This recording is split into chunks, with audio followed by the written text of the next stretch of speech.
Ashish, say something. Yes, Vinubhai. Hi, Vinubhai. How are you? I have just started the YouTube streaming, and hopefully, you can hear me at the virtual venue.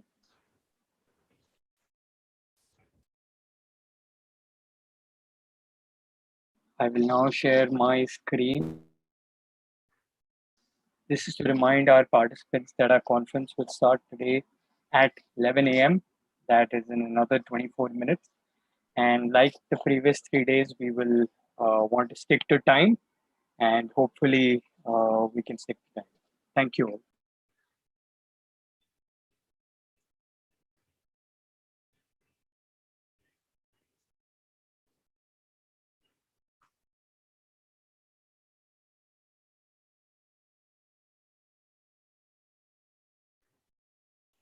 Perfect, Kashish.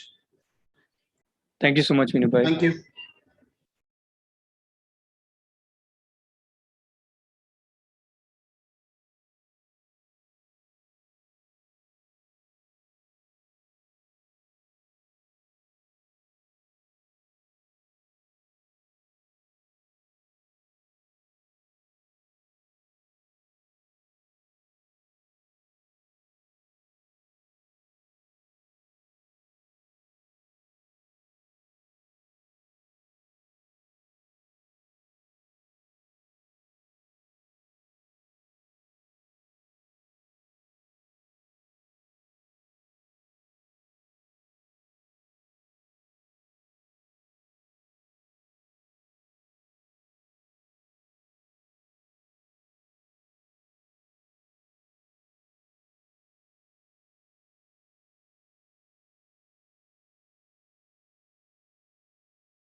Good morning, sir.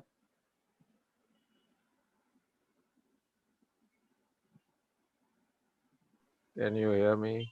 Yes, sir. We can hear you, sir. I Okay, can hear you. good morning, good morning. How are you? Good, sir. Good, sir. We'll start in 6 minutes. Yeah, absolutely. Perfect. Can I, at the beginning, can I share my screen for a second? Sure, sir. Please go ahead. So you can share it over this screen. I just want to see if I can, at the beginning, show this. Anna, Sure, sir.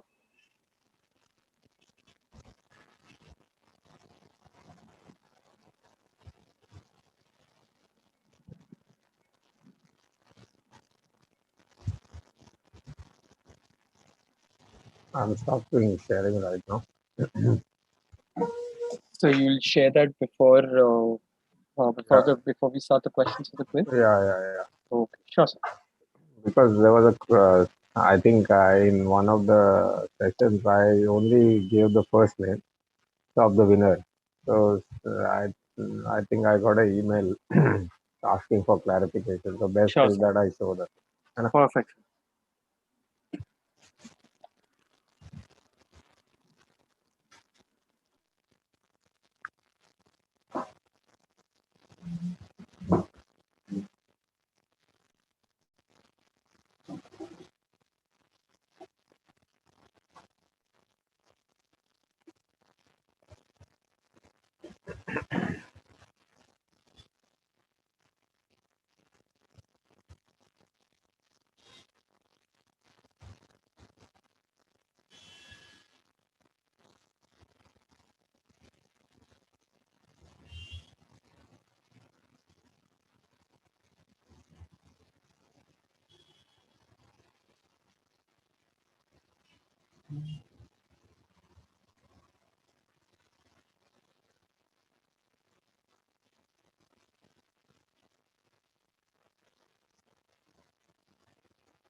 So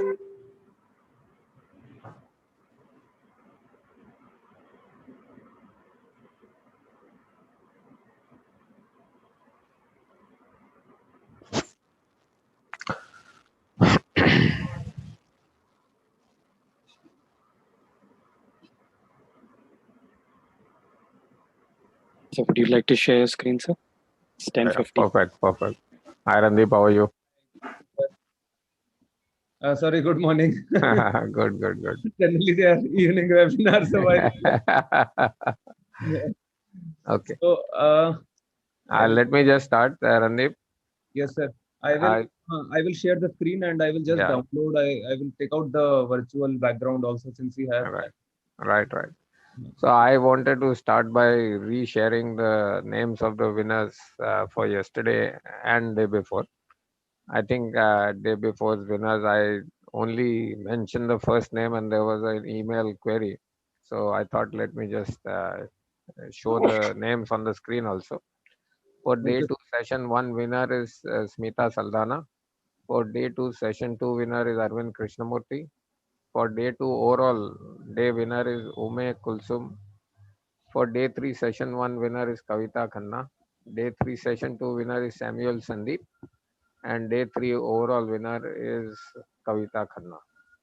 So I hope that this clarifies, and we have already sent individual emails to the winners.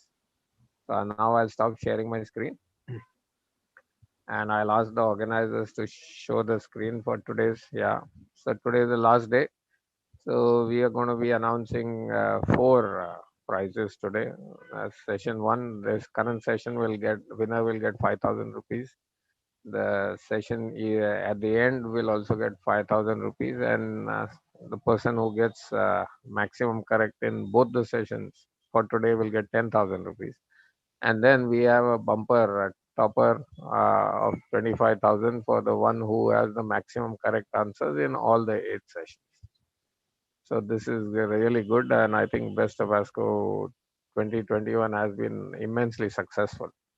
Today also we will have 5 questions in the beginning and 5 other questions at the end. So far, I think the evening sessions, large number of people have been giving all correct answers. So instead of asking the early questions from the previous session, I have decided to ask the questions from today's session itself. So you will apologize. I apologize to you in case this becomes very difficult. The questions will be displayed for 20 to 30 seconds only, and please be ready to send a reply to me by WhatsApp. My number is 98694 25694. Winners are those who will send the correct answers the fastest. Please note that you don't have to type the full question or the answer. You have to type the question number and then the option A, B, C, D, which you think is the right answer. So it could be 1A, 2B, and so on and so forth. So the rules are very clear to you. Now we'll move to the first question. Question 1 is, in trastuzumab plus endocrine therapy or chemotherapy as first-line treatment for metastatic breast cancer with hormone receptor positive and HER2 positive, both are positive, the SYSUCC002 randomized clinical trial, in that regarding the overall survival, which is incorrect. So one of these is incorrect. Hazard ratio was 0.82. 95% confidence interval was 0.65 to 1.04. Log rank p-value was 0.090. And if you think that all are correct, then you have to select option D. So if you think that option C is correct, then you have to WhatsApp to me 1C, and then your answer will be recorded. I'll wait for 5 seconds.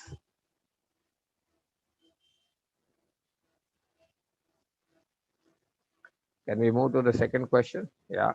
In Olympia phase 3 multicenter randomized placebo-controlled trial of adjuvant Olaparib after neoadjuvant chemotherapy in patients with germline BRCA1-2 mutation and high-risk HER2 negative early breast cancer, incorrect for overall survival in study arm is what?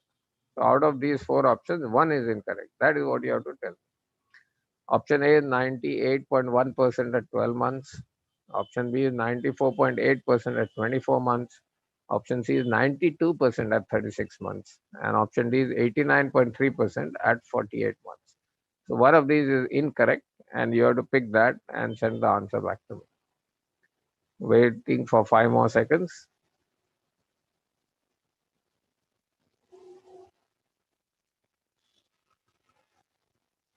Next slide, please. Question 3, in outcome of patients with ultra low risk 70 genes mammaprint signature in the MIND-ACT trial, which is the incorrect statement? Patients were divided into 4 risk groups.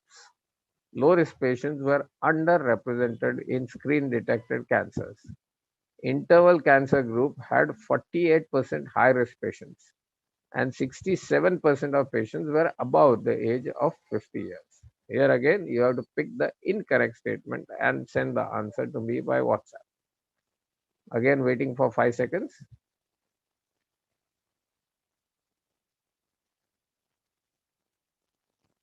Let's go to question 4. In breast cancer index and prediction of benefit from extended aromatase inhibitor therapy in hormone receptor positive breast cancer, the NRG Oncology NSABP B42 study arm was letrozole, control arm was placebo. Both are correct, neither is correct. So it's a very simple and straightforward answer that you can give. And this is for question 4. Again, I'm waiting for 5 seconds.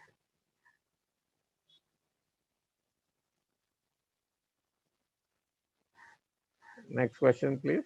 This is the last question. In the de-escalated neoadjuvant pertuzumab and trastuzumab with or without weekly paclitaxel in HER2 positive, hormone receptor negative, early breast cancer, ADAPT HER2 positive, hormone receptor negative biomarker and survival study, what was the randomization? Was it 1:2? Was it 1:1? Was it 5:2? Or was it 3:2? So you have to choose the right answer and send it to me. We can wait for another 5 seconds.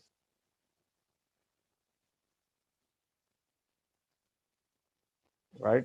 So these are the 5 questions for the starting of the 4th and last day of Best of ASCO India, the officially licensed program of the ASCO annual meeting.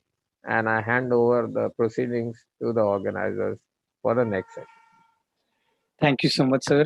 Again, on behalf of our program director, Dr. M. Vamshi Krishna, and the organizing committee, we thank our scientific committee advisors. Thanks to their support, we are able to choose the best abstracts for the conference. We would want to give a special thanks to Dr. Anand Ramaswamy, Dr. Ashish Singh, Dr. Purvesh Parekh, Dr. Randeep Singh, Dr. Sujit Kumar, Dr. Ullas Batra, Dr. Vijay Patil, Dr. Vinayak Maka, and Dr. Viraj Lavingya.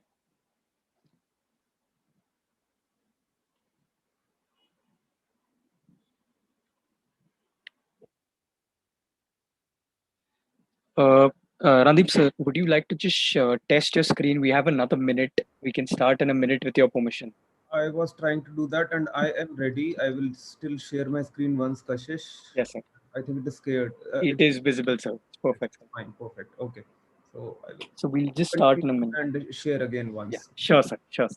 Thank you. And I am ready. From my side, we can start anytime.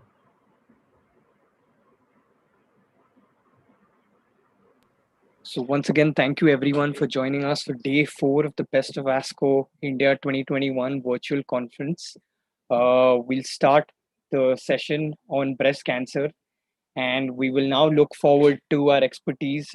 We request Dr. Randeep Singh, who's a medical oncologist from Gurugram, to give his expertise for the talk this day, that year, on the topic of breast cancer. Over to you, sir. Thank you, Kashish, and congrats to Dr. Vamshi as well as the whole organizing team. Putting up Best of ASCO as such is a difficult and Herculean task, and on the top of that, we are faced with the challenge of doing it virtually. So what I have to do next is to talk about what happened in the assessment year 2021 with respect to breast cancer and setting the stage for the next presentations and what happened before ASCO 2021. So I will start with early breast cancer. There were two presentations which were actually practice changing, or it mattered to the practice. One we all know is MINDAC trial, which was a 5-year follow-up of a mammoprint signature. And second was an RX Ponder trial. MINDAC was presented in ASCO 2020 and RX Ponder was presented at SABCS December 20 for a node positive breast cancer based on Oncotype DX. So the MINDAC was basically a de-escalation trial. The primary endpoint was distant metastasis-free survival at 5 years for clinically high, genomic low risk without chemotherapy. The trial did meet its primary endpoint with a 5-year survival of 95.1%, and it further supported the previous results of MINDAC.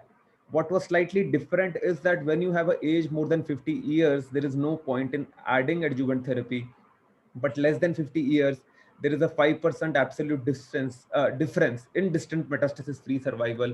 And thus we have to cautious to apply the results of MINDAC clinically high genomic load for age less than 50. Now, second trial was an RX Ponder. This was what we always used to discuss, that how do we treat a low recurrence score, or I will say a recurrence score less than 25, and a lymph node positive disease, randomized to chemotherapy plus hormone vis-a-vis hormone, primary endpoint invasive disease-free survival. And if you see the postmenopausal female, the 5-year invasive disease-free survival, if you follow the arrow, it is 93, 92 with recurrence score 0 to 13. But even in recurrence score 14 to 25 in a postmenopausal female, there is no difference in 5-year invasive disease-free survival. Thus helping us that in a node positive postmenopausal female, we can avoid chemotherapy if the recurrence score is less than 20, on the safer side of 25. Now, in a premenopausal female, the trial suggests, rather this is the right hand side is more practice changing, that in a premenopausal female, applying RX Ponder is not is dangerous, as chemo plus hormone has a difference of 4% absolute here in IDFS, and around 6.2% in the recurrence score 15 to 25. Thus the results apply only to the postmenopausal female. Second, we go to the adjuvant trials, and I think the whole year there was a discussion of adjuvant CDK inhibitors. The three trials, Monarch E, Palas, and Penelope. Monarch E is the one which has been most talked about in the discussions, but Penelope and Palas were palbociclib-based trials. Now, the problem with Penelope was a small sample size of 1250. Palas was 5,760, a good enough number to have a practice-changing impact. But what happened with Palas, unfortunately, was the last row, where only 32% of the patients completed therapy, and there was a 42% discontinuation rate. And thus, Palas and Penelope were both two negative trials, and thus they were standing opposing what Monarch E, the show which Monarch E put up. We all know that Monarch E had a 3% absolute difference in the invasive disease-free survival. There was 72% compliance. Now, this is also we have to remember that whenever we extrapolate from metastatic to adjuvant trials, I don't know why the compliance, because the discontinuation becomes much more. So what is the difference between these three trials? Was there were more luminal B in Monarch E than in Pallas and Penelope, or there was more high risk node positive disease in Monarch E? That's why the results were positive. Now, there is a difference in therapy adherence, as we all know that in Pallas there was only 32% adherence. Now, this also puts in a question that when we have such cross-trial comparisons, which we do in spite of knowing, which we shall not, is a abemaciclib a different CDK, or giving it continuous made an impact? And the last carry home message is to wait for 3-year ribociclib. But yes, in a postmenopausal female, a heavy node positive, I am tempted to add abemaciclib when you have a high risk disease. Shifting to metastatic breast cancers, HER2 positive, I have chosen HER2 Climb and Destiny trials, HR positive Parsifal study, and TNBC, Keynote 355, Ascent, and Opportunity. I will just rush through them as to this August gathering. We all know that the HER2 Climb was basically a tucatinib trastuzumab capecitabine compared to trastuzumab capecitabine. And what we all know that these are beautiful new molecules, but in 2021 assessment year, they also have proven their might in CNS positive disease, and both the curves of CNS progression-free survival and overall survival beautifully show that these molecules work similar within the brain as well as outside the brain. And mind you, these are the patients with active brain metastasis. Second is the Destiny trial.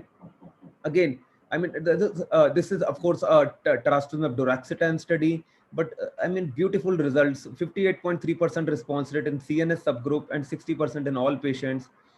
Progression-free survival within the CNS subgroup as well as overall is absolutely same, and uh, thus giving me the confidence to add this statement that the drugs work equally well within and outside the CNS. Coming to Parsifal, it is a negative study based on Falcon, where fulvestrant was proposed as the first-line monotherapy.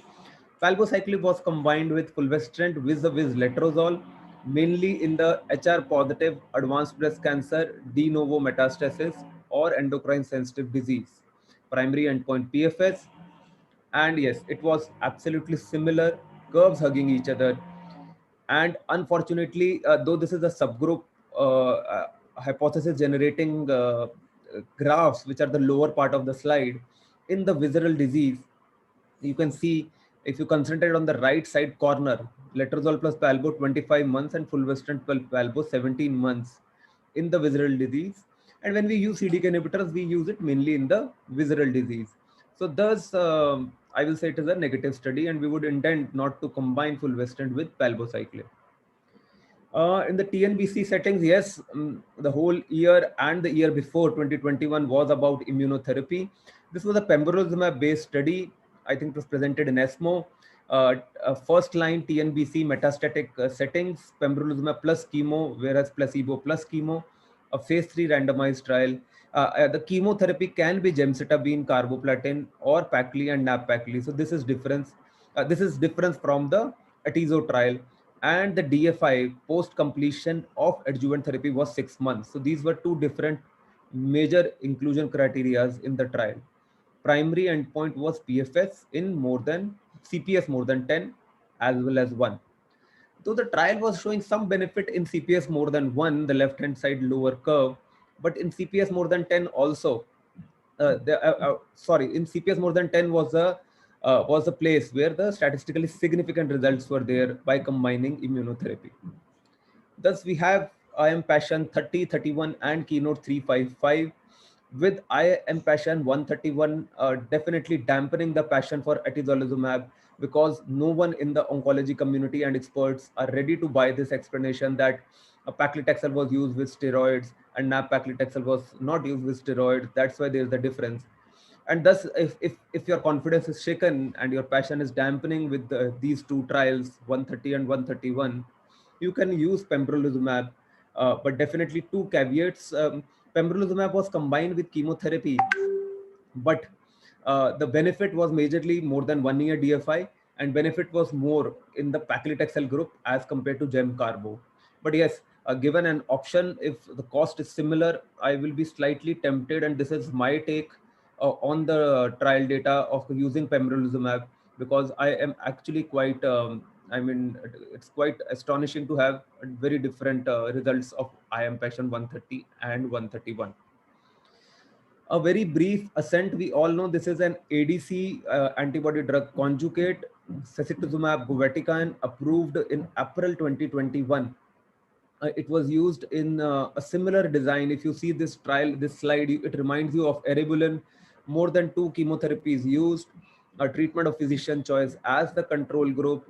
Here it was eribulin was in treatment of physician choice. When we had the eribulin trial, it was an absolutely similar trial design. And the primary endpoint PFS, secondary endpoint OS. So if I see the primary endpoint, 4-month benefit and 5.5 benefit in OS, and actually it is quite a strong drug. And a few of the messages I have seen in WhatsApp group where our oncologists in India are trying to get sacituzumab govitecan for their patients. And I think, yes, in the last 6 months or more, this is what has happened. That I could see the comment from Dr. Sahu, yes, the results are better than eribulin, and that is what I'm echoing in my statements. Yet it is definitely an addition to the armamentarium.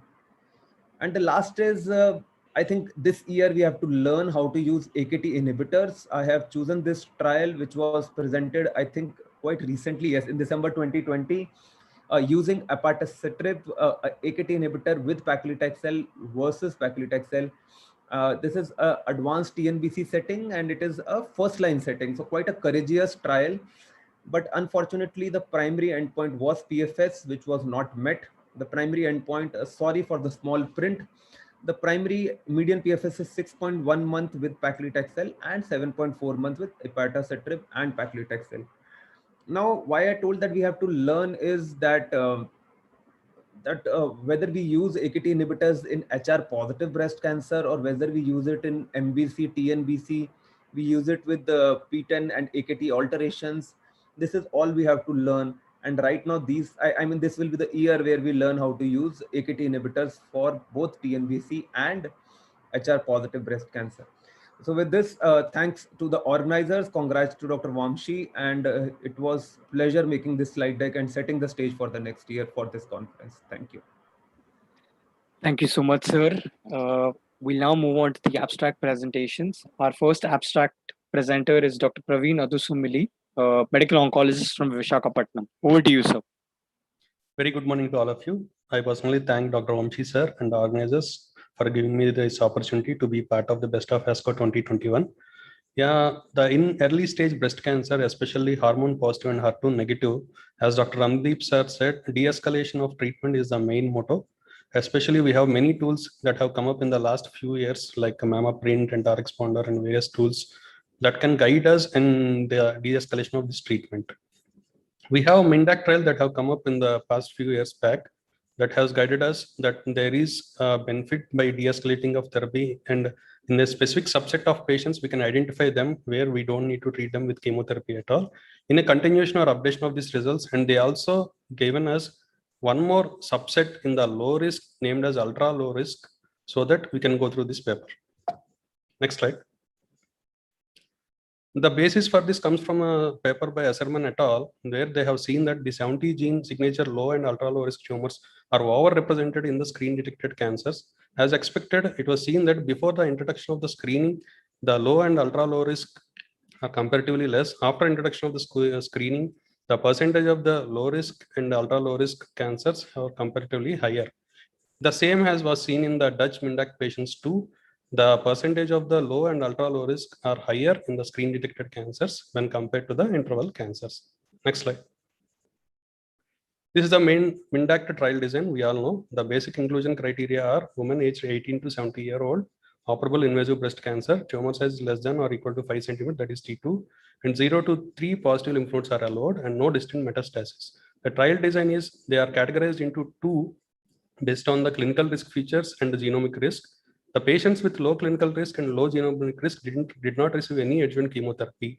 The patients with high clinical risk and high genomic risk received adjuvant chemotherapy. Whenever there is a discordance, these subsets are randomized into either half of them have received and half of them didn't receive the adjuvant chemotherapy. 15% of the MINDAC patients belong to the genomic ultra low risk. Next slide. Almost 1,000 patients in this are belong to genomic ultra low risk patients. Of this ultra low risk genomic, 259 patients belong to the clinically high risk. That is, they have large size tumor and their tumor belongs to higher grade and they are lymph node positive. Of this 1,000 genomic ultra low risk patients, 67% belongs to greater than 50-year-old. 80% have lymph node negative disease, 81% have tumors less than or equal to 2 cm, 96% have grade 1 or 2, 97% are hormone receptor positive and HER2 negative subtype. 16% did not receive any adjuvant systemic chemotherapy, and 69% received only endocrine therapy, 14% received chemotherapy. Next slide.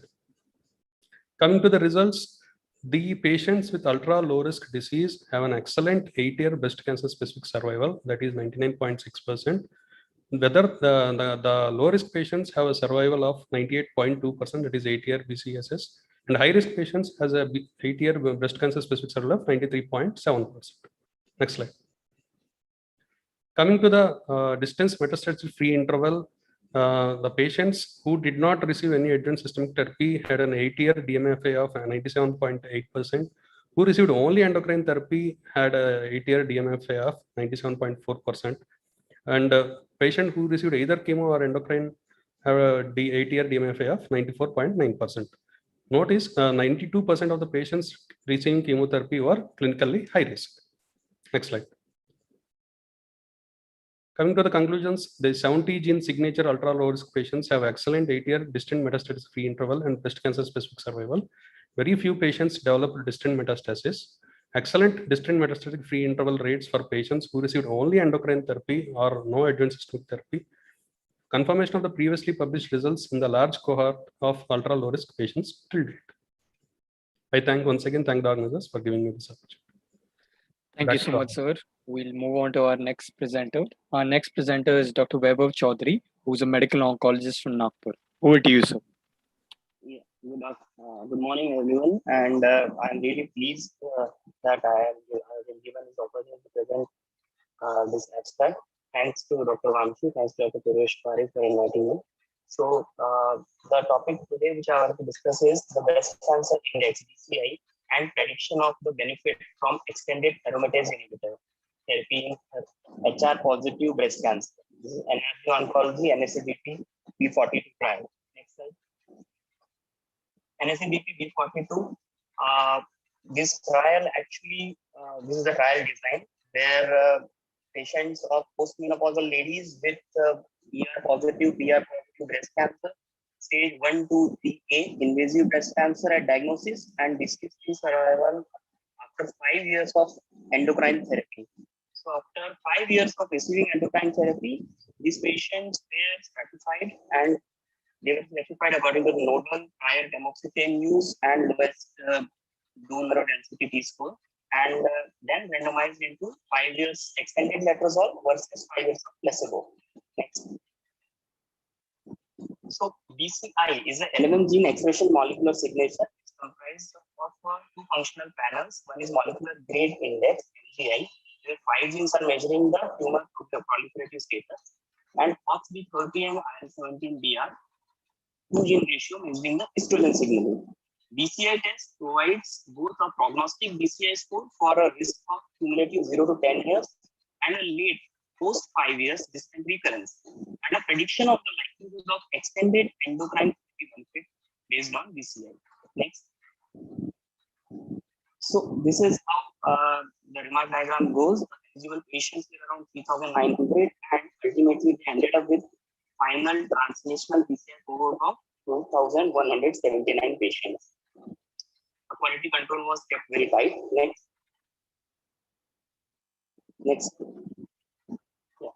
So these are the results. These are the relapse-free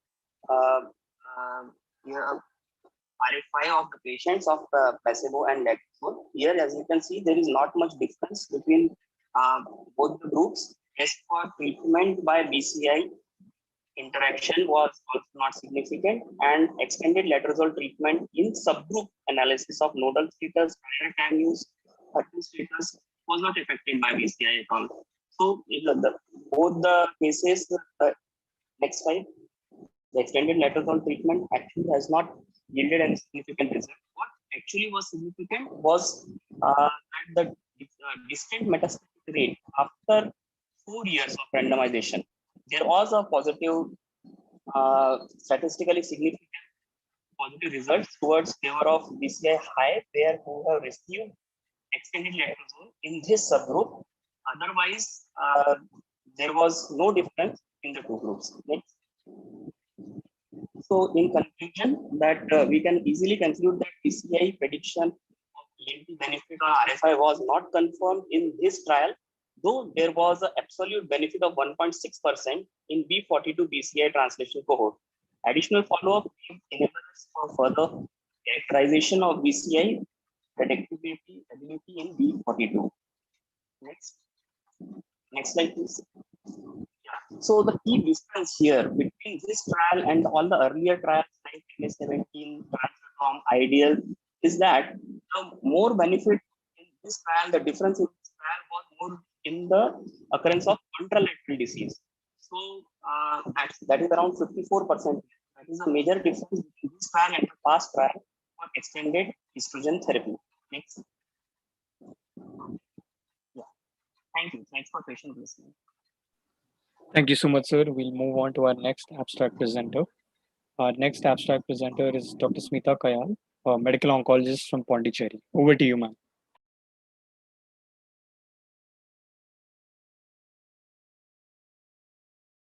Dr. Smita, you'll have to unmute your mic, ma'am.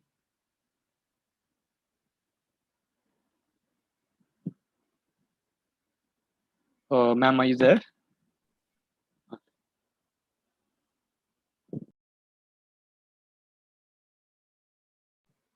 Ma'am, yeah, yes, ma'am. A very good morning to all.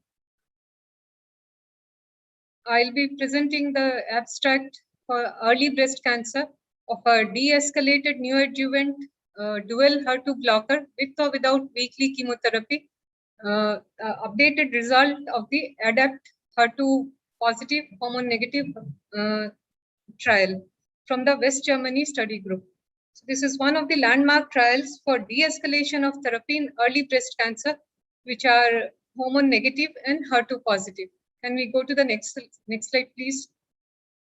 The study was designed to include patients with hormone negative, HER2 positive, early breast cancer, clinically T1 to T4, node 0 to 3, with a good performance status, had 134 patients randomized into in a ratio of 5:2 to the dual HER2 blocker, trastuzumab plus pertuzumab, for a 12-week course of treatment as neoadjuvant chemotherapy, or to the dual HER2 blocker plus chemotherapy arm, which was paclitaxel at a weekly dose of 80 mg per meter square for 12 doses. Surgery was done within 3 weeks of completion of this 12 doses of neoadjuvant chemotherapy. Another element to the trial was an early response assessment done at 3 weeks with a biopsy to see a decline in the Ki67 and a low cellularity.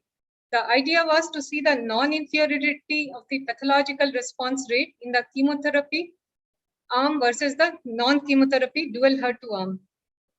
Next slide, please. So the primary endpoints of the trial were pathological response, complete pathological response rate, invasive disease-free survival, distant disease-free survival, overall survival, and safety. Additional translational research was done to see the association of the RNA expression signatures, the immunohistochemistry marker, the tumor infiltrating lymphocytes with the pathological complete response, and the invasive disease-free survival to identify predictive biomarkers for early de-escalation of therapy for this subgroup of early breast cancers, which are HER2 positive. Next slide, please. So the initial results from the trial showed a pathological complete response of up to 90% in the arm B, which is the dual HER2 blockade plus weekly paclitaxel, versus a response of 34%, complete pathological response of 34% in the only dual HER2 blockade arm. And this trial was stopped early because of the very good, significantly better response rate in the chemotherapy arm. The current result shows the updated survival results from this trial, which was initiated in 2014, and we have a 5-year follow-up from these results. So the invasive disease-free survival was not significantly different in the two arms, the chemotherapy and the non-chemotherapy arm, standing at 98% in the chemotherapy plus 12 HER2 blockade versus 87% in the only HER2 blockade arm. Next slide, please. Similarly, the distant disease-free survival was not significantly different between the two arms. Next slide. And the overall survival also was not different between the two arms. Next slide. However, this results show that the patients who attained a complete pathological response had a significantly better 5-year invasive disease-free survival at 98% compared to the patients who could not achieve a pathological complete response, which stands at 82%. Overall, in the entire study group, about 50% of the patients achieved a pathological complete response. And further chemotherapy could be avoided in up to 80% of the patients in the chemotherapy arm. Next slide. So to conclude, this prospective multicenter trial shows us that the early achievement of a pathological complete response with weekly paclitaxel and dual HER2 blockade can help us in de-escalating therapy for this subgroup of patients. And the early pathological response, the basal type of tumor, When patients were strongly HER2 positive, these factors can be predictive markers for further treatment de-escalation.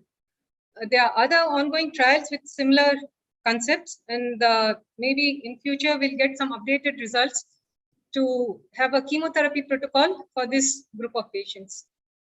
Thank you. Thank you, ma'am. We'll move on to our next abstract.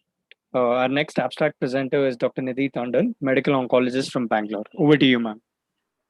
Good morning, everybody. I will be presenting the results from E1Z11 study, which was a prospective validation study of genetic predictors of aromatase inhibitor musculoskeletal symptoms. Next slide, please. Aromatase inhibitor associated musculoskeletal symptoms are a highly under-recognized problem. In fact, it was not found during the FDA approval and came into light about 5 years later. This study looked at validating the previously identified association between the single nucleotide polymorphism and discontinuation of AI treatment due to musculoskeletal symptoms in women with early breast cancer. The following are the 10 SNPs which were identified in the earlier studies. Next slide, please. The study included postmenopausal hormone receptor positive stage 1 to 3 breast cancer patients who were advised to take AI for 5 years. These patients had a low baseline pain score and no concomitant pain medication use.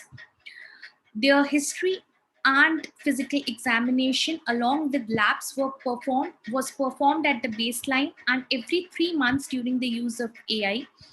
If the patient developed any symptoms of musculoskeletal origin during this time, then she was allowed to discontinue it for a month's time, after which it was started all over again.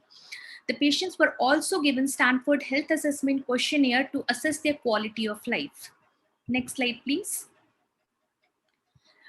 This was the first study which looked at a diverse cohort of patients, including white population, black population, and Asian population.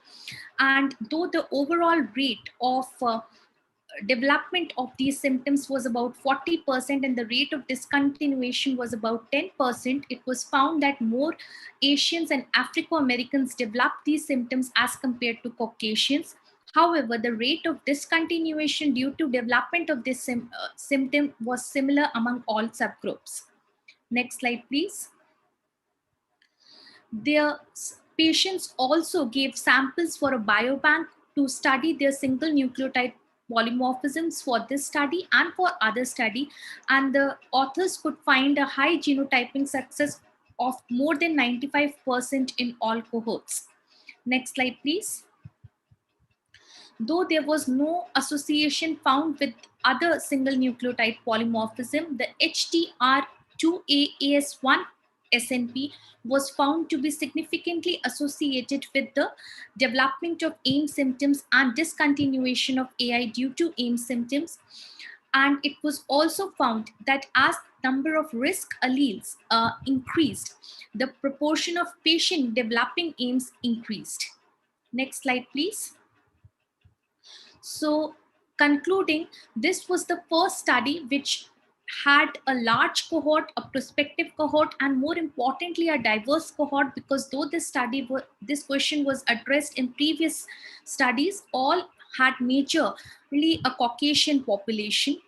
It was found that the percentage of patients with AIMS in the entire cohort was consistent with what was expected, but the most important finding was that compared to the white population, the black population and the Asian population were more likely to develop these symptoms. However, the rate of discontinuation was similar among all the cohorts and was lower than expected. Among the SNP analysis, there was a trend for an association between HTR2A SNP and development of AIMS, and this needs prospective validation. Thank you very much, organizers, for giving me this opportunity. Thank you so much, ma'am. We'll move on to the next abstract. Our next abstract presenter is Dr. Chaitanya Krishna, who's a medical oncologist from Hyderabad. Over to you, sir. Yeah. Good morning, everyone. I thank organizers, Purvish sir and Vamshi sir for this opportunity. I'll be presenting an abstract which was investigated and presented by Hirschman et al. It is a long-term results when you give acupuncture treatment in patients with musculoskeletal symptoms on aromatase inhibitor. Next slide. It is a randomized control trial among postmenopausal women with early breast cancer who are taking aromatase inhibitors at least for 30 days and reporting a worst pain that is 3 or more out of 10 based on brief pain inventory worst pain scoring system. This acupuncture treatment, the randomization was done in 2:1:1 ratio, that is 2 portions for true acupuncture, 1 for sham acupuncture, and 1 were in control arm. This acupuncture treatment was given over 12-week period, initial twice in a week for first 6 weeks, followed by once a week for next additional 6 weeks. And all of them received 10 sessions of true acupuncture irrespective of their arms at 24 weeks. They were all blinded, and at 24 weeks, they have received 10 sessions of true acupuncture. And the outcomes were analyzed based on the BPI score, the promised pain scoring system, and other patient-reported outcomes. Next slide. The randomization of 226 patients were done 2:1:1, that is 110 for true acupuncture, 59 for sham, and 57 for whitelist. At the time of analysis, that is 52 weeks, these are long-term results. Earlier, they have presented the analysis for 24 weeks. Now they are presented the abstract after the analyzing at 52 weeks. Analysis of 52 weeks, 91 were analyzed in true acupuncture, that is around 82%, 89% from the sham acupuncture, and 82% of the patients from the control arm. Next slide.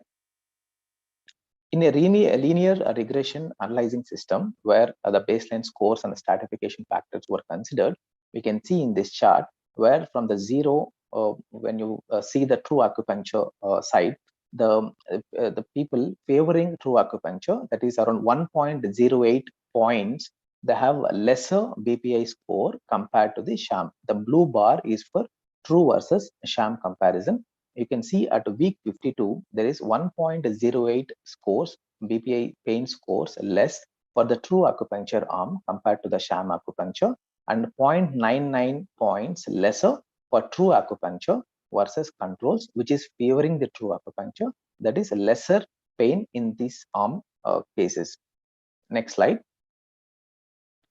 So after at 52 week, the mean BPI scores 1.08 points lower for the true acupuncture compared to sham, and 0.99 points lower for the control arm, lower for the true acupuncture compared to the control arm. And the proportion of the patients experiencing the clinically meaningful reduction of this pain was 64% in true acupuncture arm compared to 45% in sham and 53% in controls. Next slide. So the women who are on aromatase inhibitor therapy for early breast cancer, who are treated with this true acupuncture for 12 weeks, had reduced levels of worst pain compared to the control patients.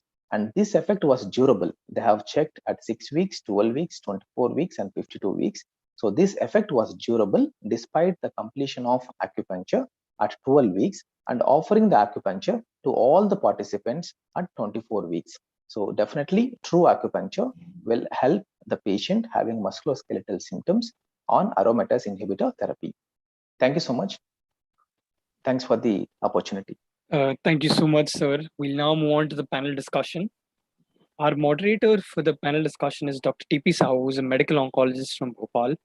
His panelists are Dr. Amit Agarwal, medical oncologist from New Delhi, Dr. Nilesh Lokeshwar, medical oncologist from Mumbai, Dr. Shefali Sardana, medical oncologist from New Delhi, Dr. Nandita Shashikaran, radiation oncologist from Hyderabad. And so please note, Dr. Anita Ramesh will log in, and Dr. Seema Gulia will not be able to make it. Over to you, sir. Okay, there's a background noise. Can someone mute? There's a lot of background noise. Amit, sir, the noise. Yeah, okay. Thank you. So we have Anita Ramesh who will join us, and Seema is not there. Yeah, okay. So with that, let's move on. Next 25 minutes. We have some 5 abstracts to discuss. So I'll come down to Dr. Amit first. Dr. Amit Agarwal, Hi, boss. Yeah. Hi. This trial, you saw the abstract presented, and it was the Mendac trial with that ultra low risk group. So first questions, have you ever encountered this group ever in your practice, or have you looked into this? And how do you identify this ultra low risk group? So I'll be very honest with you. I think except for one patient, I've never had a patient who came to me with MindAct results. Okay. So any ideas on who would be ultra low risk like? I have no idea. I would possibly assume that clinically they would be small volume tumor, no negative, high ER, PR positive, extra low KSA. I mean, I assume. I don't know how was the definition. Okay. Dr. Nilesh? So I have no experience with this particular genomic test, but like mentioned, any tumor that is probably less than 5 centimeters or low grade tumor, ER positive and no nodes, will probably be the clinical equivalent of that. Dr. Shefali, you want to add something to that? Yeah, so like in other trials where we put the favorable risk profile, breast cancer patients like very small tumor, say up to T1C or grade 1 or grade 2 for that matter, and ER 8 by 8, PR 8 by 8, I think those patients should suffice into this category, sir. Okay, so basically there is a clinical risk group which was presented. There's a usually less than 3 centimeters, node negative. All of us are told there's a lower grade. But if you look at the risk score, actually what is coming through is they wanted to put the risk score. The low risk is something beyond with 0 to 0.355 plus positive. Anything minus is a high risk for a mamma print score. So some people have tried to extend it to 0.7 even. So basically they're looking at the gene profile, and they feel that 15% of the patient profile actually would fit into this actually. So Dr. Nandita, do you practice just radiation oncology or you are a clinical oncologist? So Dr. Sahu, for the last few years, I've been in England. I've just relocated to India. So my practice it includes both chemotherapy and radiation. Okay. So do you in UK and here, have you used mamma print quite a bit to look into this? We haven't used MammaPrint because currently NICE approves only Oncotype, and MammaPrint is mostly in clinical trials. So I've got quite a bit of experience with Oncotype. Okay, we'll come to that. Okay, so Dr. Nilesh, coming back to you, what do you take back home from this study or this abstract which was presented? So one is definitely that, in the ultra low risk group, in the group that received chemotherapy, there were patients who were clinical high risk as well as genomic low risk, and patients who are clinical low risk as well as genomic low risk. So identify that 15% of the patient population who is actually a genomic low risk. But this does tell me that definitely on clinical grounds, there may be some patients who you can avoid adjuvant chemotherapy and who would benefit only from endocrine therapy. Having said that, without the assistance of a genomic test, it's not possible to be very clear. Can I take it little further? Would we be confident of self that ultra low risk would not even require adjuvant hormone therapy? Dr. Amit, your takes on that? Because the data that's coming out of this is actually that if you look at it, also no adjuvant systemic therapy, which includes hormone also. Actually, this 16% did not take, and the survival was not different as it was with patients who took hormone. So, Dr. Amit, with your experience in breast cancer, do you think we have identified a group of patients, probably a 70 years old, coming down to OPD tomorrow, ultra low risk or a mamma print risk score is plus 0.5? So, would you be comfortable enough with node negative not to even offer him adjuvant hormone? Not at this point of time. This trial was not randomized for that particular thought process. It was a subgroup which they found. In principle, I do agree that there should be a lot of patients who should not even receive adjuvant hormone therapy. The advantage is not very huge, but whatever it is, at this point in time, not enough to not to offer hormone therapy. Okay. So can I make a comment, Sahu? Yeah, please. So it may be appropriate for some extremely small screen-detected tumors. Having said that, it's not something that can be translated to practice. Okay, I think that's how the evidence evolves. And mamma print has a specialty in it. I'll come down to it. This is a 10 to 15% of the total number. Dr. Shefali, both the senior guys told us it does not require, it is not practice changing, the evidence is not robust. All of us accept that. Do you think there would be a patient in your clinic you will be tempted to discuss this, because this does give us that advantage of 2% with AIs, as we discussed, which we'll also discuss, has a lot of side effects with them. What would you tell them? So definitely, sir, this is very thought-provoking. So we are now talking about the de-escalations in every type of breast cancer.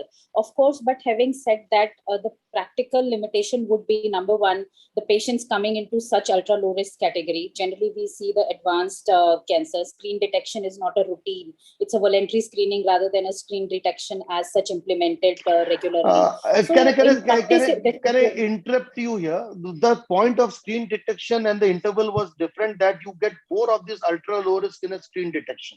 So if you get a ultra low is a different field altogether. Where you would get a ultra low is more of if you are having a screening detection cancer rather than a breakthrough detection. Right. That is important. Right. So you feel it is still not mature enough, but you would be tempted and looking into this further. Definitely, sir. I mean, if I tend to get such ultra low risk patients, definitely this thing would be a practice changing. To offer or not to offer is very premature to say right now, but of course that would be a thought to it. Yeah. Dr. Amit, Mama print only gives you that advantage, because oncotype, really you would not be looking at this ultra low, because the basic panel on which Mama print was built up had a cohort which did not receive any systemic therapy. So that is why Mama print has that advantage of getting into the ultra. Oncotype is more of a risk high scoring system. So would you tell that if at all this is validated on a larger scale, it is then that Mama print will become a choice when we go to the genomic stratification, if assumingly we get a robust evidence? Yeah, if the Mama print could kind of sieve out the cases who do not even need adjuvant hormone therapy, one very well, I think it would be a great thing to follow, but we need an evidence for that. Yeah, because why I'm putting it forward is because the basic Mama print came from the Netherlands Dutch cancer registry, and those were patients who did not receive any systemic therapy. They had the privilege of getting this. That's why the ultra low is, we are able to find a Mama print, not an oncotype, is more of a recurrent score, and that we cannot ever find this ultra low in the oncotype. So your thoughts on this, Nilesh, and then we move on, because this I feel evaluated on a larger cohort, because here the numbers were 10%, 15%, that is 1,000 patients. And this has a huge number database. And to tell you, we had a trial which was again in 2018 published JAMA Oncology, which was again a patient cohort on the Scottish or the in the Scandinavian patients. So it is not that it's the first time it is being seen. We have seen this duplication happening, probably on a larger way, because it changes practice. We need more. Dr. Nilesh, do you think once this is validated? So in my clinical practice, screen detected cancers are still a very, very small minority. And while if it is prospectively validated, I would definitely be keen to use it in my practice. But I think it'll suit a very small percentage of my practice. Exit, it's a 10 to 15%. So no, even less, probably even lesser than that in my practice. All the data cohort, I think all the data cohort that presents to in across trials duplicated more than once has been around 10 to 15%. So it is a good percentage. I was myself surprised with the numbers. Dr. Nandita, any quick point, then we move on to the next abstract. Yeah, I think I agree with everyone that tomorrow when we go to clinic, this is not something that we'll put into practice straight away. But maybe if the trial was designed to randomize patients to endocrine and no endocrine, and then showed no difference. Okay, we all agree. We all agree. Yeah, that's how evidence develops. So now, Dr. Nilesh first, and then Dr. Shefali, and then Dr. Amit. Do you practice pertuzumab in neoadjuvant? First question, Dr. Nilesh. In a small percentage of patients, yes, but it's in a small percentage. But not only pertuzumab and trastuzumab, it is with a taxane. Either TCH or TCHP. Yeah. So now with that question that you do practice, does this trial change your way? Does this trial gives you hope that this might lead to more path CRs? And if it leads to more path CRs, you might not give any chemotherapy in the adjuvant setting. Are you interested in this study? So I am interested, but this study was prematurely stopped because of the very big difference, and therefore the final results will be under a lot of query honestly. Having said that, there are a group of patients, elderly patients, where I know that they would not undergo or tolerate a taxane-based therapy. And that group of patients really would have been benefited by this dual combination of HER2 blockade without chemotherapy. Okay, because see the PATCRs, it is around 79 to 80% with the small cohort 5:2 randomization. Versus, yes, it is tremendous. Dr. Shefali, your takes on this, and Amit. Tremendous difference.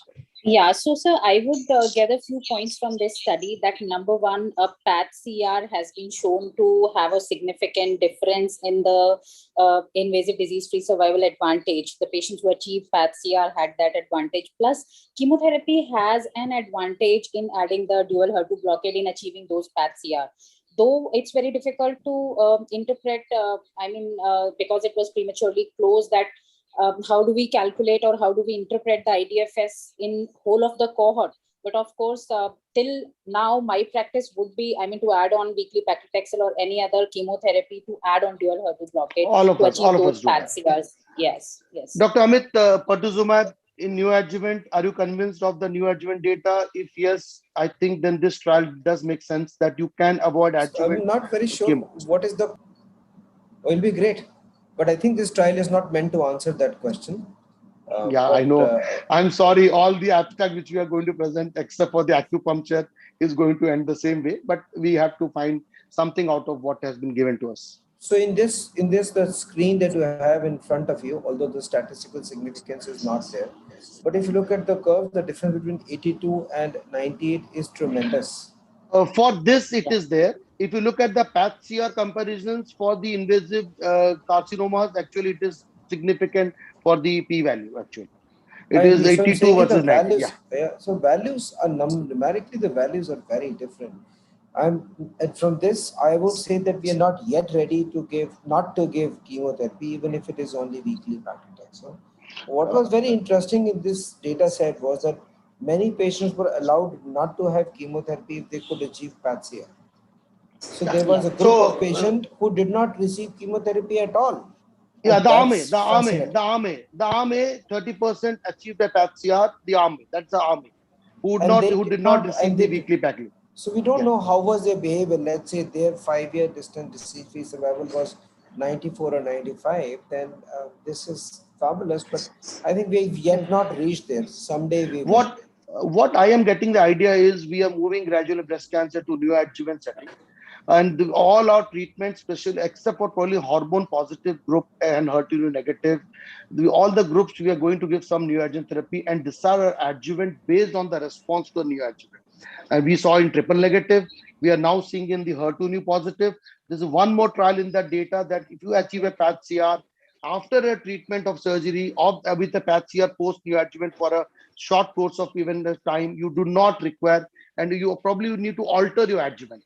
Dr. Nilesh, is a fair statement to take on this trial? Possibly, yes. So it's like if you don't have a PAT-CR with this combination, you have options of escalating to Kadcyla. Yeah. If you have PAT-CR with this, you can anyways, in practice also, we do not give further chemotherapy and just continue the two anti-HER2 therapies. Yeah, that's what I meant. So now we come down to Dr. Nandita, with your experience, what percentage of patients on aromatase inhibitors report a musculoskeletal event? Because this is something that is very, very important. We look into this, but many times in Indian scenario, at least I can tell, we underreported because there are a lot more patients OPD. We rush through our patients. Many times these are considered, and even vitamin D levels are very low in most of our postmenopausal women. So Dr. Nandita, what percentage in your practice do you feel present with one of these symptoms? So at least in England, I would say like a huge majority, possibly even 50 to 60% would report some symptoms.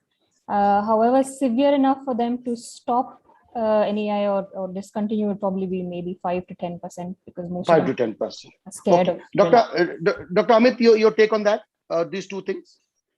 So I think we do a lot of counseling for the patients whosoever is on aromatase inhibitor.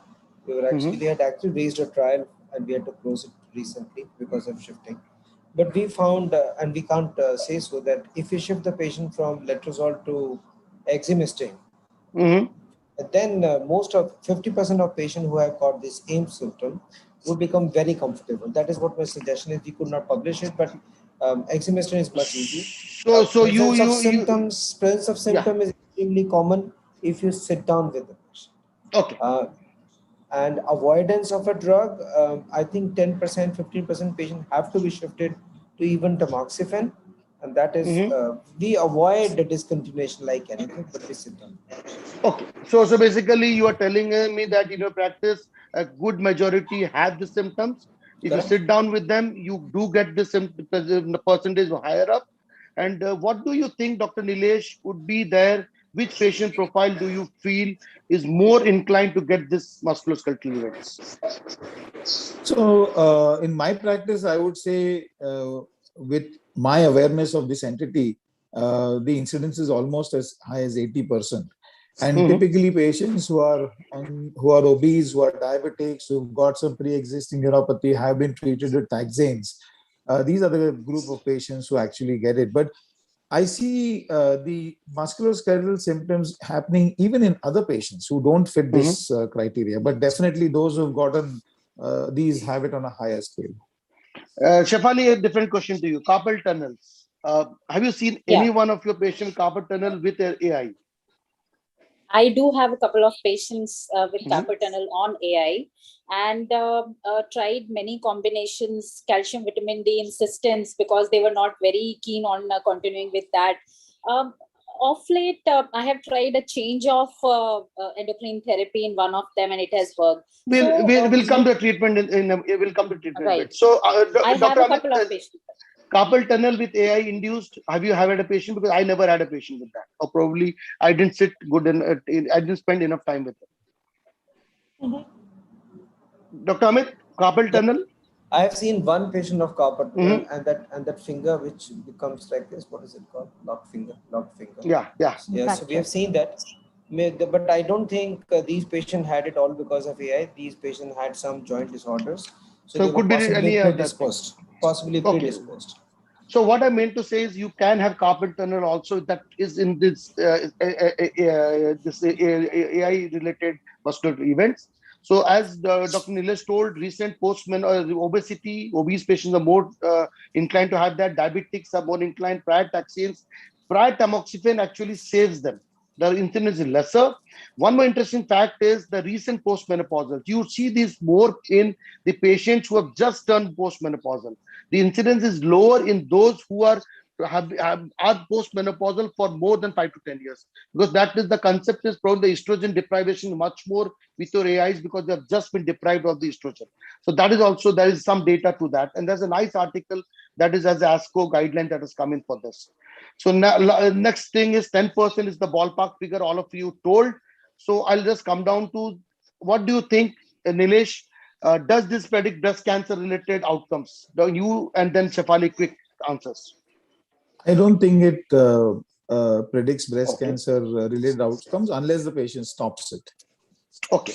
Dr. Shefali, any thoughts on that? I agree. I have not seen the patients impacting with this thing, which impacts the breast cancer outcome actually. Okay, Dr. Nandita, your take on this, because there's something interesting. If you read through the ASCO article, it tells there are two trials which have shown actually the attack and the team, which actually showed a decrease in the breast cancer, increase in the betterment of the breast cancer outcomes actually, for patients who had these symptoms. But one trial again negated that. So it's a controversial statement to make, but I think we cannot predict anything, but there are data to point that if you have this, your breast cancer outcomes will be little better.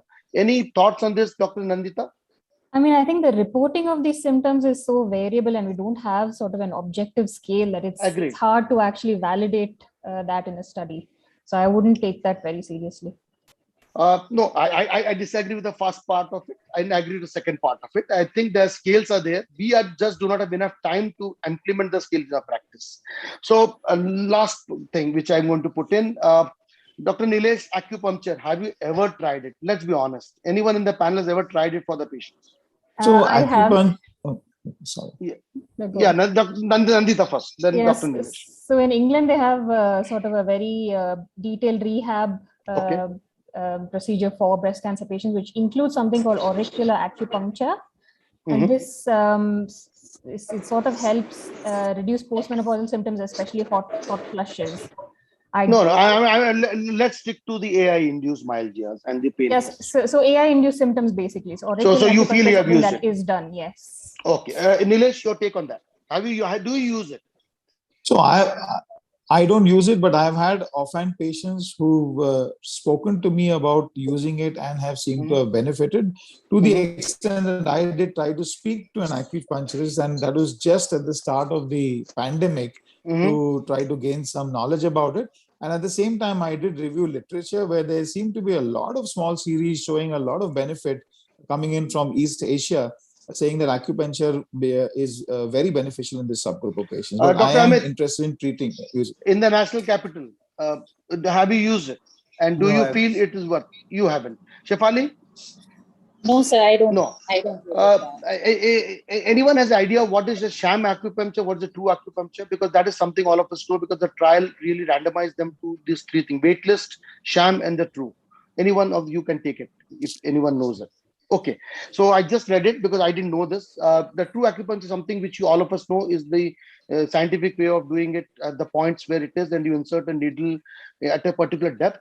The sham is something which you do it, insert it, but not to the particular depth, or you do it in a non-acupuncture points. So basically, people have shown that if you do a shams also, because of the psychological effect, that also benefits than nothing at all. But true acupuncture is better than sham. So sham is something which is not a true. We do puncture, but you do not do it to that same depth, or you do not, or you do it in a non-acupuncture site. So that's what it is. And this data has shown you. Yeah, please. Nilesh. So can I just make a comment? So at the end of the study, at the 24 weeks, I think all three groups of patients received acupuncture. Am I correct? Yeah. What had happened is from the 24th week onwards, they all received acupuncture. Till 24th, the waitlist did not.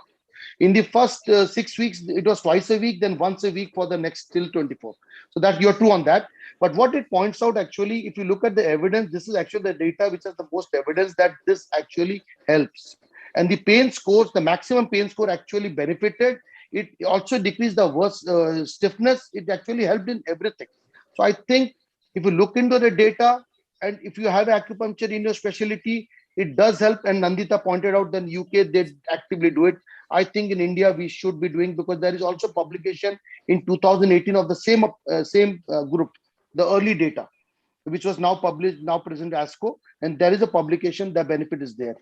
So for last questions, if you look at it, if you have something, Amit told they have a trial, he looks at exemestane. You can do that. Omega-3 fatty acids can be given for obese patients. It does help for these symptoms, musculoskeletal parameters. You can give the antipsychotics. It does help to some extent. Even patients with change of AIs might help. There is a controversial statement to that, but Amit has found it when in his practice. For vitamin D3, it only helps if there's osteoporosis. Otherwise, it does not help much. Last question, Dr. Nandita, do you practice extended hormone therapy? Yes. And for whom? For all? Although the data says that the benefit exists across all stages and all groups, I would prefer it for patients who are higher risk, node positive, at least T2 and above. Okay, you do it for T2 and above for all. Dr. Amit, extended adjuvant, you select the patient, and what is your practice? So the honest answer is almost all the patients eventually land up with extended hormone therapy, easier with tamoxifen and even with aromatase inhibitor. So patients who have got high risk, I am quite confident about it. The way I talk to the patient convinces them.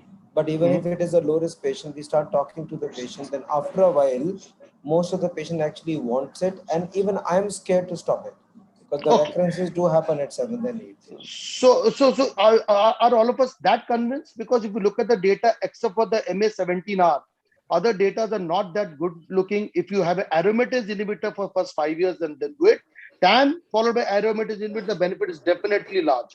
Dr. Nilesh, your take on this, because ASCO recommends what Amit told, what Dr. Nandita told, ASCO recommends. There's nothing telling that 10 years is what they recommend. The benefit is very marginal, but it is most beneficial when you have a TAM in the first initial years and then change to AIs. Dr. Nilesh, do you do it for all? Because what they told is pure guidelines. So TAM followed by AI is what I do for any patient who's initiated on who's been premenopausal at the time of initiating therapy. And short of patients who got up to T1C, I would recommend it for all others. And even for T1C, like Amit mentioned, in my clinical practice, I try to use it for longer if the patient is tolerating it well and has no side effects. Okay. So I think Dr. Shafali, nothing to add to that point. I had just a After comment. 5 years, only those subgroup of patients who are not negative, and if they are having the side effects, I tend to have a discussion that there is a point or option that we can stop it if patient is not tolerating. But of course, that would be choice in small subset only. So I tend to give it all. Dr. Nilesh, last point. No, that was, I just wanted to make a mention about the previous study about the musculoskeletal effects. Many of our patients are B12 deficient, and we may or may not check for it, but I think correcting that makes a very big difference. Okay, so point taken. So here I stop. We are just finished our time. I think the adjuvant extended hormone therapy recommended by ASCO, and that's what all of us told they practice it. But I think we need to individualize the patients with tamoxifen followed by AIs benefit the most. The benefit, otherwise, if you look critical in literature, after 5 years of AIs, the benefit is not that huge except for the MS17R study. Even the other letrozole, which is the NSABP, did not meet its endpoint actually. It is time to integrate acupuncture into schema of things, at least for patients on AI. It does make a difference. So that's what my take home would be. And it is a matter of concern for those patients because the panel told 50% or more do have this in the symptoms. Nilesh told 80%. That's the point he pointed out. And Amit also told the more time you spend, more percentage it is there. Ultra low risk group. Can we spare hormone therapy? I read that with my panel, they will not agree. So I had put the question mark already. And I think the data is not there, but it is interesting data. But once it is validated, I feel the MAMA print is going to take a precedence over the oncotype because you would like to choose these patients. And the neoadjuvant therapies are still evolving. My take on it, how I have changed my practice, I now push all my patients who are triple negative, all my patients who are HER2 positive to a neoadjuvant setup, because that is where I can modulate my adjuvant therapies. So if there is anything quick, 30 seconds, I will. Otherwise, I stop this panel here. Anyone? No? So Okay, I will thank just you. add one thing. Contrary to the B12 thing, which Nilesh says, many of our patients are actually on over-the-counter B12, and some of them actually have a very high B12 level also. So Nilesh actually, to point to his come to rescue, he told if that B12 deficient, correct that. That's what he told. I agree. Yeah. So we stop here and thank you organizers. Thank you Vamsi. Thank you Purveshwar. Thank you Best of ASCO. On behalf of the panelists and myself, I close it. Thank you. Thank you so much. Thank you so much, sir. We'll move on to our next session. This session is sponsored by Pfizer. And our chairperson for the session is Dr. Dinesh Dowell, medical oncologist from Delhi. And our speaker for the session is Dr. Dattatreya, Dr. Satya Dattatreya, from medical oncologist from Hyderabad. So with that, I will hand over the mic to our chairperson. Over to you, sir. Good afternoon to all of you. And I think without wasting much time, I would invite Dr. P.S. Dattatreya, medical oncologist from Hyderabad, and he'll be speaking to us on navigating the management with CDK4/6 inhibitors, optimizing the treatment with real world experience. So Dr. Dattatreya, I think the ground is all yours, and I think you can start with your Thank you very much, sir. Thank you so much, Team Best of ASCO 2021. I think the best part about this conference has also been that everywhere the conference has been sticking to the time limits, at the most 5 or 10 minutes here and there. So kudos to Kashish, Purvish Parikh, Sir Vamsi Krishna, and especially a big thanks for making me a part of this Best of ASCO. So next slide. We all know that ER/PR positive, HER2 negative metastatic breast cancer, hormone responsive and not in a crisis. The first line treatment of choice is endocrine therapy, and you tend to add a CDK4/6 inhibitor as second endocrine treatment too. You add to a hormone therapy, and if the patient has not used a CDK4/6 before, a CDK4 inhibitor, or you may think of using, say, everolimus plus eximus, and again you tend to choose a third endocrine therapy. And after 3 lines of endocrine treatments have failed, then possibly the patient goes on to get a chemotherapy options. Next slide. So that I think is what everyone agrees, and these are the phase 3 first-line trials of CDK4/6 inhibitors, Paloma 2 to the extreme left, then Monarch 3 and Mona Lisa 2. Now, if you look at these trials, I know that there are differences in study design and the patient population, but by and large, it comes out that by using a CDK4/6I plus endocrine therapy, hormone therapy in the postmenopausal females, the response rates are around 60%. The clinical benefit rate is around 80%, and the median PFS, the hazard ratio is around 0.55. So all the CDK4/6 inhibitors tend to give a hazard advantage in the median PFS, and the hazard ratio is 0.55. So this is as first line. I also mentioned there about the Mona Lisa 7 for pre and perimenopausal. The last part there the OS, and there you find that the hazard ratio is around 0.763. So with ribociclib trial, you are having a hazard ratio with regard to OS of 0.76 or 0.75. Next slide. I have put the Young Pearl trial here just to show that in 51% of patients who were treatment naive in this trial went on to get a combination of palbociclib and exemestane LHRH agonist compared to chemotherapy capecitabine. And again, the clinical benefit rate was 10% better by adding a CDK4/6 inhibitor.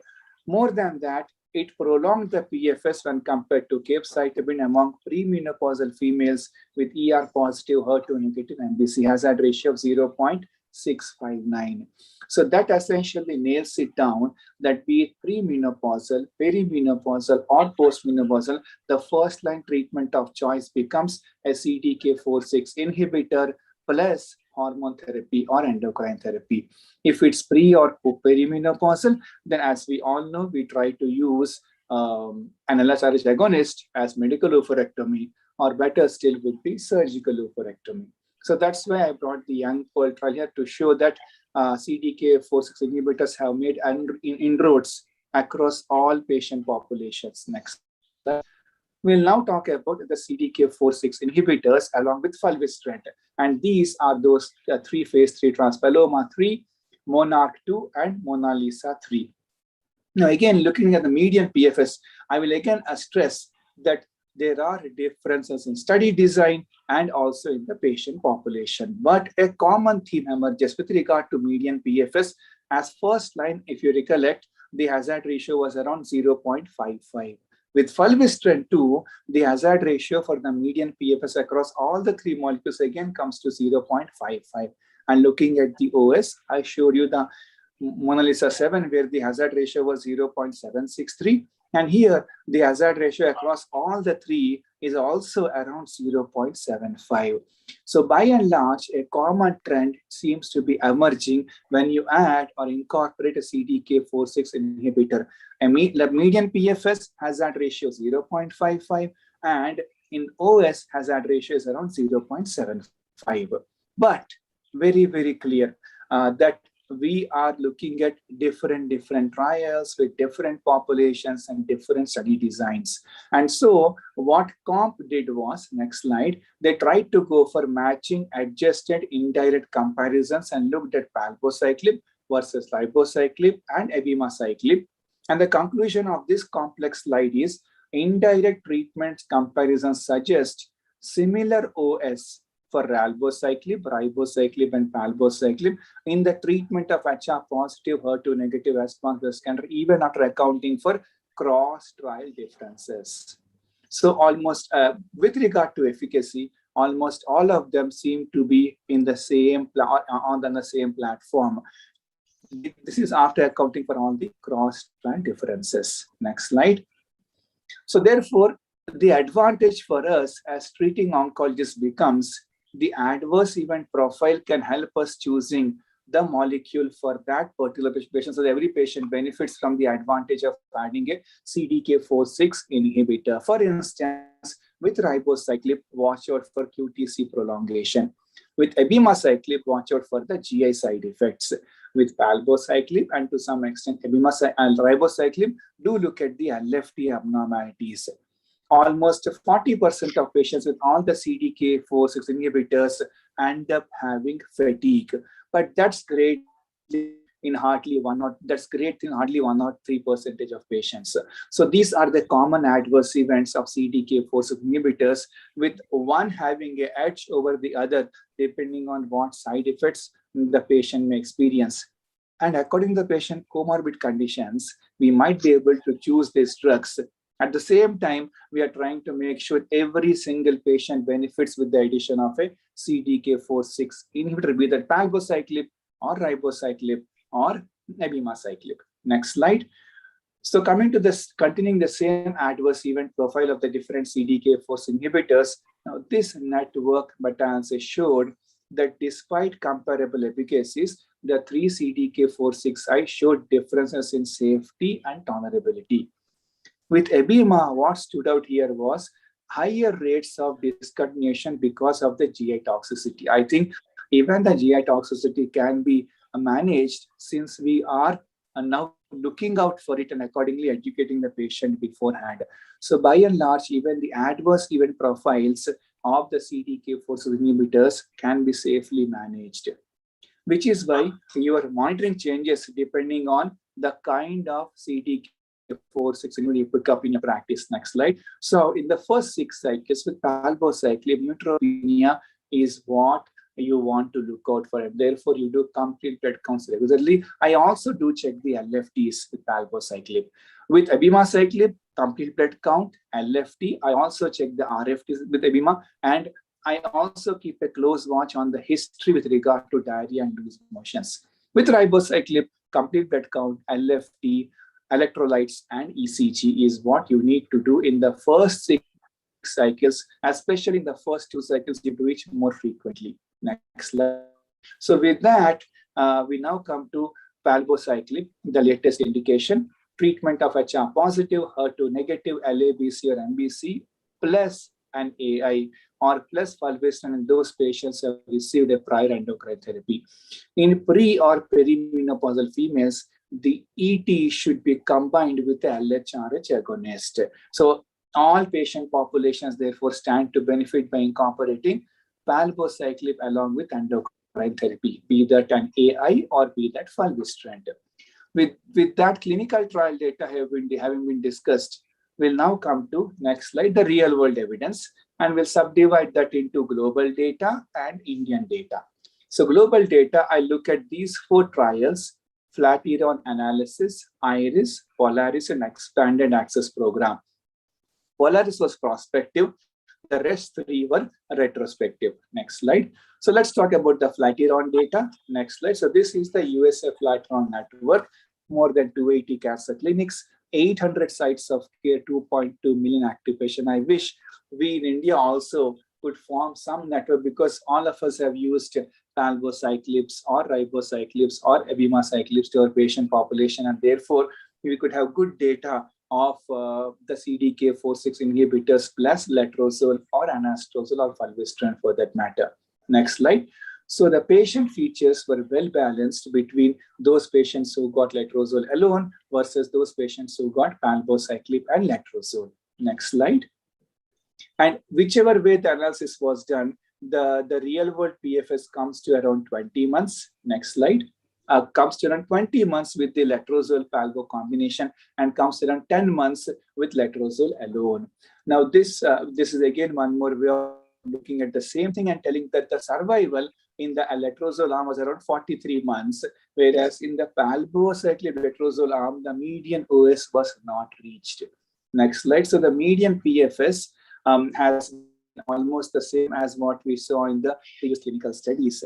Whatever the subgroup, next slide. Yeah, whatever the subgroup you found, that all patients stand to benefit by the addition of palbociclib. So to conclude the Flatiron data, in the real world setting, first line palbociclib and letrozole is more effective than letrozole alone in terms of PFS as well as the OS. Now, mind you, this was a heterogeneous population, but even then, the efficacy continues to favor the addition of palbociclib to letrozole. Across patient subgroups also, in subgroup analysis too, palbociclib combination was much better. So these data very clearly complement the superior efficacy when you add CDK4/6 inhibitors in randomized trials. So what was seen in the trials also got replicated in the USA lateral analysis. Next slide. The IRIS was a retrospective chart review. It was done in the USA as well as the Europe. So IRIS standing for IBRANCE Real World Insights. Next slide.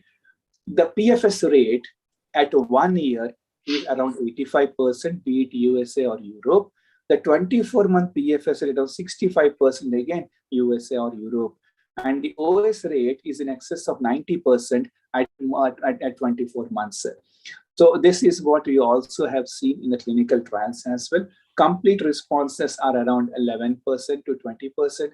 Partial responses are around 60 to 70%. Overall response rates are around 80%. Clinical benefit rate, 90%. So compared to the randomized clinical trials, the response rates and the clinical benefit rate also seem to be matching well with what we saw with the previous studies. To conclude the IRIS trial, next slide. Now, this was the first real-world assessment of clinical outcomes in patients in America as well as in Europe. And they found that palbociclib plus AI or fulvestrant showed favorable effectiveness in terms of PFS, survival rates, and response rates, as well as clinical benefit rates. Now, all of them seem to be similar as to what we saw in clinical trials.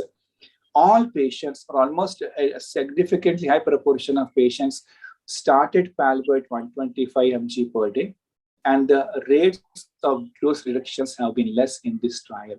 In our clinical practice too, majority of patients almost always gets around 125 mg per day, and very rarely we have to de-escalate the dose to 100 mg per day, and sometimes even 75 mg per day. Overall, majority of patients started 125 mg per day and continue to be on 125 mg per day. Next slide. The reason I wanted to show the Medline study was because neutropenia is one common complication which we see with palbociclib. Almost 40 to 60% of patients have neutropenia. But febrile neutropenia is extremely uncommon, and neutropenia does not affect the quality of life. Next slide. So the Medline study told us that evaluation of the PROs showed no association with neutropenia and the quality of life getting decreased. So neutropenia is a paper toxicity, and it doesn't affect the quality of life. And this was clearly made out by the Medline study. Next slide. 45% of patients had neutropenia at some point during the study. But despite having got neutropenia on the report, it did not decrease the quality of life. And these patients did not fare worse relative to those who did not experience neutropenia. So patients maintained quality of life throughout the follow-up period. Majority of these daily PROs also revealed a very low level of pain or fatigue, which did not change substantially over time, whether the patient experienced or did not experience neutropenia. With that, let me come next slide to the Indian experience, and I'll discuss about two publications here. One was as a poster in EBCC 2020. Second was an abstract in ASCO 2012. There's more than 4 years of experience Indian physicians. One was from 2 Delhi hospitals, and second was from 5 South Indian hospitals. Next slide. So this was a paper by Chaturabhuj Agarwal, next slide, and his colleagues from 2 centers in Delhi. This was the largest real-world data Indian population of 138 HR-positive HER2-negative MBC patients between Feb 2017 to May 2020. The median PFS as first line was 20 months. The median PFS as second line, 12 months. Overall response rate, 80% as first line and around 50% as second line. So this present real-world data from 2 Delhi hospitals in an Indian population also showed similar effectiveness as has been shown in other real-world evidences. And therefore, CDK4/6 inhibitors plus endocrine therapy has become standard of care, be it first line or second line in our patients of HR positive, HER2 negative MBC. Next slide. The second study is about 5 centers from South India. A retrospective study, 133 patients who got palbociclib between October 2016 and 2019, 60% first line and 40% second line. Next slide. Again, similar efficacy and similar safety in Indian patients as the Paloma trials. Neutropenia was a common side effect, but this was uncomplicated and easily managed with dose delays. Using CDK4/6 plus hormone therapy has therefore become the standard of care in HR positive MBC Indian patients. Let's now look at consensus recommendations regarding the use of hormone therapy in MBC. Now, this was a paper which was published in the SAJC in 2018, and where Senthil Rajappa and all esteemed, including Purvish Parikh, are part of this practical consensus recommendations. Next slide. The key take-home messages were: available evidence in patients of MBC does not support loco-regional treatment, but this could be individualized. Endocrine therapy is preferred rather than chemotherapy in patients who are HR positive MBC. Chemotherapy only to those patients highly symptomatic or have visual crisis, and therefore you need to have a rapid tumor response. The preferred first-line hormonal therapy for HR positive MBC should be a combination of palbociclib and AIs or any of the CDK4/6 inhibitors and aromatase inhibitors. If the patient is premenopausal, ovarian ablation is mandatory before starting on AI plus palbociclib, and that ablation is either surgical or medical. If palbociclib is not feasible for whichever reason, including financial reasons, then AI should be offered. In patients of bone-only disease, fulvestrant can be chosen over AI. Now, do we check for ESR1 testing in routine practice? At this point, ESR1 testing is not recommended. In patients who progress on a single agent AI, a combination of fulvestrant plus palbociclib should be offered. One more option is exemestane plus everolimus. So I think these practical recommendations from the consensus team gives clear take-home messages to properly manage our patients of metastatic breast cancer, HR positive, HER2 negative. So with that, I come to the last slide of my talk. Next slide. So I believe that palbociclib and the CDK4/6 inhibitors have changed the treatment paradigm. Before 2015, no new treatment options for ABC or MBC patients had been introduced for almost a decade. For a decade, it was the aromatase inhibitors. We also didn't have much knowledge about patient experience and satisfaction with the CDK4/6 combination treatments after the approval. So we have tried to show here all the real-world settings, global data, and the Indian data. So what does this data tell us? The real-world evidence data tells us that palbociclib and letrozole in first-line MBC has shown a median PFS of 24 months and beyond. Global data and real-world data complement the superior efficacy observed in randomized trials, and therefore clearly supports the use of palbociclib plus NAI as standard first-line treatments in patients who are ER positive and HER2 negative. At this point of time, no evidence of cumulative side effects or delayed side effects have emerged with palbociclib and endocrine therapy in randomized trials. And in fact, the Indian evidence clearly indicates towards a very fair or a very good tolerance to these molecules, similar to the randomized trials. What's important to understand is to make sure you monitor these patients regularly, especially in the first 2 cycles with palbociclib, complete blood counts. I would also prefer looking on the LFTs as well.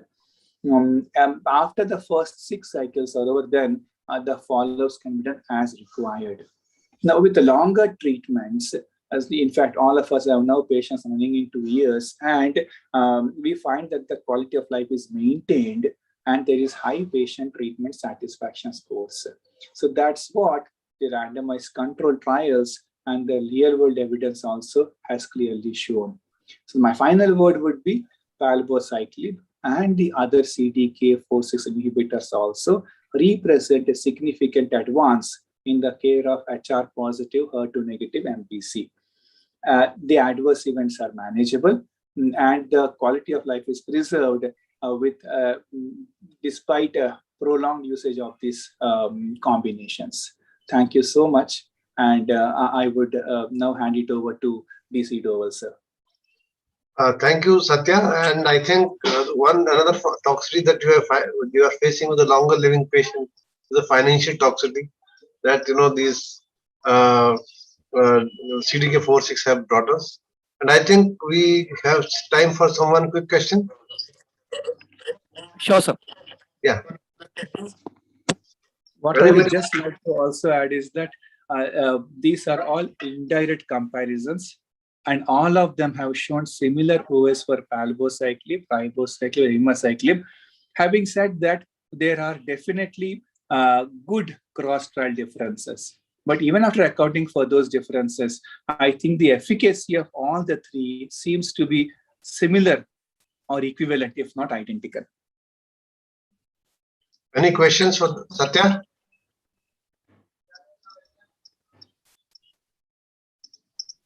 Well, if there are no questions, I'll hand over the mic to Kashish, and thank you for finishing in time and keeping to the best time. Thank you so much. Thank you, Satya. Thank you so much, sir. Thank you. Thank you so much, sir. We'll move on to our next session. We'll move on to the abstract presentations. Our first abstract presenter is Dr. Monica Bopana, who's a medical oncologist from Hyderabad. Over to you, ma'am. Yeah, am I audible? Yes, ma'am, you're audible. Yeah, so good afternoon, everyone. I'll be presenting the abstract of trastuzumab plus endocrine therapy or chemotherapy as first-line treatment for metastatic breast cancer with hormone receptor positive and HER2 positive. The SYSUCC002 randomized clinical trial that was presented by Zhong Yu Yuan from the Sun Yat-sen University Cancer Center. Next slide, please. The trial design was as follows. The eligibility criteria, they included patients aged 18 years or more with histology confirmed metastatic breast cancer. They should be triple positive and a disease-free interval of at least more than 12 months was necessary. These patients were randomized in a 1:1 ratio to the ET group that received trastuzumab along with the endocrine therapy, which included estrogen receptor modulators or aromatase inhibitors, or the CT group that received trastuzumab along with any one of these chemotherapy agents, that is taxanes, capecitabine, or vinorelbine. Their primary endpoint was progression-free survival. Next slide, please. Out of 412 patients who were assessed for eligibility, 20 were excluded because of not meeting inclusion criteria and because of declining to participate. 392 patients were randomized in a 1:1 ratio. 196 of them were assigned to the trastuzumab plus chemotherapy group and 196 were assigned to trastuzumab plus endocrine therapy group. All these patients in both the groups received the allocated treatment, so all of them were eligible for intention to treat and safety analysis. In the chemotherapy group, 188 patients discontinued treatment, 138 of them had disease progression, 53 died, 13 had adverse events, 8 patients decided to not participate any longer, and 2 were lost to follow-up, and for 8 patients, treatment was ongoing. In the endocrine therapy group, 190 discontinued treatment, 137 had disease progression, 46 died, 4 had adverse events, 4 patients decided not to participate, and 2 were lost to follow-up. 6 have treatment still ongoing. Next slide. So if you look at the progression-free survival, which was their primary endpoint, the analysis showed a hazard ratio of 0.88, and there was no statistically significant difference in the PFS between the chemotherapy arm and the endocrine therapy arm. Next slide. The overall survival analysis also showed a hazard ratio of 0.82 and no statistically significant difference between the two groups. Next slide. So when we looked at the subgroup analysis, actually the subgroups are not clearly visible, but across all the subgroups, basically both the arms fared very similarly. There was only one subgroup who had a disease-free interval of less than or equal to 24 months. In them, there was the chemotherapy arm did better, which was statistically significant. Next slide.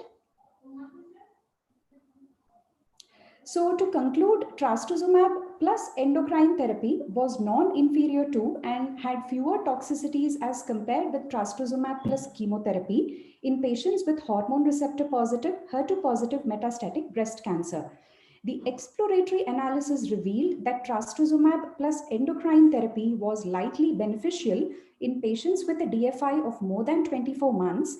Trastuzumab plus chemotherapy was likely beneficial in patients with a DFI of less than or equal to 24 months. So my take on this is that when we come across triple positive patients and who've had a relapsed metastatic breast cancer, probably this study gives us a direction that if their DFI is less than or equal to 24 months, maybe trastuzumab plus chemotherapy is a better option in them, subject to the fitness of the patient.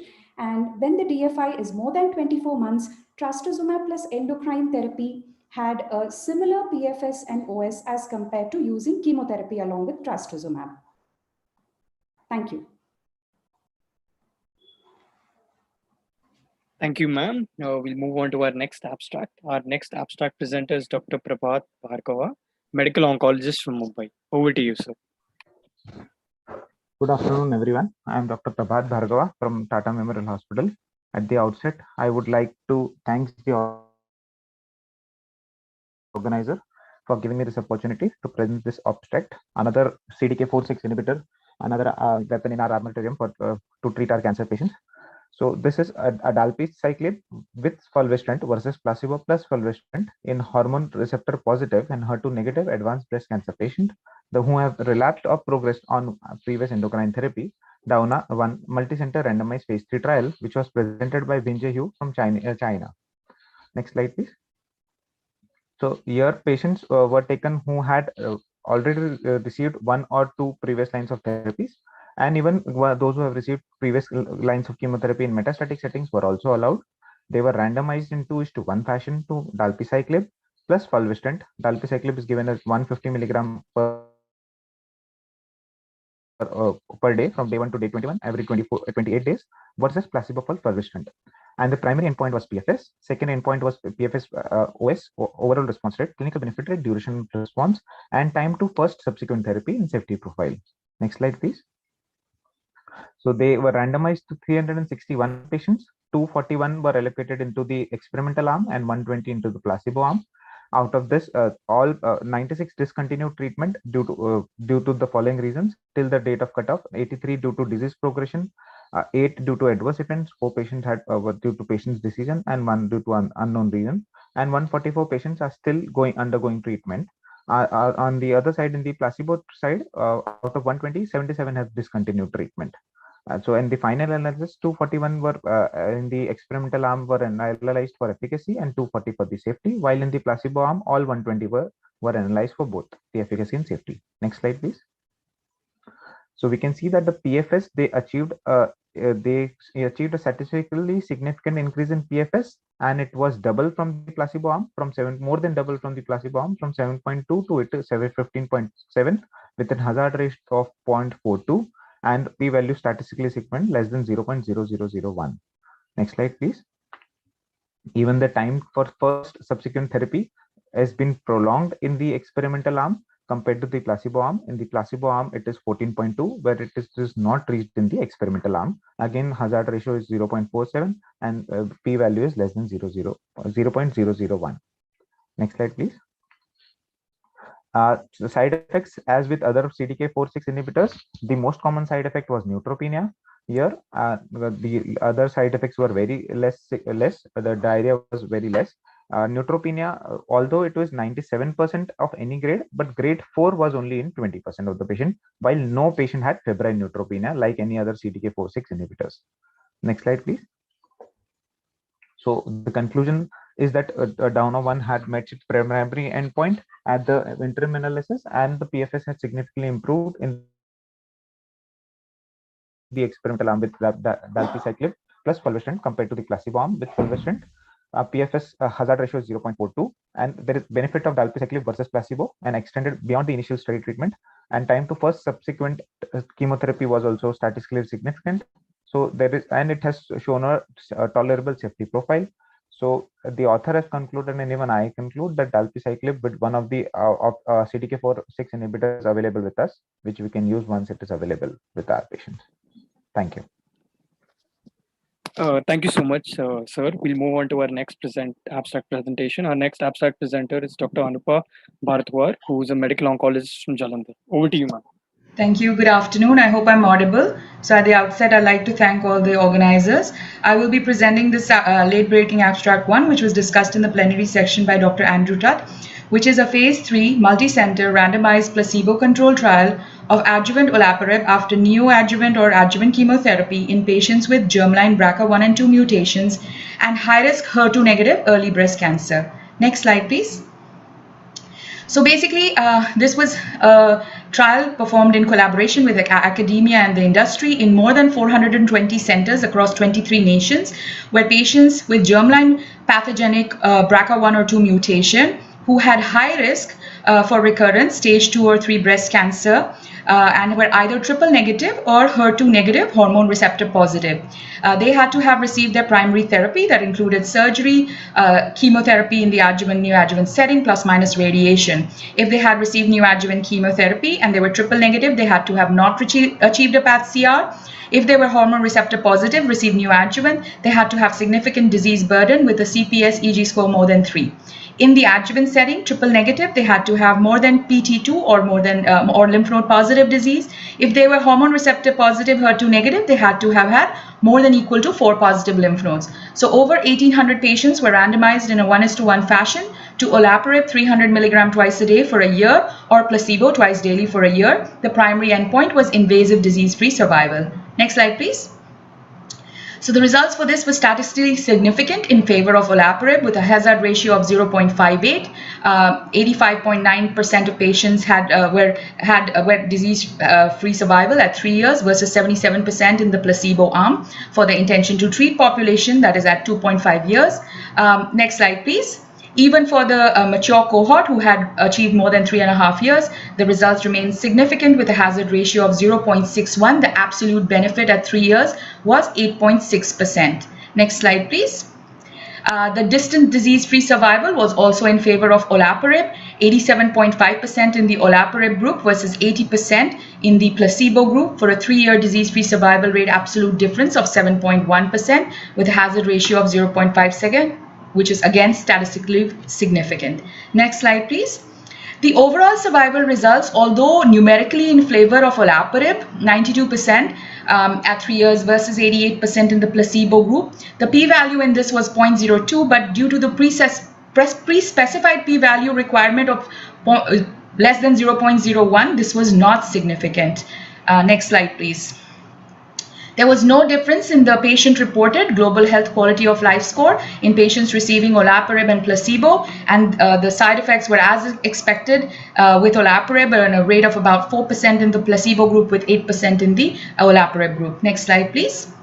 So the authors concluded that patients with high-risk HER2 negative breast cancer and a germline BRCA1/2 mutation had significant risk of invasive disease-free survival and distant disease-free survival events despite the standard therapy. And adjuvant Olaparib for 1 year after completion of local therapy, adjuvant chemotherapy or neoadjuvant chemotherapy, significantly improved both invasive and disease-free survival. Although fewer deaths were reported on Olaparib, the OS benefit was not significant. Toxicity was limited and manageable without any effect on global patient-reported quality of life, and therefore germline 1, BRCA1 and 2 sequencing is an important biomarker in early breast cancer. So my take on this is that definitely the addition of Olaparib to standard therapy improves 3 years invasive disease-free survival with no new safety concerns, and that is why this is one of the practice-changing abstracts from ASCO 2021. However, the implementation remains challenging because identifying these patients with germline BRCA1/2 mutation requires that we incorporate genetic testing in the decision making for treatment and not just for managing future cancer risk. And we know that as of today, Less than 50% of patients with breast cancer who qualify for genetic testing get the genetic testing, and there is severe underutilization in minority and underserved population, and I expect this would be even higher in our Indian population. There are also some questions raised whether the adjuvant PARP inhibitor is for all or just for some patients with germline BRCA1 or 2 mutation, and whether this benefit would include even those patients who could not be included in this study. For example, somebody who's hormone receptor positive has only 3 lymph nodes. What is the duration of therapy? Should it have been more or less? And what about integration with other therapies such as capecitabine in the triple negative, abemaciclib in the hormone receptor positive? And I guess in the future we will have some answers for these too. Thank you very much. Thank you so much, ma'am. We'll move on to the next abstract presentation. Our next abstract presenter is Dr. Rajat Saha, medical oncologist from New Delhi. Over to you, sir. Thank you very much, the organizers. The abstract which I'm going to present is the first in human phase 1-2 study of CYT0851. It is a first-in-class oral inhibitor of RAD51 mediated homologous recombination in patients with advanced solid and hematological cancers. The principal investigators of this trial is Ryan C. Lynch, Johanna Bendel, and Ranjana Advani. And this trial has been conducted across various US centers. So I've been given the opportunity to present this developmental therapeutics abstract. Next slide, please. So basically, we can see that CYT0851 is an oral therapeutic agent. Now, the treatment with this agent reduces the RAD51 focus and increases the DNA damage measured by gamma H2AX. Now, RAD51 focus is basically the marker of DNA repair, and gamma H2AX is the marker of DNA damage. Here in this slide, if you can see in the vehicle part, in the left-hand side part, means a cell line which has been given the vehicle, the RAD51 focus is higher and the gamma H2AX focus is lesser. Whereas in the right-hand side panel, we can see a cell line which is treated with CYT0851. The gamma H2AX, which is a marker of DNA damage, is higher. So that means that that cell line will be prompted for lethality. Next slide, please. So this was the preclinical characterization and the in vivo anti-tumor activity in a Burkitt's tumor cell line and in a pancreatic cancer cell line. Here we can see vis-a-vis the vehicle, the cell line which has been treated by the CYT0851 is showing a decrease in the tumor cell volume as compared to the vehicle in the Burkitt's lymphoma cell line, as also in the pancreatic cancer cell line. Next slide, please. So this trial was a phase 1 dose finding trial design. The dosing was an oral 28 days continuous dosing of the CYT0851 per cycle, and it was a 3+3 dose escalation study, and there was a pharmacodynamic backfill also. So the primary endpoint was to find out the maximal tolerated dose, and the secondary endpoints of this trial were the safety, the pharmacokinetic analysis, and the anti-tumor activity.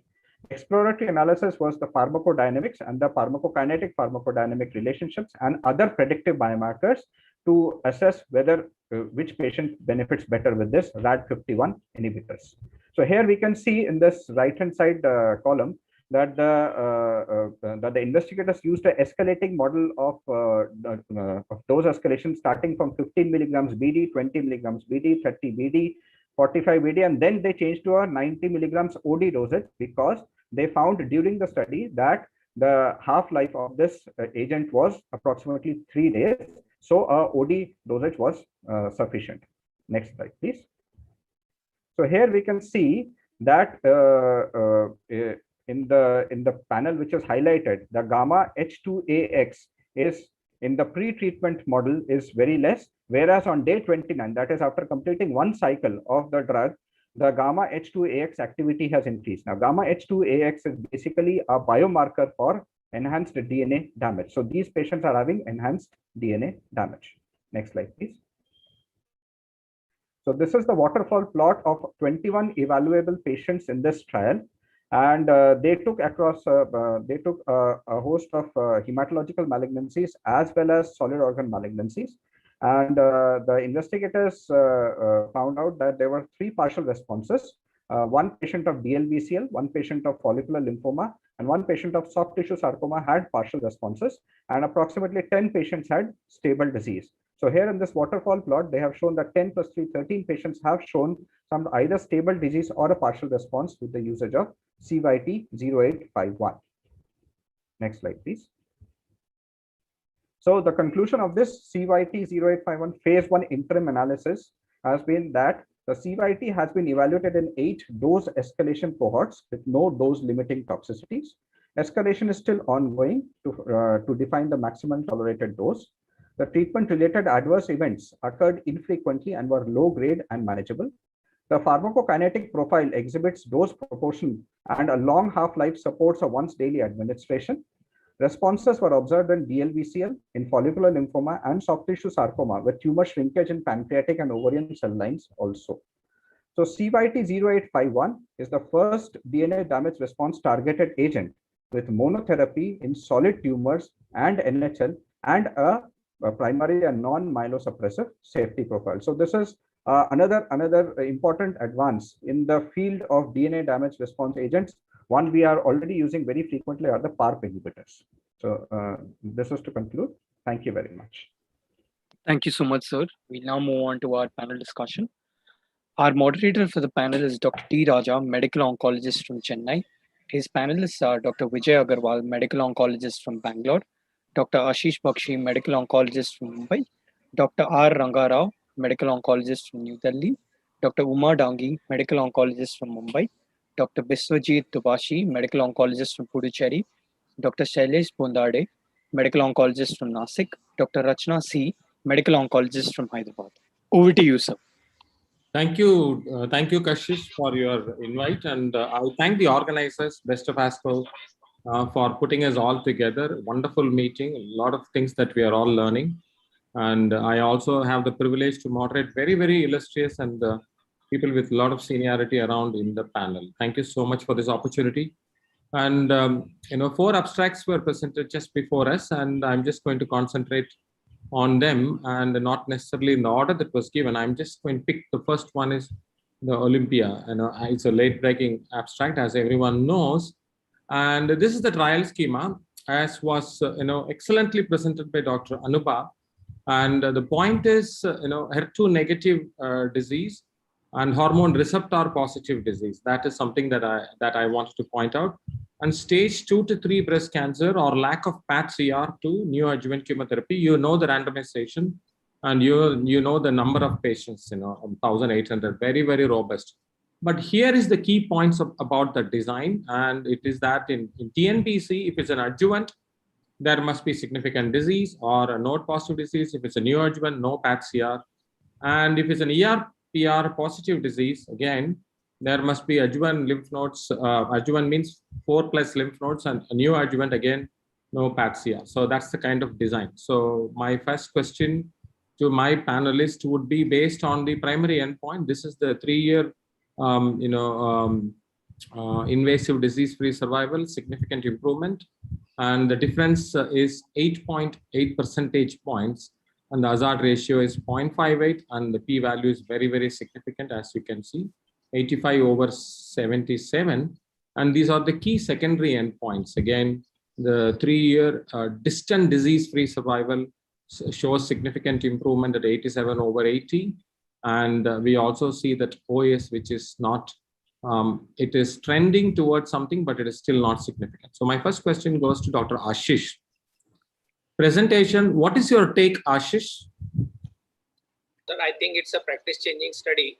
And I would, in any case, nowadays we routinely offer multi-gene testing for hereditary breast cancer. For patients with breast cancer, we try to counsel every patient to undergo testing.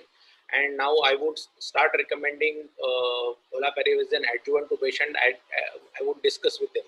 I understand that logistically may not be possible for all the patients to go for this. So that's my current take. One more. So you are very impressed with the data, and you think that it is practice changing. That's your take home, correct? Yes. Yes. Thank you so much, Dr. One Ashish. more point was regarding the platinum. So probably we do not know in the group of patients who have received neoadjuvant, if we are giving them capecitabine, what would be additional benefit of offering Olaparib to them? So that's one point in TNBC patient. And if we are using platinum, then probably how much benefit Olaparib will have is something that I feel questionable. We'll come to that. We'll come to that. Sir Rangarao, sir, I have presented the subgroup analysis, and here is the subgroup. And the key takeaway from that is that the hazard ratio seems to be slightly less favorable when there is, as Ashish was mentioning, if you have an ER/PR positive disease, and you also, if you have a prior platinum, so that points towards less efficacy for ER positive or prior platinum. But is that the way we should interpret this subgroup, or we should be cautious in interpreting these subgroups when they were not intended to be analyzed in that way? Dr. Rangarao, sir. So I would not call it this study as a practice changing.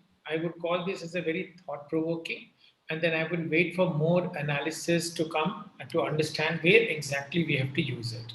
Yes, in certain patients, I would still hesitate. Then other point I want to know in this study was which was not discussed much, is the toxicity data. Though in one line it was said that the manageable safety and toxicity was observed, but I would like to understand more about the safety. So since there is a heterogeneous group of patients who have been tried in this particular trial, I would wait for more data to emerge out of it, and then more analysis and subset analysis of this to come in. And then the OS data is still not, it's a long way, but IDFS data is definitely impressive to consider this thing. But still, I would say I would wait for some more time to explore this study. Thank you, sir. And Dr. Vijay, Professor Rangarao talked about toxicity, and I've just put the data set here. And this is the toxicity profile, which is still a select one. And these are the major toxicities. But the point is the discontinuation on Olaparib was 9.9% as versus 4.2 on the placebo. And you see that the neutropenia is 5%. And fortunately, there were not, maybe there were no MDS or AML reported in this study as compared to the ovary, but ovary is different, Taxol, corpus, so on and so forth. So, Dr. Vijay Agarwal, what is your take on the toxicity? Comfortable or uncomfortable? I think based on this data, it is not too bad. But we have our own experiences with Olaparib, and it is the myelosuppression is quite reasonable, and so is the fatigue. Even though here they say grade 2 fatigue is only grade 3 fatigue is only 2%. Our own experiences say it's a lot more than that. But nevertheless, I think overall it's a good data. But in the absence of overall survival data, we have to be very, very careful. Toxicity is not non-significant. There's a discontinuation rate of about 10%. In realistic case patients, it's likely to be a bit more than that. Given the data that exists at this point in time, I think the toxicity is not too bad. Thank you, Dr. Vijay. And I'm just going to quickly present one of my case. This is a young patient, early breast cancer, and she's 41 years. And it turns out that she has an early breast cancer. She also has an ER/PR positive disease, and she has got a BRCA2 positive disease, and you see a pathogenic variant. So, and this is a patient that I'm treating right now. She is on the adjuvant chemotherapy. So this is the combo: young, early breast cancer, HR positive, germline BRCA2 positive. So, am I okay to adopt the adjuvant Olaparib Akata Olympia, or is it too soon? Dr. Uma Dangi, what is your take for the patient in front of you on Monday morning? Dr. Uma, are you available? Doctor? Yeah, can you hear me? Yes, Dr. Uma, please, yeah. Hello? Dr. Uma, can you hear me? Yes, we are able to hear you, Dr. Uma. Hello? Dr. Uma, we are able to hear you, but I think there is some issue. Doctor. Hello, can you hear me? Yes, we are able to hear you, yes. Sir, I don't think she is able to hear us. We'll just try to solve that. Sir. We can hear you. Dr. Bishwajit, can you take that question, Dr. Bishwajit? Yes, sir. So just for confirmation, is this node, how many nodes were positive? Is that fitting into the Olympia A criteria? Yes, she had a N1 positive disease, T2N1. And she had about 4 or 5 lymph nodes, 4 lymph nodes positive. Okay, so in the Olympiad, criteria, it's fitting into the Olympiad inclusion criteria. The only thing is that 20% of the patients only were hormone positive were included in the Olympiad study. That's so true. The numbers are too small, and definitely I think triple negative, definitely there is some strong data, but I would keep my finger start using it in hormone. Fine. So you are still keeping it reserved for the hormone positive. That's the message that you are trying to convey. That's perfectly okay. We'll come to that. So then that's the question. So I will turn to Dr. Sailesh. Sailesh, you heard Dr. Biswajit said what he said. So the question is, this was also presented by Dr. Tong, subsequent to the original presentation, and equal benefits for all subgroups of Olympia A, and what about HR positive disease and lower volume disease? So Dr. Sailesh, what is your take on ER positive if they fit the criteria? Are you comfortable or not? Yes, if the patient fits into the criteria of ER positivity with more than 4 nodes, or depending on whether you are using neoadjuvant or adjuvant, as per the Olympia protocol, I would be comfortable putting them on Olaparib. Perfect. And as Dr. Anubha in her presentation and Ashish pointed out, what about these kind of things in HR positive disease? Now that we know the monarchy data should be integrated with abemaciclib, and in TNBC, if there is still a PAT-CR not achieved, then capecitabine versus so on and so forth. So this is so you're going to face all these things. Dr. Rachana, your take on challenging contemporary other options. What do you say, Dr. Rachana? So for triple negative breast cancer, I would prefer to start with Olaparib, use Olaparib after neoadjuvant therapy. But for HR positive, I would still wait for further data. Perfect. That's your take. And we are trying to convey this message to the wider audience. And we totally respect the panelists' seniority in absorbing the data and conveying it. Dr. Vijay, 1 year, do you think it's optimal? We know that Solo 1 and all went on for 2 years. So did they get it right? And how did they really? And there is a lot of criticism. This 1 year was very arbitrary. That much is very clear when the investigator chose that time some time ago. Dr. Vijay. Yeah, I mean, I don't think so at this point I will have an answer one way or the other. For whatever reason they chose 1 year, the data do exist for 1 year. And even in the absence of survival data, even with 1 year, I am fairly uncertain whether longer duration will improve outcomes. And so unless we get more mature data, I think we're stuck with 1 year. And I take your point, 1 year is arbitrary, but longer than that, I suspect toxicity will go up significantly. So at least we're happy with stopping at 1 year. Now, Ashish, coming to you for a difficult question. The Olympiad and the MBRCA showed a PFS, but did not show an OS benefit, and also did affect the health-related QOL. I have the data here. So does that tell you that what's going to happen with the OS later on, in this? Can you hazard a guess? So I think if you see the survival curves of Olympia, there is a separation that is starting almost at 12 months. And then which is gradually increasing over a period of time. So my guess is that probably as the data matures more, we would see a survival benefit. That's what so you believe you're going to see a survival benefit. I feel so, yes. Let us hope that your words are prophetic. I'm coming to Dr. Rangarao, sir. Now that we have some strong data, okay, adjuvant, everybody agrees in the right setting, but then the Neoadjuvant study was also presented this year, and this is neoadjuvant Talazoparib. And that's the PAT-CR rate for Talazoparib at 45%. Very, very impressive single agent.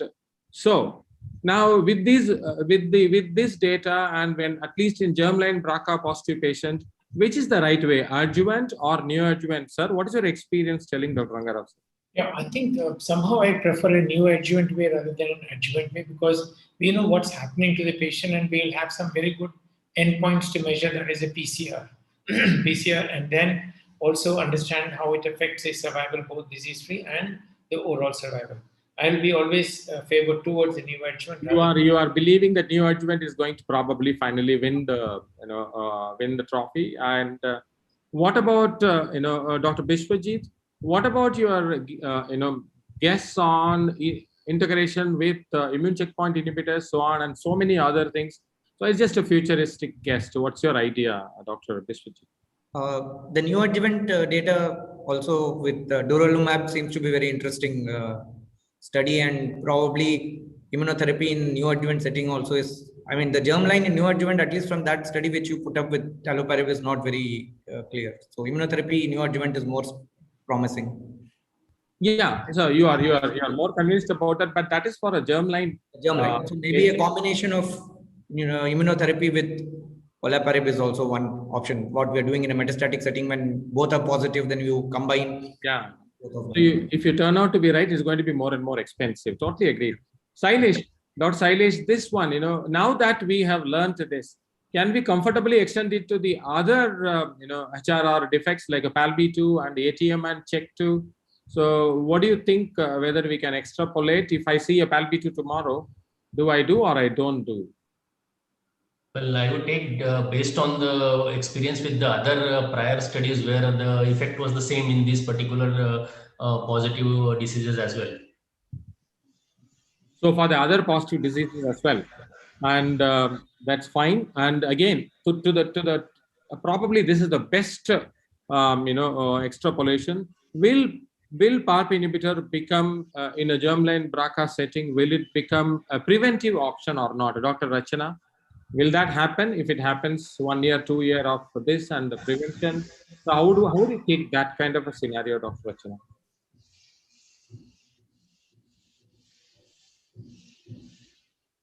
Dr. Rachana again is not audible. Dr. Ashish? Yes, sir. Prevention.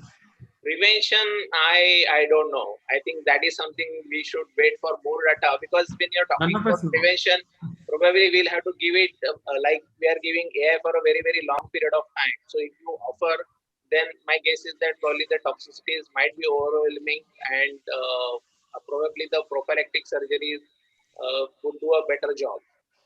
Yeah. Well taken. I mean, if it's a really futuristic thought, but it's an important thought. So now I'm coming to Dr. Vijay Agarwal.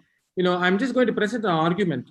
Some of them thought that the ER positive patients, this is too early. Let me just put the context. This is a review that appeared last year for all the by one of the for Japanese author, adjuvant endocrine therapy. This is the context.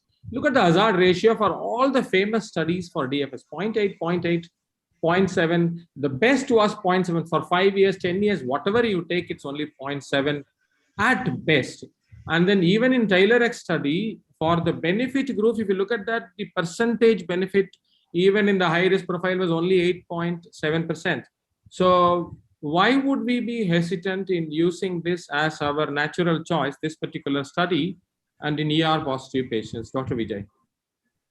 I mean, I don't think so. At this point in time, we can say based on the data that exists is that we should differentiate ER positive from triple negative. However, the options in ER positive are quite a lot. Like you suggested with the monarchy and things like that, the options are quite a lot. Probably a lot less toxic than Olaparib itself. I think I'm not saying that we should dissuade it or it's too early. There's good hazard ratio. It's a good study. Should be discussed with the patient, even in ER positive patients. But there are a lot more options available for them. Yeah, as the data stands. Thank you so much. Moving on to the next study, Dr. Monica presented it beautifully. And this is trastuzumab plus endocrine therapy versus chemotherapy. And this is the PFS, 0.88, and the OS. I think the thing is that non-inferiority is proven. This is the most important to take away probably out of this, and this is the hazard ratio of the PFS. The key is 24 months or less or more if the disease-free interval was before you started this, and that's the conclusion, that this is non-inferior to chemotherapy, trastuzumab plus endocrine therapy, and probably it is best suited in disease-free interval of more than 24 months. So I'm coming to Ashish. Again, do you think now that in at least a good number of patients, we can not consider chemotherapy as a natural choice just because HER2 is positive?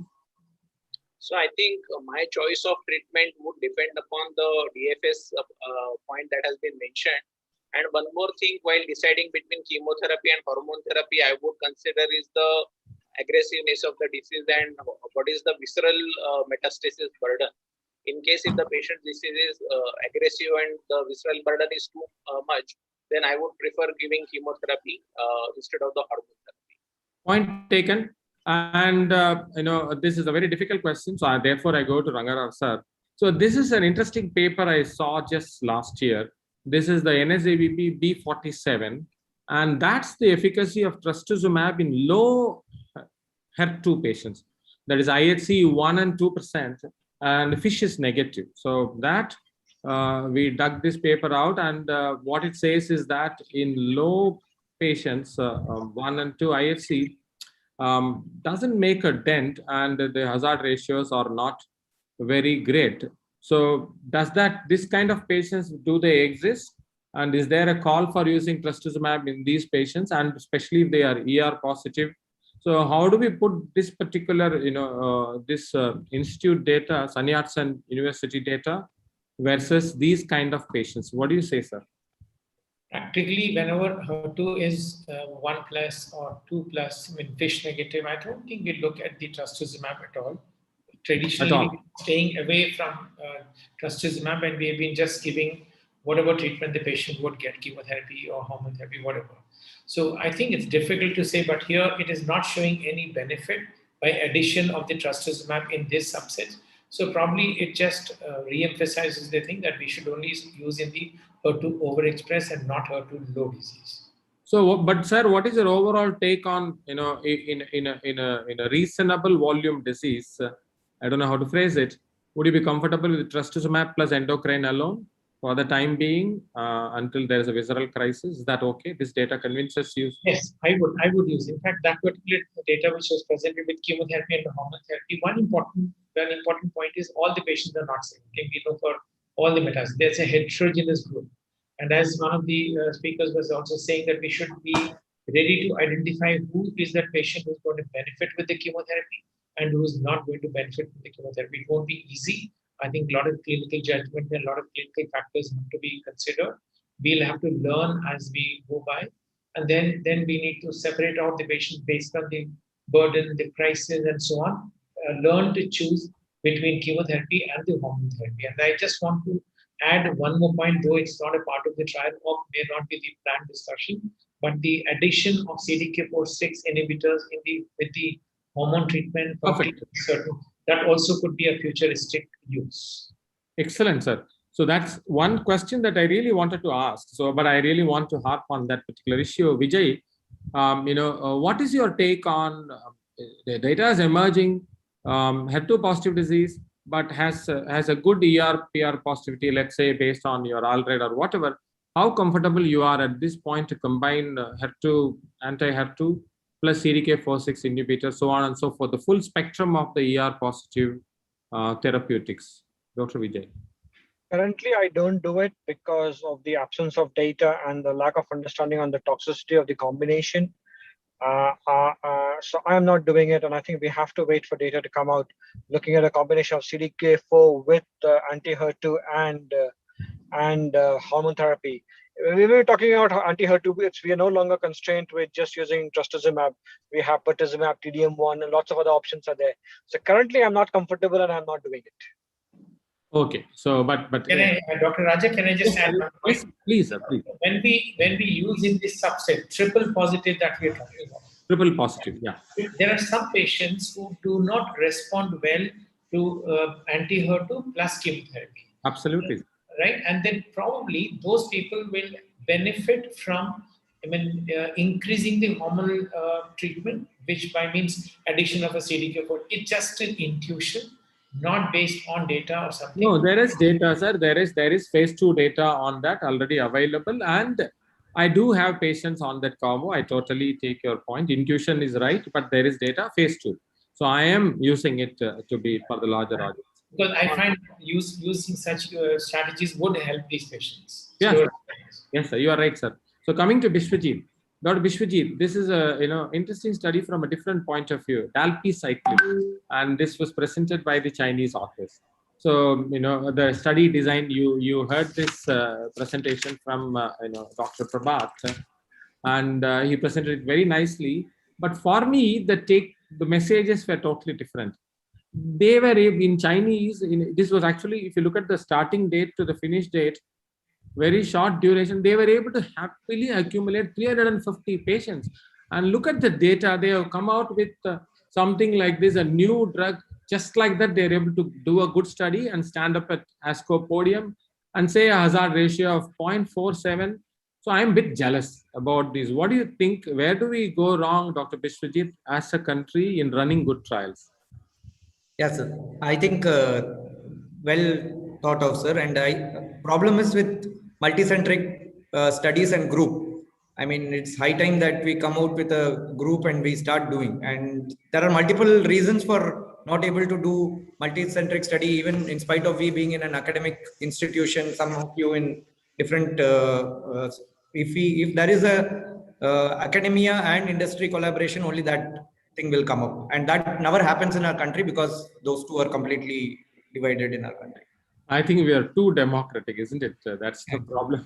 Dr. Sailesh, coming to this particular study, the Downa one, dalpicyclib, another interesting drug, hazard ratio of 0.47, no new safety signals, tolerable safety profile. So would you be happy to add this to your kitty of Abima, Ribo, and Palbo, Dr. Sailesh? As you say, another CDK4/6 inhibitor. Whether I would use it, yes. I mean, if affordable and available, definitely I will use it. You'll be happy to use it. Yes. No problem. So, Dr. Ashish, this is, individually, this is a beautiful paper that was also presented in this ASCO, solidifying the CDK4/6 inhibitors. This is what Dr. Otto Medger presented.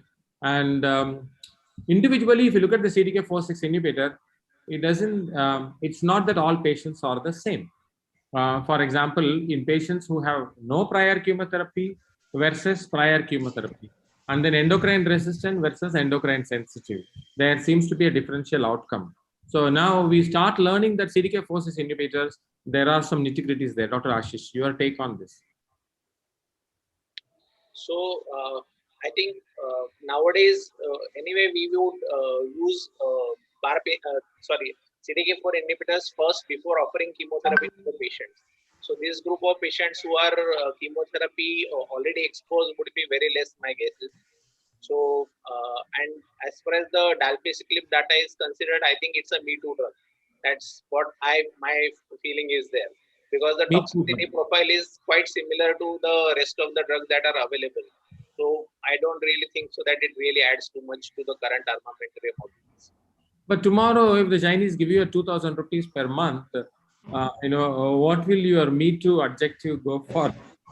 Yes, agreed. So in case if it breaks the price barrier for my patient, then I would use it.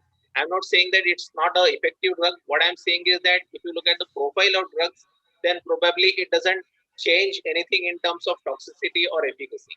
The point taken. I was just trying to pull your leg. So there are other interesting aspects of that paper. ESR1 mutation, and again, it was not doing well if the patient is mutated. PIK3CA not doing well. So Dr. Vijay Agarwal, do you now start routinely looking at whether the patient is PIK3CA upfront, where just before when you start the CDK4/6 inhibitor? Now in your practice, do you really think this should be looked at? Is that part of your practice or not yet, Dr. Vijay? So we don't do it upfront at baseline. I do it if someone's progressed on hormone therapy. But I think given the data that is coming out, and I think similar to breast and all other tumor types, we really need to start looking at molecular cytogenetics upfront rather than later on. But I take your point that, it's not, PIK3CA may be easily available, but ESR1 is not easily available to do, and it's quite expensive. But currently, to answer your question, I'm not doing it, but do I think I should do it? Yes, I do. Yeah, it comes from a broad panel NGS. Dr. Rangarao sir, would you do such broad panel NGS now before you put your patient on CDK4/6 inhibitor? No, not right now, because it has to, it is only telling me maybe the prognosis is going to be bad in such patients, but it doesn't tell me what to do. So I think maybe it will be too much to use the alpha-cyclib right in the beginning. So I think it's little maybe in future I'll adopt this, not right now.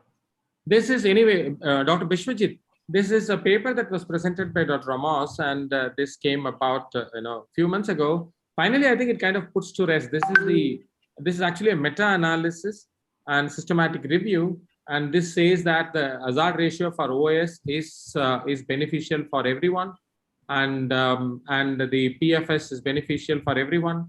So do we now get convinced that all are same, one and the same? Yes, sir. I think I agree with this because there was a network meta-analysis and then multiple meta-analysis which has shown that I think all the three drugs are similar except for minor side effect profile. But tomorrow, if monarchy becomes a powerful positive, then would you change your mind? CNS and all is not abemaciclib is slightly above, cut above the rest. Agreed, sir. CNS, the incidence of CNS metastasis in hormone positive, HER2 negative is very, very uncommon. So the percentage of number of patients in that group, unless you have really large data that one is better than the other, it's very, very difficult to say. So I'm still not really convinced that really abemaciclib in a CNS. But currently, whatever available data, if there is a CNS disease patient, I would put the patient on abemaciclib. But I still don't believe that there will be a large difference between the three. Fine. So I've come to the last abstract. I've got only 1 more minute, but it's a very interesting thing. It's a phase 1 data comes right up there, So that's very interesting. This is the phase 1 data as it was well presented by Dr. Rajat. And but the key point is that this is where the RAD51 sits. It's really a close ally of BRCA1, 2, and that's where it sits when these molecules are trying to repair the double-strand DNA break. And so this was kind of a proof of concept. And look at the change in the tumor burden, considerably impressive. But this was all DLBCL, and this is DLBCL, and this is follicular lymphoma. Excellent responses to this particular molecule, myxofibrosarcoma, cutting across the board. So that is the interim analysis that says that Dr. Sailesh, first targeted drug that acts against RAD1 in a very impressive way. What is your take on this particular data, Dr. Sailesh? I think the maximum tolerated dose is yet to be achieved. So, maybe further increase as per the toxicity, as against the toxicity, if we get the better dose profile, maybe the waterfall plot might change. But looking at this, it seems that probably more and more activity in round cell tumors than compared to any other tumors. Or maybe it is just that the principal investigator involved in this trial were basically treating these diseases. So Rangarao sir, this is the next step. This was also argued in the ASCO, whether we can take this up to the breast cancer portfolio or not. What is your take if RAD51 is detected? Yeah, I think it could be. I mean, it could be. It looks like a broad spectrum. It is acting on a broad spectrum malignancies. I think it should be tried. We'll wait for it. It's very encouraging to see the responses. Thank you, sir. It was phase 1, but it's important that it came about here. And this is my last question, and I pose it to Ashish, my dear friend. Ashish, this is the many moods of our today's convener, Dr. Vamsi. Do you think he's appreciating us or he's firing us? What do you think, Dr. Ashish? Anyway, thank you to Dr. Vamsi and the entire organizers to put us together. I'm sure he's appreciating, sir. Thank you so much, my panelists, all of you. Wonderful discussion. Thank you. Thanks to organizers. Back to you. Thank you so much, sir. Thank you to all the panelists. Before we move on to the next session, we have a short video from our supporter. At Intas Oncology, we always believe in patient-first philosophy. With your guidance and support, Intas has always been at the forefront in bringing innovation and improving access. Your suggestion and our action has led to significant increase in access to trastuzumab in past 2 years. We will not stop here. Your endeavor is our endeavor. Not a single patient should be denied access to trastuzumab. Together, we can lead the change. Intas Oncology takes yet another step in improving lives of cancer patients. Introducing, for the first time in the world, a left heart 375, offering convenience, compliance, and completion. With a left heart 375, there is no storage hassle of leftover drug. With a left heart 375, there is no drug wastage. A left heart 375 facilitates completion of therapy, and patient compliance, as it leads to saving of rupees 2 lakhs per patient. Aleptha is the only trastuzumab brand which offers flexibility to choose the best fit for the individual. Continuing with our patient-first philosophy, presenting Aleptha 375, the most affordable trastuzumab in the world at just rupees 14,990.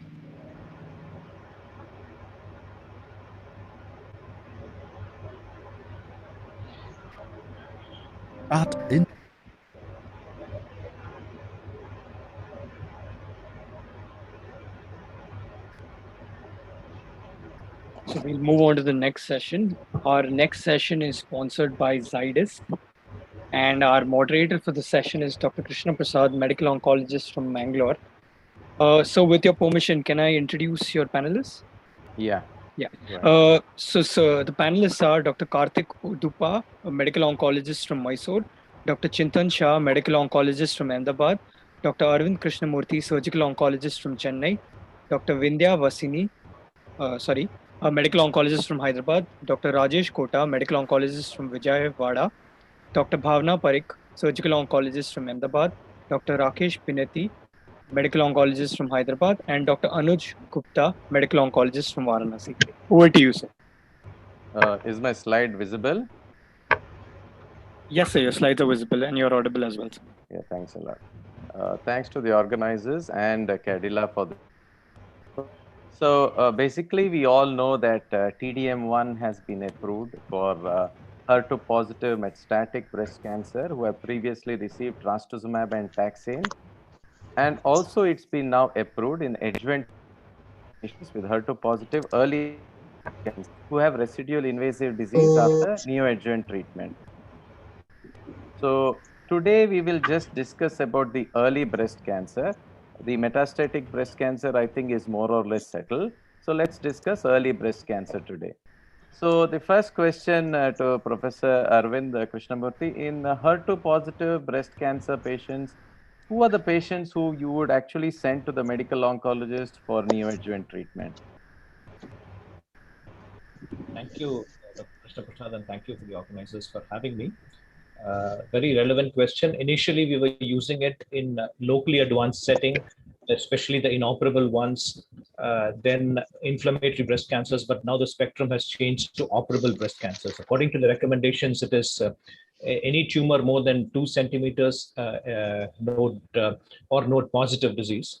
But I would say that for us also, we have shifted to sending patients of operable breast cancers, though I must admit that not all the 2 centimeter rule is slightly hard to sort of beat in our setting at this point of time, but we are slowly changing. Yeah, fair enough. Dr. Bhavna, what about you in your setting? Is it the same as Dr. Arvind? And if so, what are the nuances you need to look at before sending the patient to medical oncologist?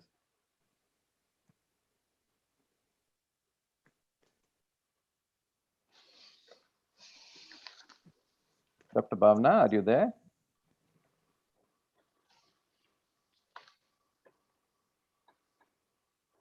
I think we have lost her. So, Dr. Karthik, what about you? When you receive a patient from the surgeon, would you look at something which they have done already in an operable breast cancer, whether they have inserted the clips or anything like that? What are the things you would see before you proceed with neoadjuvant? I think the mammogram is must. So mammogram, most of the surgeons are comfortable with the mammogram, but if the surgeon is comfortable with tattooing or clip placement, I'll be actually more than happy to see that. Dr. Arvind, if you can come on that, what are the things you would do before sending it to us? Yeah, definitely we should get all the markers in place, the prognostic ER, minimum of ER/PR and HER2. Then you have to consider doing some form of tattooing for the primary tumor and also preferably of the node if your ultrasound detects some sort of a node.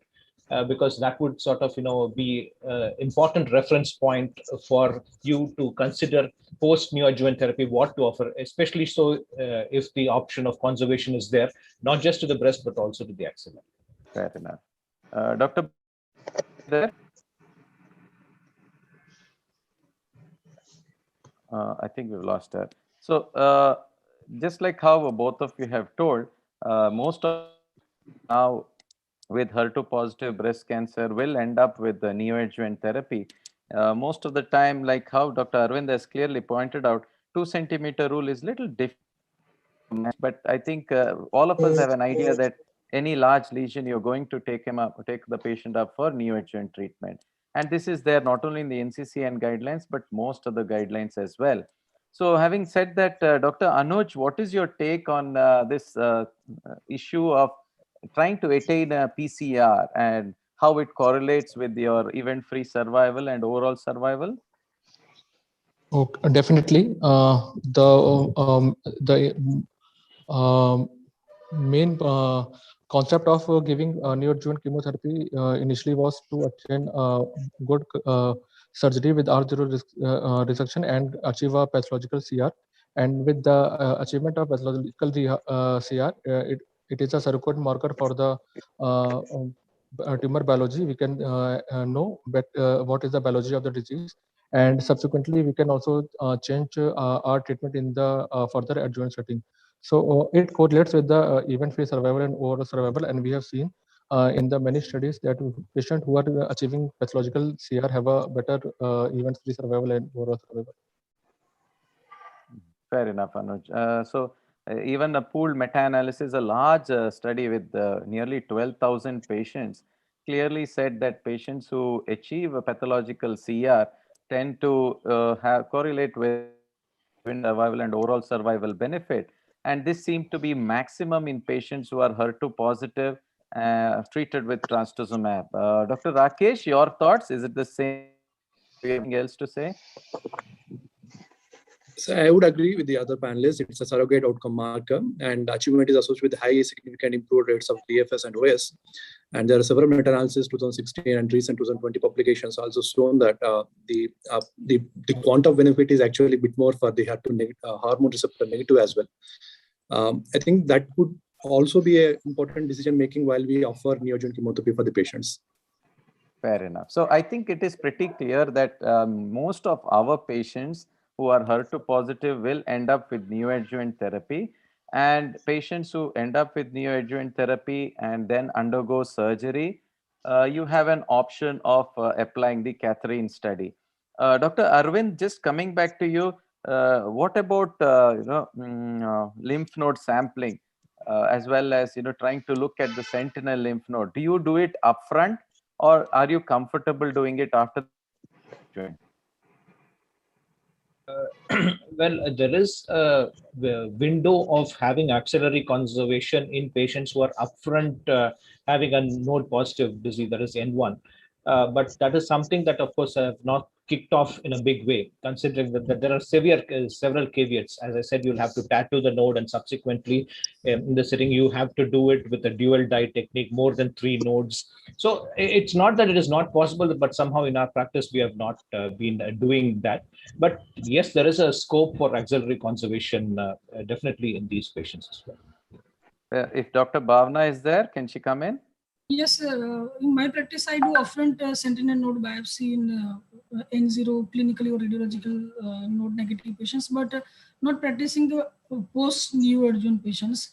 And in my practice, also the role of neoadjuvant chemotherapy is, of course, HER2 positive as well as the TNBC patients, where they are good chemosensitive patients, and you can get a good benefit either for the conservation and even for the locally advanced breast cancer. Those are inoperable at upfront. They can also get downstage micrometastasis, and everything will be very well taken care of. So this is same as the rest of the other people are saying. Fair enough. Dr. Rajesh, so what is your take on the Catherine study? Can you just explain it to us? Dr. Rajesh, are you there? Rajesh, sir, you'll have to unmute your mic, sir. Sorry for that. Yeah, Catherine actually it resembles our practice that most of our neoadjuvant patients don't get the dual HER2 blockade. So most of our patients start with only trastuzumab as the HER2 agent, and majority of the Catherine subjects were getting only trastuzumab. Only a minority, less than 20% got pertuzumab plus trastuzumab. And most of the times we use anthracycline also in the practically speaking, anthracyclines are also used majority of the times in our areas of practice. So Catherine more or less resembles our study population, and the only roadblock for applying Catherine in our practice is the cost involved with TDM1. And now with that cost coming down, I think we can use the Catherine data more and more into our clinical practice. Fair enough. So, Catherine clearly showed a significant benefit of giving a TDM1 compared to continuing trastuzumab in patients who had residual disease after neoadjuvant therapy. And the percentage, 11% absolute difference was quite significant, I think. Dr. Chintan, your take on this? Are you comfortable with the Catherine data? So yes, definitely. 11% is something really very good number to recommend somebody TDM1 if she has a residual disease post neoadjuvant therapy. Again, if you look at the distance metastatic free recurrence, that is somewhere around 6%. That is also a good number based on which definitely TDM1 can be offered to the patient. Okay, I think this is exactly what Chintan has said. Around 6.7% improvement in distant recurrence free. Of course, we are quite early in the scene, so the overall survival trend is there, but nothing significant. Dr. Vindhya, your take on this subgroup, anything which you would like to point out to us? Basically, subgroup wise, even if it is hormone receptor positive or node negative, initially, if there is a residual disease, they did benefit from the addition of change of chemotherapy to TDM1 post surgery. But initially, if the size of the tumor was very small and node negative, and right now, because of the availability of TDM1, Ujjwala, maybe financials would not be a cost. So if there is a residual disease, irrespective of the hormone receptor status or the node or the T stage, I would consider for adjuvant TDM1 in residual disease patients post-surgery. Karthik, your thoughts on this? Because what used to happen, at least in my practice, was that patients who were having HER2 positivity and I used to think about giving neoadjuvant, we used to discuss trastuzumab alone versus trastuzumab plus pertuzumab. And if patients cannot afford pertuzumab, most of the discussion would end there. Then the treatment plan would be, you know, TCH or AC followed by taxanes with trastuzumab followed by surgery and then continue trastuzumab. If somebody had refused pertuzumab because of financial reasons, probably we never used to discuss TDM1. Is it the same, and does this change once the biosimilar is there? Definitely, yes, sir. Because as you told, the pertuzumab still is little, highly unaffordable for many of our patients. And we do discuss the option of pertuzumab because TCHP has the highest PCR rates. But as you rightly told, most of our patients cannot afford this. But with the biosimilar coming into the picture, so the patients who don't achieve PCR, we can definitely offer them TDM1. And this actually is because of the biosimilars. I think this has become practice changing actually. Yeah, Dr. Anuj, your take on that? I think Rakesh was the one who beautifully summarized that this Catherine study actually mirrors our clinical practice. Most of our patients don't get trastuzumab.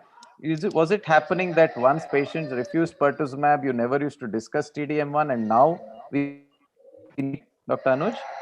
Definitely, that is the scenario all over our country. If the patient is not able to afford pertuzumab, then definitely he will not also be able to afford TDM, which was if you go with the innovator brand. But now with this Catherine study, we can see that the patient who had only prior trastuzumab, not that both the combined HER2 directed agent, they were also a significant number of patients, and they have shown a good result. So now based on this data and with the availability of this biosimilar, we can enroll more of or give benefit to more number of patients with this regime. So definitely it will change our practice. Yeah, just to highlight what Rakesh had told initially, 80% of the patients received neoadjuvant trastuzumab alone, which mirrors our clinical practice. So I think this has been answered, and probably the destiny of TDM1 will ultimately depend on this study, comparing TDM1 with trastuzumab deruxtecan, and also whether addition of tucatinib would be useful as per the CompassHER2 study. So, if Rakesh, your thoughts, what is your preferred neoadjuvant partner, if I can say that? So presently, sir, it would be TCHP. The first option will be the first choice for me. And if at all there is a financial problems and there is a time to resource to be gathered from NGOs and anything like that, I would probably go for AC and followed by tax and trastuzumab. Okay, excellent. Dr. Rajesh, what about you? Your choice? Are you moving away from anthracyclines? Yeah, in the recent past, yeah, I'm moving to TCH more than AC followed by weekly Paclitaxel. Okay, Chintan, what about you? So right, first option will be my first choice, provided finance is not an issue. If finance is an issue, then if I would like to see whether I'm using it for an early breast cancer or a locally advanced. For an early breast cancer, I will be comfortable with TCH. If it's a locally advanced disease, I will be more comfortable with AC4 and then taxane plus trastuzumab. So would like to incorporate more drugs for, especially for a locally advanced disease. So for a locally advanced disease, you feel anthracyclines cannot be left behind. Dr. Vindhya, is that your thought process, that anthracyclines are better to be given in case the patient has got a locally advanced disease? I would prefer starting the anti-HER2 therapy as early as possible, especially in locally advanced. And TCHP would be my choice. And also, if the patient is not tolerating the 3-weekly dosing, I would, prefer weekly paclitaxel plus 3-weekly carbo and HP. I would prefer the TCHP regime even in the locally advanced, because that way we would be adding the anti-HER2 therapy earlier in the treatment. Fair enough. Dr. Karthik, your thoughts? On one hand, we always feel comfortable using anthracyclines for locally advanced disease, irrespective of the fact that when you look at the large big trial, it did not show any benefit using anthracyclines, as well as the TRAIN-2 study. What is your thoughts on this TRAIN-2 study?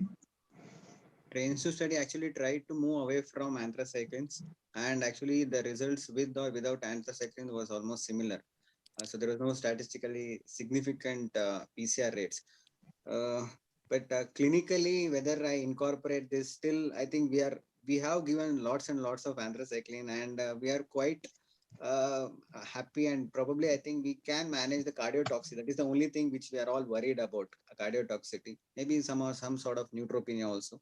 But I think whether if I do practice this regimen, no, still I am giving anthracyclines in HER2 positive patients.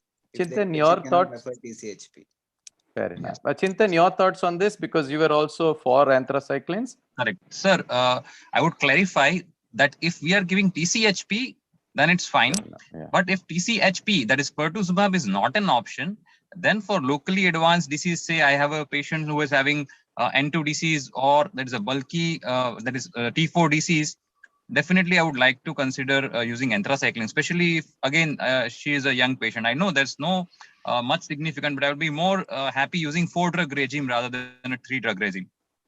Fair enough. I think that's what most of us do, irrespective of the fact that the big trial clearly showed that in patients, when they took up patients with bulky lymph node metastasis more than 4, there was absolutely no difference between using anthracyclines and not using anthracyclines.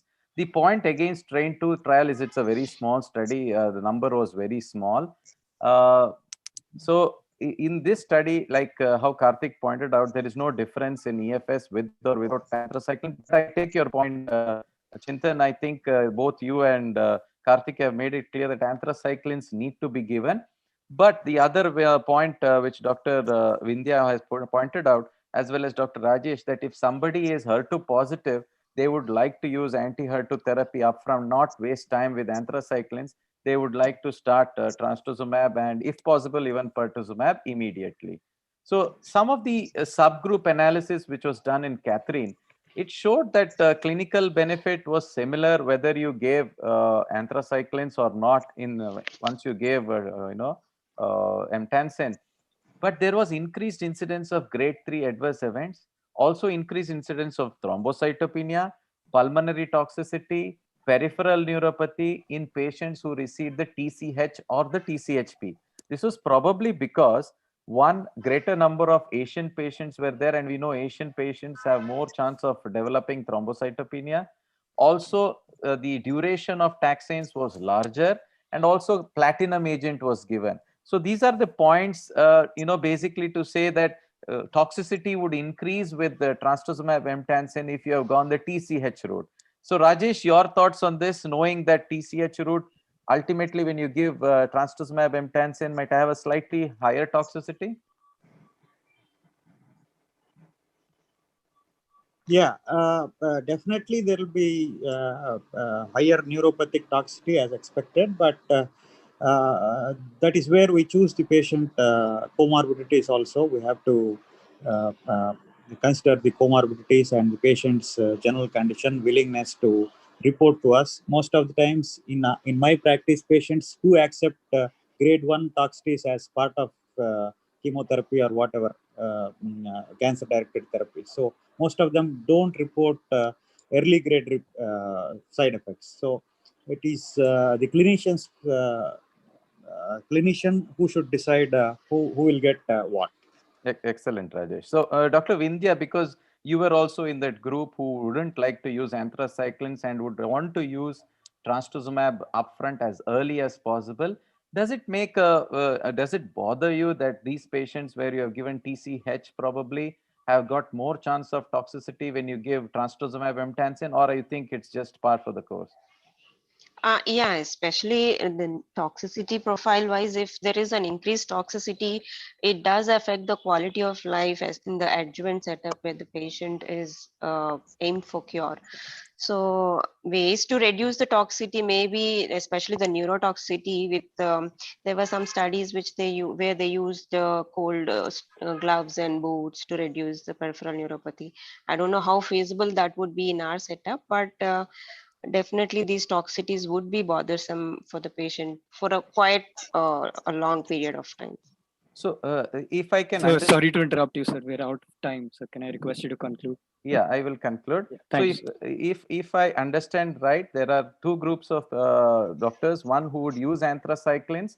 The added advantage is you're using extra drugs, as well as you're comfortable, and probably your toxicity with trastuzumab emtansine will reduce. And the other group would like to use trastuzumab upfront as early as possible.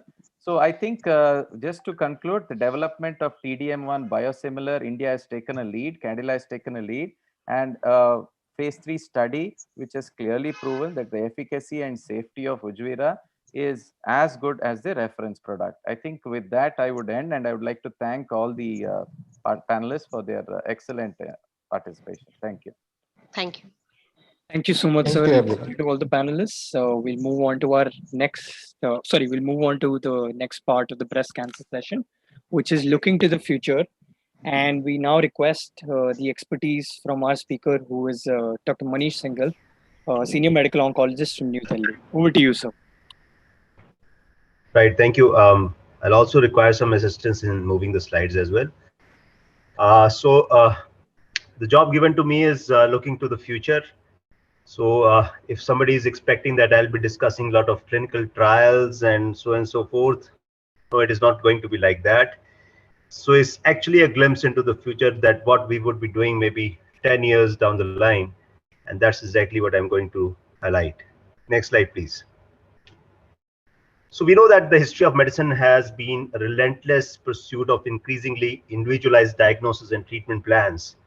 And this has been the hallmark of development of medical science. So if you look at the inscriptions on this 1500 BC paper, they used to give, a different cocktail when it comes to a patient who suffers from a very similar kind of symptoms, such as obstruction in his abdomen, but which comes and goes under the fingers. There is a different cocktail of fruits and juices and semen and crush.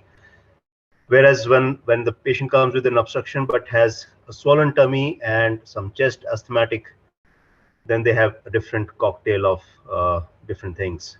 So this has been, that is individualizing therapy. Next slide, please.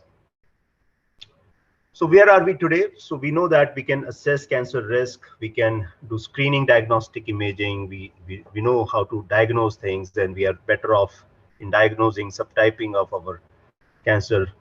We can do prognostic risk assessment, and we have got tools to now decide upon the prognostic score, and then decide on the therapy, the local regional therapy. We have better image-guided radiations. We have better surgical planning, minimal invasive surgeries. We have better systemic treatments, and we can now individualize our therapies in many malignancies. And we know, and we perhaps better know how to follow up and put our patients through surveillance. But there is scope of much improvement. Next slide. So where could we be in the future?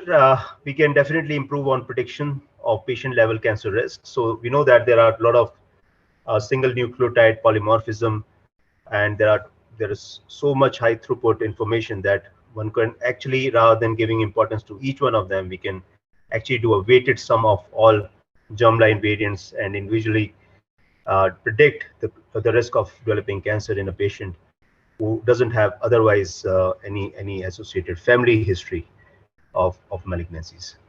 Next slide, please. Through artificial intelligence assisted image analysis can help us actually evaluate radiological assessments better than what is done by a radiologist.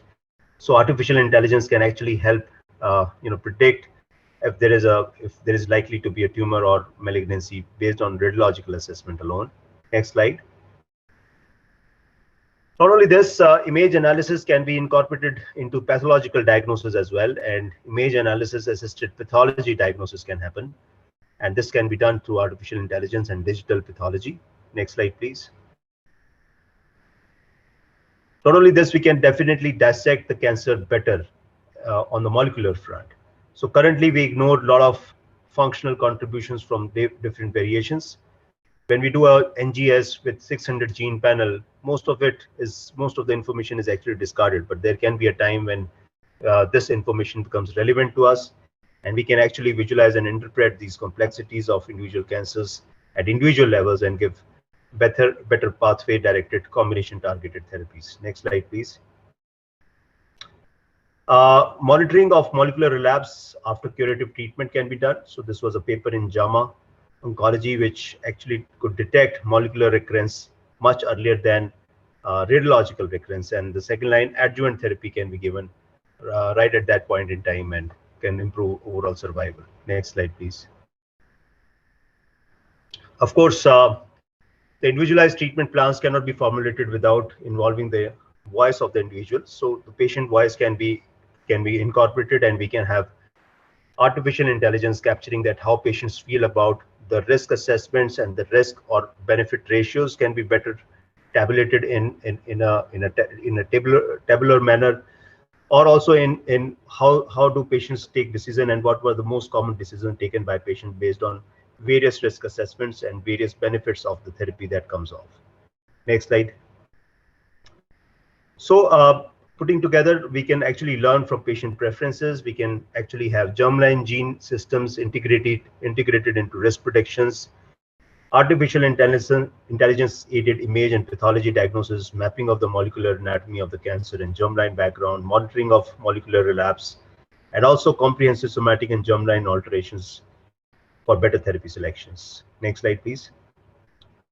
Of course, this all goes through a lot of artificial intelligence systems and patient-centric approaches, and not only this, but digital twinning of the patient. Next slide. So one can actually make a digital twin of the patient, and actually this can help us understand that how this patient is going to go through if a particular therapy is given. So there is potential to test therapies in silico and individualize treatment plans for those patients. Next slide, please. So a digital twin can actually enable multi-scale and mechanistic information integration, not only from anatomy to electrophysiology to biomechanics, circulation, and molecular based. And this has a lot of application in cardiology as well as oncology. Next slide. Not only this, the AI can be actually incorporated into medical robotics, which may have potential to enable assisted and remote procedures, such as providing care to patients who are from underserved regions of the country. Next slide. Many people think that artificial intelligence in healthcare may actually increase the cost, but it is the other way around. It may actually decrease the cost and improve quality and also improve access. Next slide. So this is my last slide. This comes from Michelangelo Buonarroti, who was a very famous Italian sculptor, a poet. And he said that the greatest danger is not that we aim too high and we miss it, but is to aim too low and reach it. So definitely the future seems to be quite bright, and this medical science is moving quite fast. And with that, I take your leave, and thanks for your kind attention. Thank you so much, sir. We'll now move on to the gynecology session. And our first speaker is Dr. TV SVGK Tilak, who's a medical oncologist from the Armed Forces at Pune. Over to you, sir, to give the talk. Yes, sir. Sorry. I would like to thank Dr. Vamshi Krishna and the organizers of Best of ASCO 2021. Are my slides visible? Yes, sir, your slides are visible, sir. Right. So starting without any wasting of time, I would like to just take you through what happened in gynecology from few years back to this year. And that's what this theme is about this day, that year. And then we'll see, keeping in mind with the theme of the football season, what's in and what's out. Starting with ovarian cancers, I have 4 items on the agenda. So the primary surgery versus neoadjuvant chemotherapy started somewhere in 2010 when there was the first RCT, the URTC trial, which had 670 patients that was non-inferior. Come 2015, there was the CHORUS trial, which again was non-inferior. And a pooled analysis of both these trials was done in 2018. It had a different efficacy in subsets. So there were patients whom you could take up for surgery. There were patients who were supposed to give neoadjuvant chemotherapy. And finally, in 2020, we had this Scorpion trial by the Italian group, which was a superiority trial. And they used a laparoscopic predictive index called the Fagotis index, which our surgeons commonly use these days. And although there was no difference in the progression-free survival and the overall survival, they said that complete debulking is a significant factor when it comes to the outcomes in these patients. Second point, Bevacizumab in ovarian cancer, starting in 2011 with GOG218 and ICON-7 with chemotherapy followed by maintenance. Got a PFS benefit of about 2 to 4 months in both trials. It had the EMA approval in 2013, but took 5 years for the FDA to give approval. And this year in 2021, we had the BOOST study in which they tried to see if increasing the duration of Bevacizumab from 15 to 30 months had an effect on the outcome. There was no difference in PFS or overall survival. Also, last year in ESMO, there was addition of immune checkpoint inhibitors to Bevacizumab, as can be seen in the right lower corner of this chart. Adding Atezolizumab to Bevacizumab during the chemotherapy and the maintenance, there was no improvement in the outcomes. Third point, PARP inhibitors started with the BRCA mutant subset in 2018. We got the SOLO-1 trial showing efficacy of Olaparib as monotherapy. In 2019, we had the homologous recombinant deficiency as one of the criteria, even in BRCA mutant or wild type patients. So Niraparib, Olaparib, and Veriparib in various trials. PARP inhibitors with Bevacizumab combination, the PAOLA-1 trial. And in 2021, we had the ARIEL-4 trial of using PARP inhibitors alone in lieu of chemotherapy in patients who have relapsed refractory BRCA mutant subset. It showed a 1.5 month PFS advantage, but statistically significant. The fourth point in ovarian cancer, the immunotherapy. It has been proven in various trials that the microenvironment of the ovarian cancer is very different from other tumors. There are immunosuppressive tumor-associated macrophages. There are tumor-associated neutrophils, the myeloid-derived suppressive cells. So leading to a more of an immunosuppressive kind of environment. 2015, nivolumab came into vogue in ovarian cancer. Not much of results. 2019, pembrolizumab, the Keynote 100 verdict, modest responses at the best. What happens when you combine PARP inhibitors with immune checkpoint inhibitors? 2 such trials, the Javelin Ovarian 100 PARP, where they used avelumab with talazoparib. The PFS was not met. The 2021 OPAL trial, the new drug dostarlimab with niraparib with bevacizumab addition. Again, overall response rate of about 17% with a median PFS of 7.6 months. Coming to endometrial cancer, two subsets, the use of immune checkpoint inhibitors alone or with tyrosine kinase inhibitors. So in 2013, the TCGA came out with the molecular classification of the endometrial cancers, the pole ultramutated, pole hypermutated, which is the MSI kind of variety, the CTNNB1 mutations, which is MSS with low copy number alteration, and the P53 mutated, usually the serous endometrial carcinomas, serous endometrial carcinomas having high copy number alterations. But the study of pembrolizumab, though came early in 2017-18, with respect to the MSI status versus the wild type came in 2021, presented at this ASCO, single arm open label phase 2 study, single agent pembrolizumab up to 2 years or until acceptable toxicity in MSI high or in patients with MLH1 methylated status, which is taken as the not equivalent to MSI kind of variety.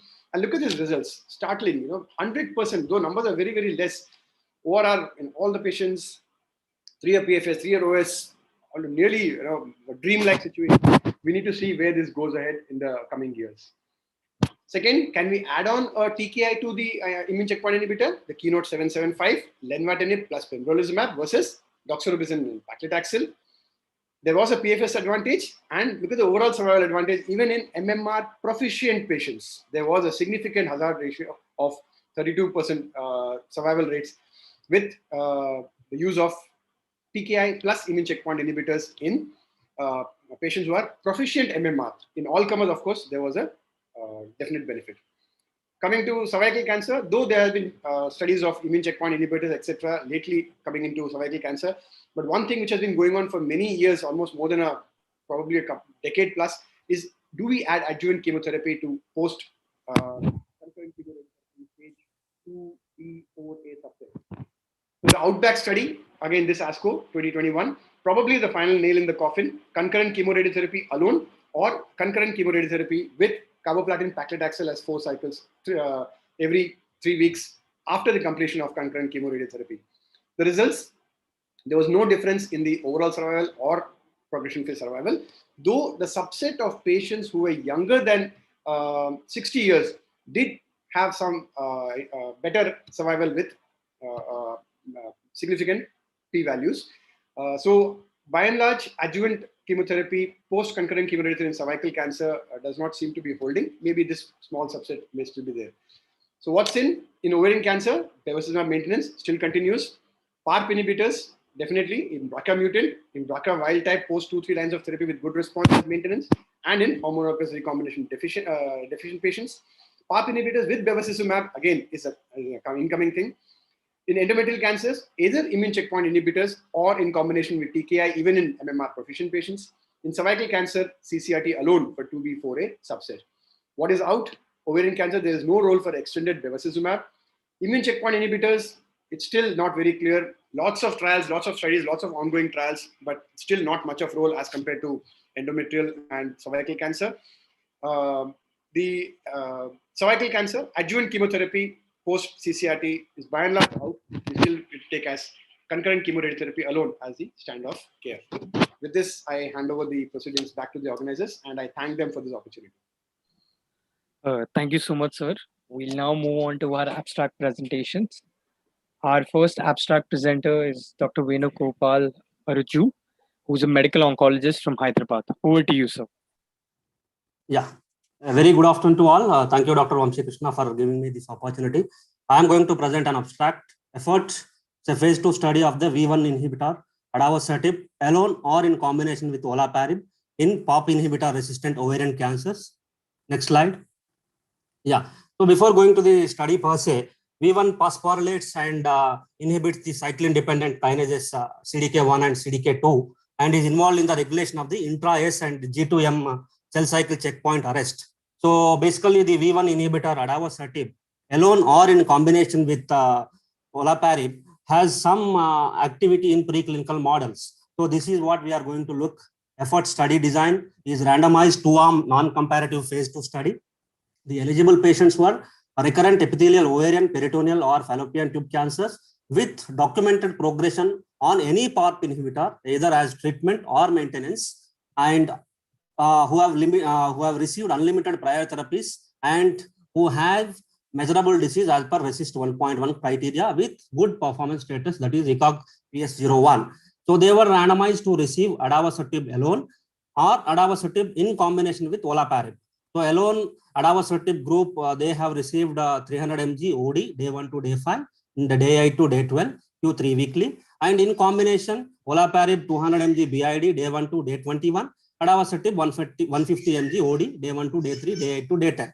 So this is Q3 weekly, and response assessment was done Q6 weekly every 2 cycles. So until progression or unacceptable toxicity. The primary endpoint being overall response rates. Next slide, please.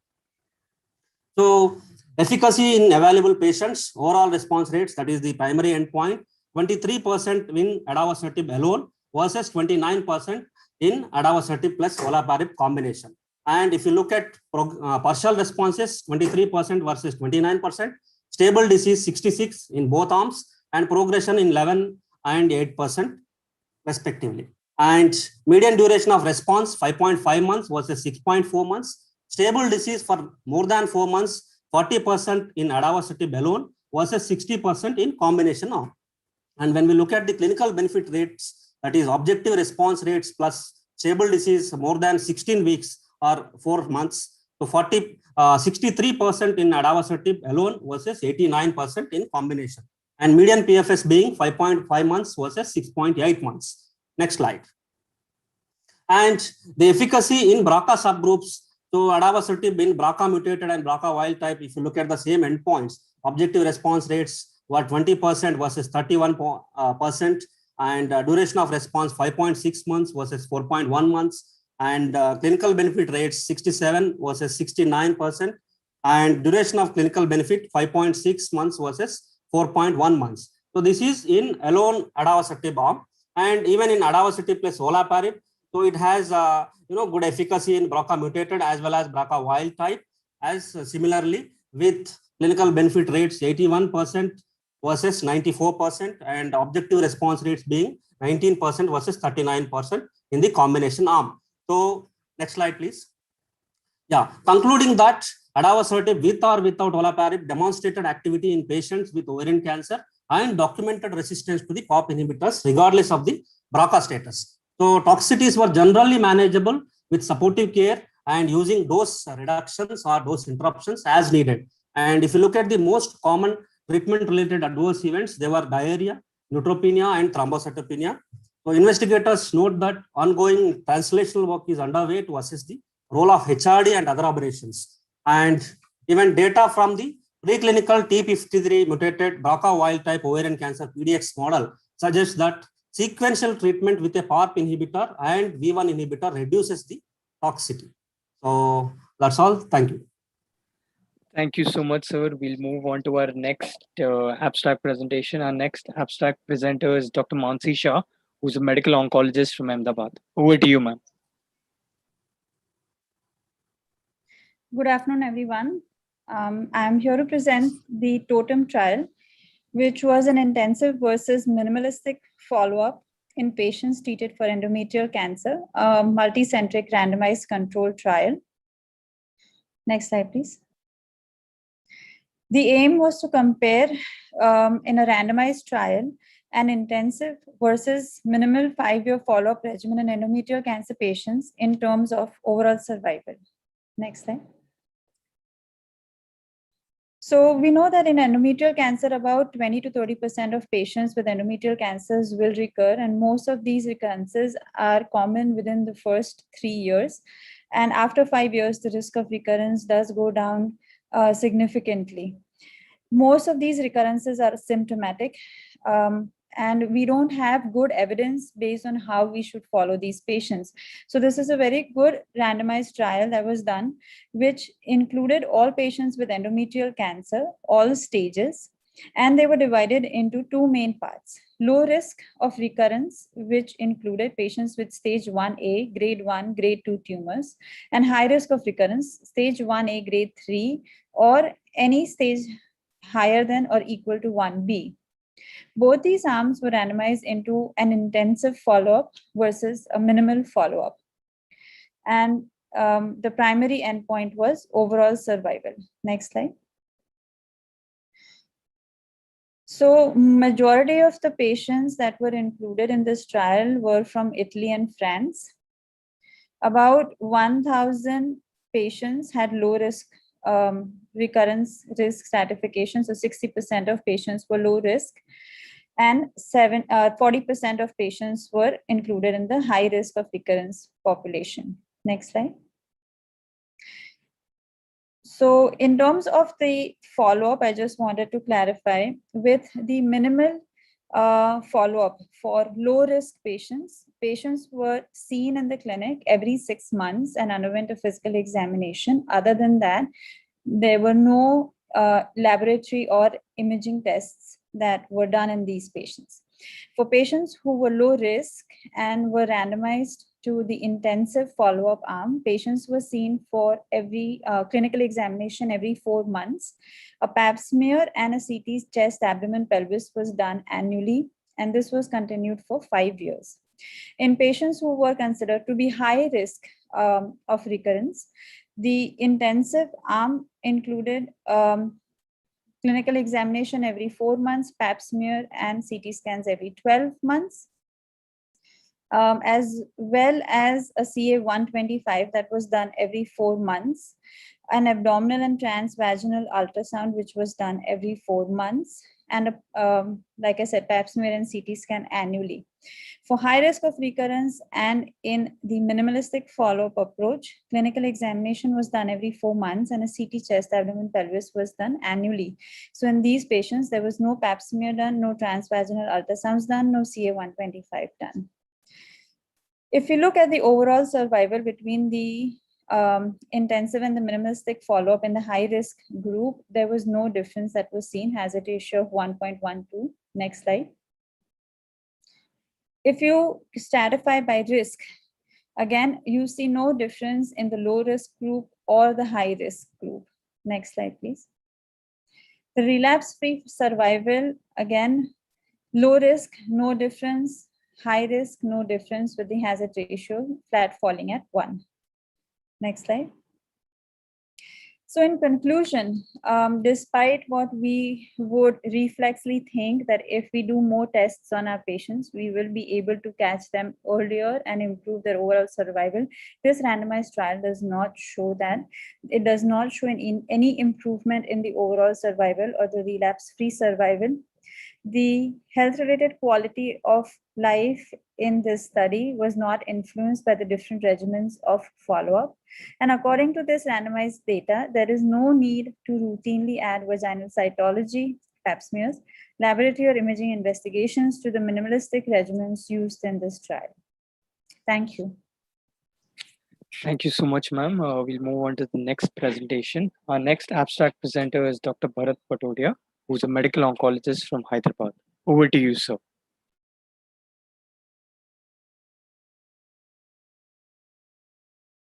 Bharat sir, are you there? You'll have to unmute your mic, sir. Yeah. Yeah, sorry. Can you hear me? Yeah, so thank you very much for the invite. My presentation for today's Best of ASCO presentation is originally presented by David M. O'Malley. It studies the mirvetuximab soravtansine, a folate receptor alpha targeting antibody drug conjugate in combination with bevacizumab with platinum agnostic ovarian cancers. What is platinum agnostic? Is irrespective of platinum status. It is refractory or sensitive. They have studied this combination. And what? Next slide, please. So in this study, the primary objective was the response based on the anti-tumor activity of MIRV in combination with BEV with recurrent epithelium, ovarian, primary peritoneal or fallopian tube cancers, and the population included platinum refractory as well as sensitive. So recurrent ovarian cancers which are heavily pre-treated with at least or up to 3 prior regimens, including BEV, are included. Patients for whom a non-platinum based doublet with BEV are included. Platinum sensitive subgroup who did not progress within 6 months, and platinum refractory subgroup in which recurrence happened within 6 months after last platinum. All types of people are included. Next slide, please. So this slide shows that overall response rate, irrespective of subgroup analysis, is 50%, while in platinum refractory it is somewhat lower, 59%, while platinum sensitive it is higher, nearly 70%, 69 to be very exact. Next slide. So can you go to previous slide? Yes. So overall response rate is also dependent on high folate receptor levels. So if it is a higher, then the response is higher. So FRA alpha expression, if it is high, the response rate is as high as 64%. But if FR alpha expression is low, then overall response rate is still present, but as less as 33%. Next slide, please. So high FR tumor showed a deeper response also. It is not just the response, but it is the depth of the response which is higher in this subgroup. And not only that, the tumor shrinkage is also rapid. So these patients who are symptomatic, this combination in future when it will be available, probably even in symptomatic patient where we attempt to give a chemotherapy first, we can offer this combination in future. Next slide, please. So longer PFS is seen in high folate receptor alpha tumor regardless of platinum status. So if a tumor is expressing high FR alpha, their PFS is much higher, 10.6, compared to a low expressor or medium expressor, which is 5.4 months of PFS. So in a high folate receptor alpha expressor, 6 months and 12 months progression-free survival is as high as 80% and 42% at 12 months. In a high FR expressors, median PFS is 9.7 months in platinum refractory cases, while it is 13.3 months in platinum sensitive cases. So platinum sensitive does better, but even platinum refractory, there is a response, and median PFS is there. Next slide, please. So what we learned 4 things from this study. With a 64% overall response rate, 11.8 months of median duration of response, and 10.6 months of median PFS, the combination of MIRV with BAVE has promising activity in high folate receptor alpha expressors, recurrent ovarian cancers with up to 3 prior, including BAVE, irrespective of their platinum status. So whether they have received platinum or not, we can still use it. High folate receptor alpha expressor, using this combination, what we can achieve in a platinum sensitive subgroup 69% of overall response rate, 12.7 months of median duration of response, and a 13.3 months of median progression-free survival time. In a refractory subgroup, we can still achieve a 59% of overall response rate, 9.4 months of duration of response, while nearly 10%, 9.7 months to be exact, median PFS. So with this, I will end. I strongly consider that in future, if this drug is available, I would like to use it. Thank you so much, sir. Sir, we also request you to be part of the panel, if that is possible, sir. With that, we'll also move on to our next abstract. Our next abstract presenter is Dr. Chandra Gowda, Tuta Gowder, who's a medical oncologist from New Delhi. Over to you, sir. Thank you very much. Today, my talk is on the maintenance gemcitabine in newly diagnosed advanced ovarian cancer, the efficacy assessment with respect to homologous recombination proficient patients in phase 2B vital trial. This was presented by Rodney P. Rocconi. Next slide, please. So this is actually an autologous vaccine, so which I just briefly call it as GEM. So if this is the tumor cells before the treatment were taken into account, they're genetically engineered to add on the GM-CSF, which enhances. They release the antigens. These neoantigens are taken up by T cells, and the GM-CSF will enhance these T cell proliferation, and they again act on the autologous tumor cells and damage them. And also they're engineered to add on the shRNA furin, which block the immunosuppressive cytokines like TGF-beta. So this is the two engineered the autologous tumor vaccine. Next slide, please. So the study design of Vital 2B was that it's a double-blinded, randomized GEM versus placebo in 1:1 fashion. All patients with epithelial ovarian cancer were eligible from 3B to 4, and the complete clinical response after they should have achieved a complete clinical response or some response after first-line treatment first-line surgery followed by platinum plus taxane. And they were randomized to receive GEM vaccine in 1 into 10⁻⁷ cells per dose that was given intradermally once in 4 weeks vis-a-vis placebo. And the primary endpoint of the trial was recurrence-free survival of per protocol population from a randomization based on the ratios 1.1. Next slide, please. If you see the RFS from randomization of a GEM versus placebo, it's 11.5 months versus 8.4 months with a hazard of 0.688, the p-value of 0.078, which was not significant. The overall survival of this was also not achieved versus 16 months without any significance. I mean, with a significant p-value. Next slide, please. So if you see the updated analysis with respect to homologous recombination proficient, where we lack our data from, and the outcome of these patients are inferior. So in that, this particular molecule of autologous vaccine did better. So the OS from randomization in GEM was significantly better in who received GEM versus placebo. So that was the 47 versus 44 months. So that's what you can see in this particular curve at 2 years and 3 years. And if you see at around 2 years, 92% were disease-free vis-a-vis placebo, which is 55%. At 3 years, it's 70% versus 40%. Next slide, please. So the conclusions of a vital study, especially in patients who are homologous recombination proficients, are GEM in upfront maintenance therapy for ovarian cancer.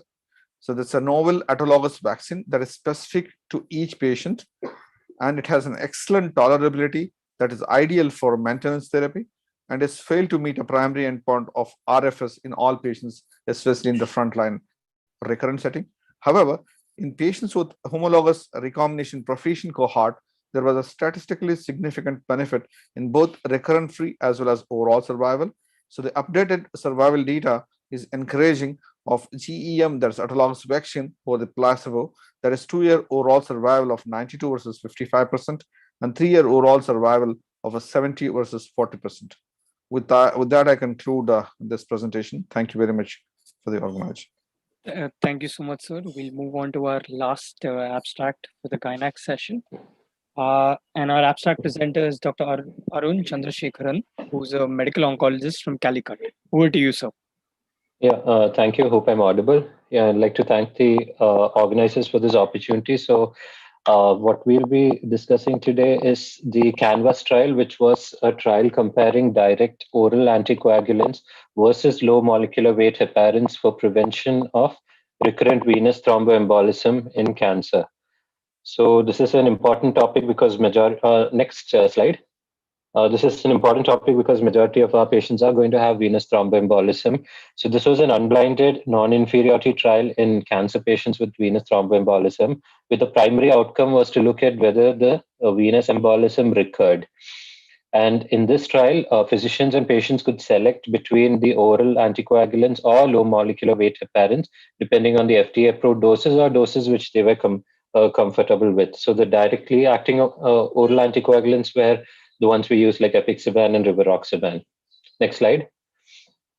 So the trial included patients with cancer and with an event of venous thromboembolism in the last 30 days. They were randomized 1:1 into one arm containing the directly acting oral anticoagulants, which you could choose from rivaroxaban, apixaban, edoxaban, and dabigatran, versus low molecular weight heparins like dalteparin, enoxaparin, and fondaparinux. Also, they've included warfarin in this.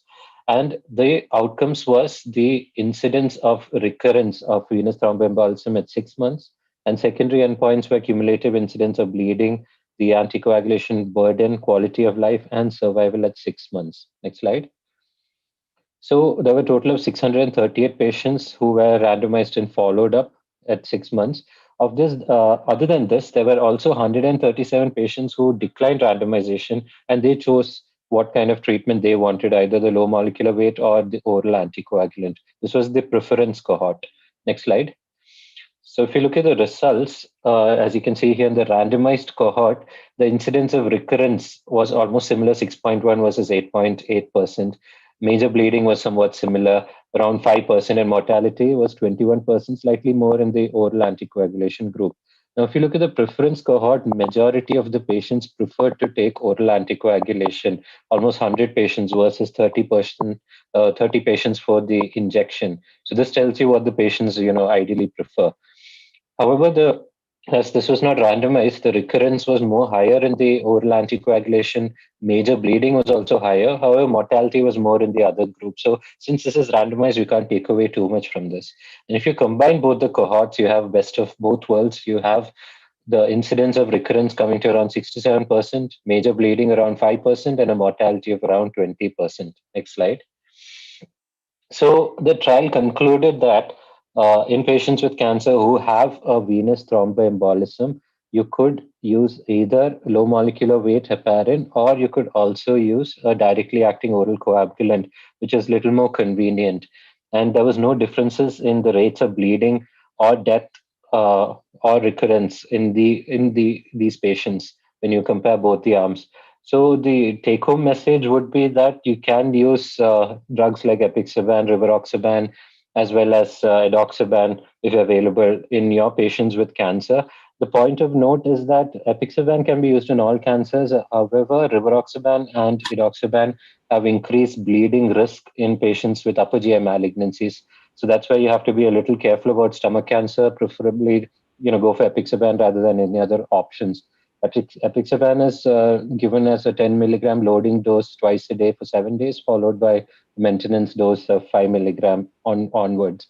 And the only last point is patients with renal dysfunction do have a problem with these oral anticoagulants. So in such patients, unfracturated heparin is still the best go-to. I think that's the last thing, and thank you. Thank you so much, Arun sir. Arun sir, can I request you to also be part of the panel? So we'll move on to the panel discussion. Our moderator for the session is Dr. Prasad Narayan, medical oncologist from Bangalore. His panelists are Dr. Anjana Joel, medical oncologist from Vellore, Dr. Raju Titus Chako, medical oncologist from Vellore, Dr. Amita Maheshwari, surgical oncologist from Mumbai, and Dr. Bhavesh Parekh, medical oncologist from Ahmedabad. Over to you, sir. Hi, good afternoon. I'm visible. Yes, sir, you're visible and audible, sir. Yeah, thanks. So thanks for the opportunity. I think gynecological cancers this year in ASCO, there were no earth-shattering presentations, and that is why maybe we are discussing it on Sunday afternoon when the time is to take a nap before we actually sit and watch the Wimbledon finals and Euro. So we have why are slides not moving here? Yeah, so we have a very eminent set of panelists. I think Dr. Ritu hasn't joined. Welcome, Dr. Amita Maheshwari, Dr. Raju Titus Chako, Dr. Bhavesh sir, Dr. Anjana Joel. I think we are all there, right? Yes. Right. I can. More panelists you have. Sure. Thanks. So I will also request Arun to stay back for the panel, because maybe we can ask some of the to just that is an important abstract he presented, and it has nothing to do with gynecological cancers as such. So we'll take that up with him. Arun and Bharat. Bharat are also, yeah. added. Right. So Bharat is because Dr. Ritu is not there, I have requested her. So let us take the first abstract. This is from endometrial cancer. And this is not presented in today's presentations. I thought it's an important abstract to be discussed.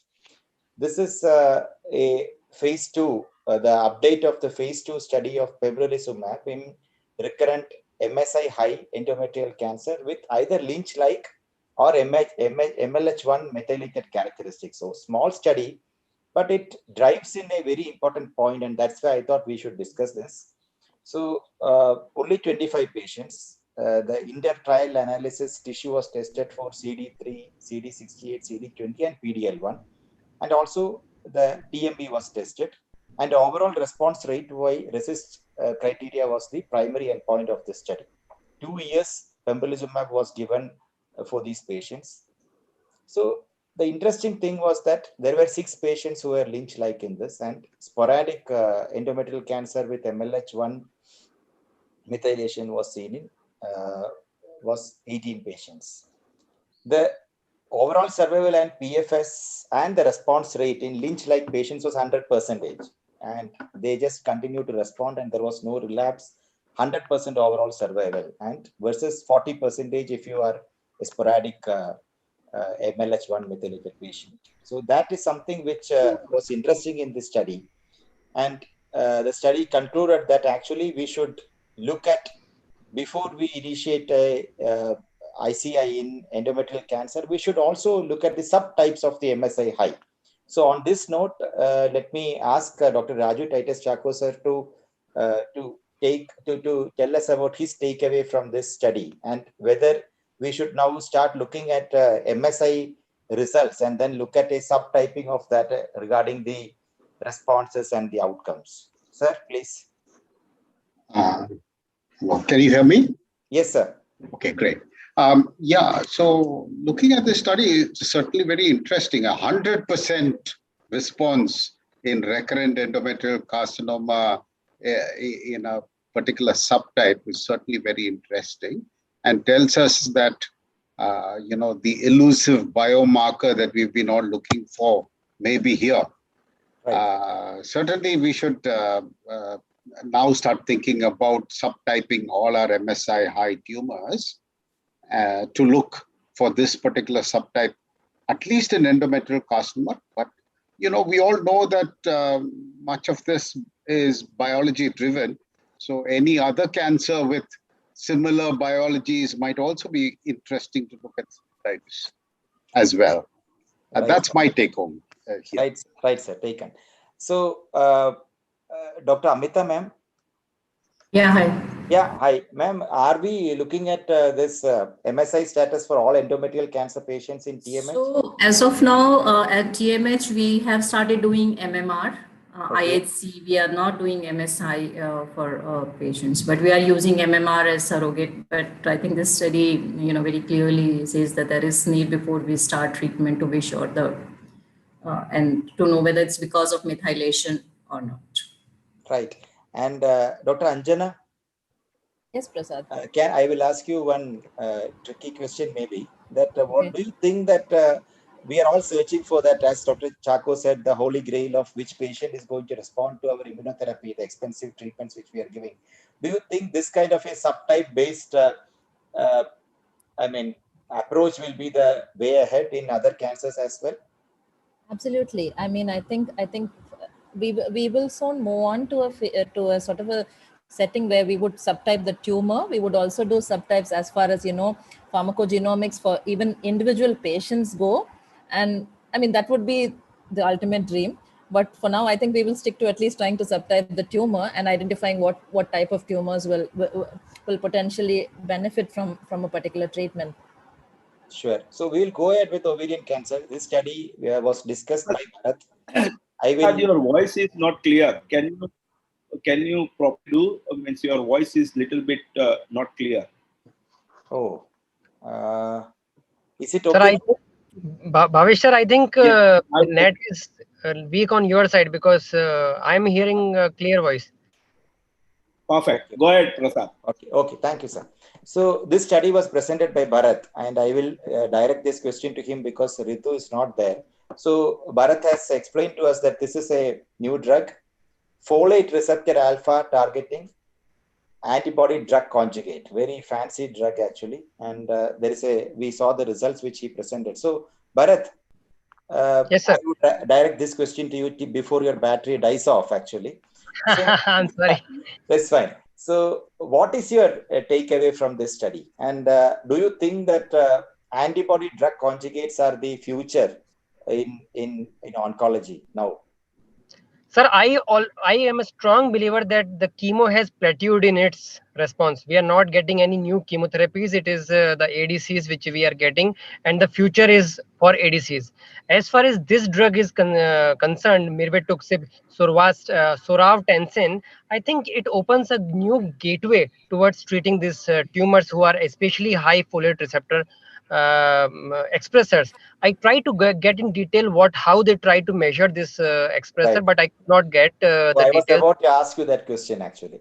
No, there is no data. So Dr. Lucy Gilbert of McGill University expressed this the paper, but it is still in a very nascent, least amount of words possible. So I could not get what method is, and if any of our Indian labs can give us at least a surrogate, result with whether the tumor is folate receptor. I'm pretty sure some research lab will be able to give, but whether we can use it or not. Maybe in coming time when we will have more explicit details about this test, then probably we can use it.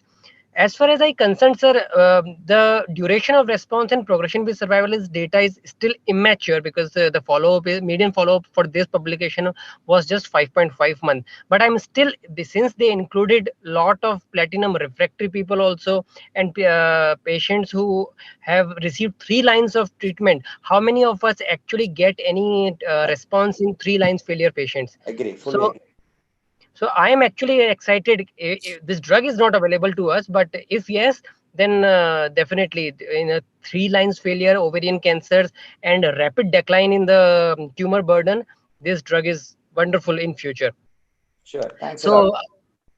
I'll just brief, sir, one more line. The most common adverse effect in this with this drug was diarrhea. They have not mentioned whether it was grade 3, grade 4, but the diarrhea rate was as high as 68%. And I believe it's a manageable because they did not mention that it is drug limiting toxicity, but they mentioned as most common side effect diarrhea and blurred vision, probably because of bevacizumab use. Sure. Or folate receptor antagonist. Any of the panelists has got any idea about this folate receptor alpha expression and have any comments on that? Dr. Chacko or Dr. Bhavesh sir? Or no, I have no idea. I mean, this is indeed novel. This is something, right. Fine. So we will go ahead. I think I will ask Arun before he leaves. Arun, you are there? Yes, sir. I'm here. So Arun, you have been asked to present this data in a gynec session. What do you say about that? Do you think that gynec oncology has got something to do with the DVT, or more patients get DVT in gynec oncology or anything like that? No, cancer per se is a prothrombotic state, and I think everyone of us manage that. I wouldn't say specifically. I think it's more in stomach, pancreas is according to the risk scoring, and obviously myeloma per se and liquid tumors. It's less common, but it is something which we face day in and day out. So with this new oral anticoagulants, we see our cardiovascular colleagues using it quite commonly. Right. So I think it's, I've also started using it. I was a bit confused about the dosages and all before. So with their recommendations, we have used, and I find patients are much more happier than taking, low molecular weight heparin. And with the drug interactions with warfarin, I think this is a much better option. And I prefer Apixaban. What is your take home one? Because I think your study is the one which we can take into practice from tomorrow. Okay. From all the studies which we are going to discuss. Yeah. So the take home is, if you have venous thromboembolism, you can treat it. This is how you treat it. You can treat it either with an oral anticoagulant or with low molecular weight heparin. You have both options. Both are non-inferior. And the convenience, as you can see, one of the preferred cohort in that study, patients actually prefer to take the oral anticoagulation over low molecular weight heparin. So I think that is the take home. We are used to using heparin. I have started shifting slowly to Apixaban, and I find it quite comfortable. Sure. That's a take home. So I can ask Dr. Raju Titus Chacko sir. Sir, are you giving prophylactic treatment for DVT in any specific cancer group, or is it individualized? So we tend to be very specific with our patients. Okay. A lot of our patients have contraindications to anticoagulants, and the cancer per se, post-operative status, all sorts of things are very high risks of bleeding, etc., can cause us to be a little scared of using anticoagulants. DVTs are seen in a number of cancers, and certainly prophylaxis is important in those patients. If we do have somebody who's already developed a DVT, we would definitely, continue the C, and DOACs today are certainly in and very convenient way of giving good anticoagulation. Sure, thanks. So we will go to another study. This is also not presented today. I thought interesting study to discuss, though the outcome is not going to make any practice difference. This is a study which looked at the duration of Bevacizumab maintenance in ovarian cancer in the patients treated with 6 cycles of chemotherapy, followed by giving either Bevacizumab for 15 months or 30 months. And the primary endpoint was the progression-free survival. So it was a negative study, failed to meet the endpoint of significantly improved PFS. But interesting study. The median PFS was 24 in the Bev 15, that is the 15-month duration arm, and in the 26 months in the Bev 30 arm. Not much of difference in the median PFS or by the FIGO stage 2B, 3C, and no residual tumor, or the higher risk patients. So overall survival also nothing to say. There was no statistical significant advantage by giving 30 months of Bevacizumab. So Bhavesh sir, I will ask you to take this study, and first you can tell us about your take home from this study also, and then what is the practice? How long are you giving maintenance Bevacizumab in your practice? So generally, maintenance Bevacizumab in ovarian cancer for the ICON trial and other trials, generally we are giving post 6-peclicarbo, or with that 6-peclicarbo, I am giving another 6 months.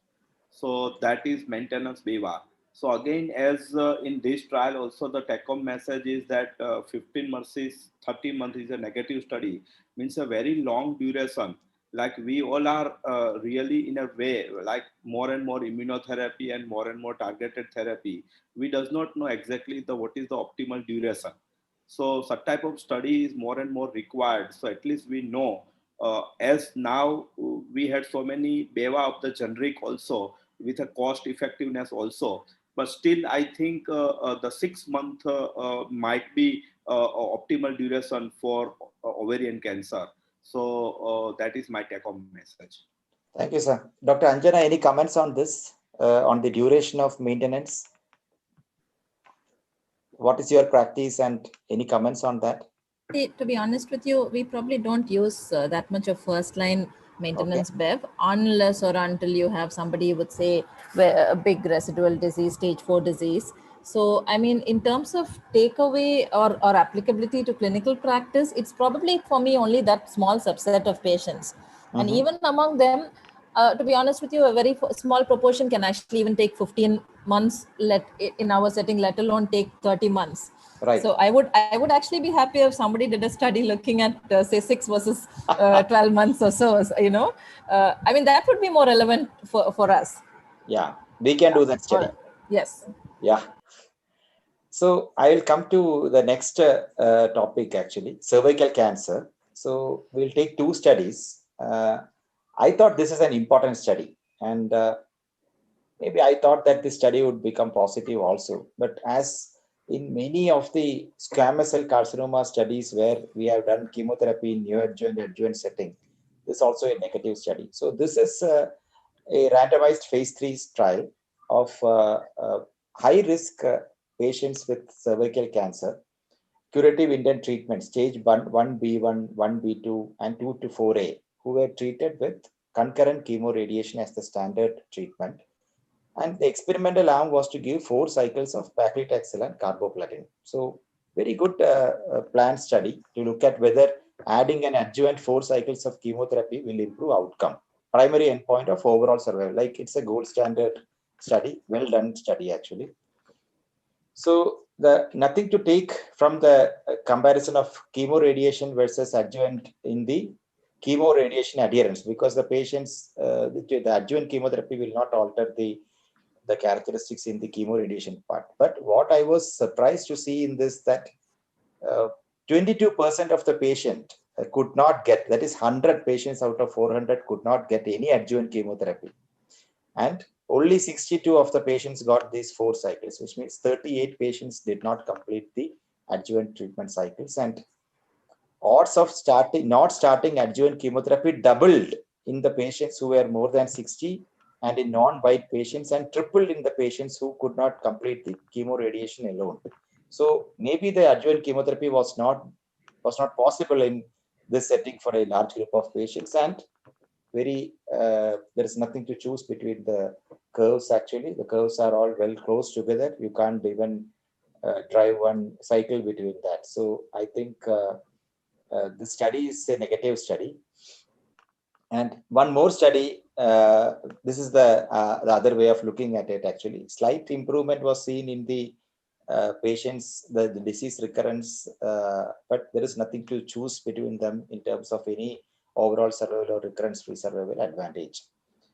And febrile neutropenia definitely occurred more in the adjuvant chemotherapy arm. Side effects were more. The quality of life was worse in those patients. Then this study also, I thought this study was discussed, the TOTEM study. This is a very early stage, endometrial cancer patients were taken and they were followed up in 2 ways. One was like a minimalistic follow-up where only yearly CT scan and pap smear was done, or the other group has got abdominal and transvaginal ultrasound at 4, 8, 16, 20, 28, 32, 42, and 54 months. And that it did not change the outcome. So I'll ask Dr. Amita Maheshwari first to take the Outback study and your thoughts on whether do you think that there is a role of chemotherapy in the neoadjuvant or adjuvant setting in any patients with cervical cancer, because this is the group of patients whom we see relapses actually, and we don't have anything other than the chemoradiation here.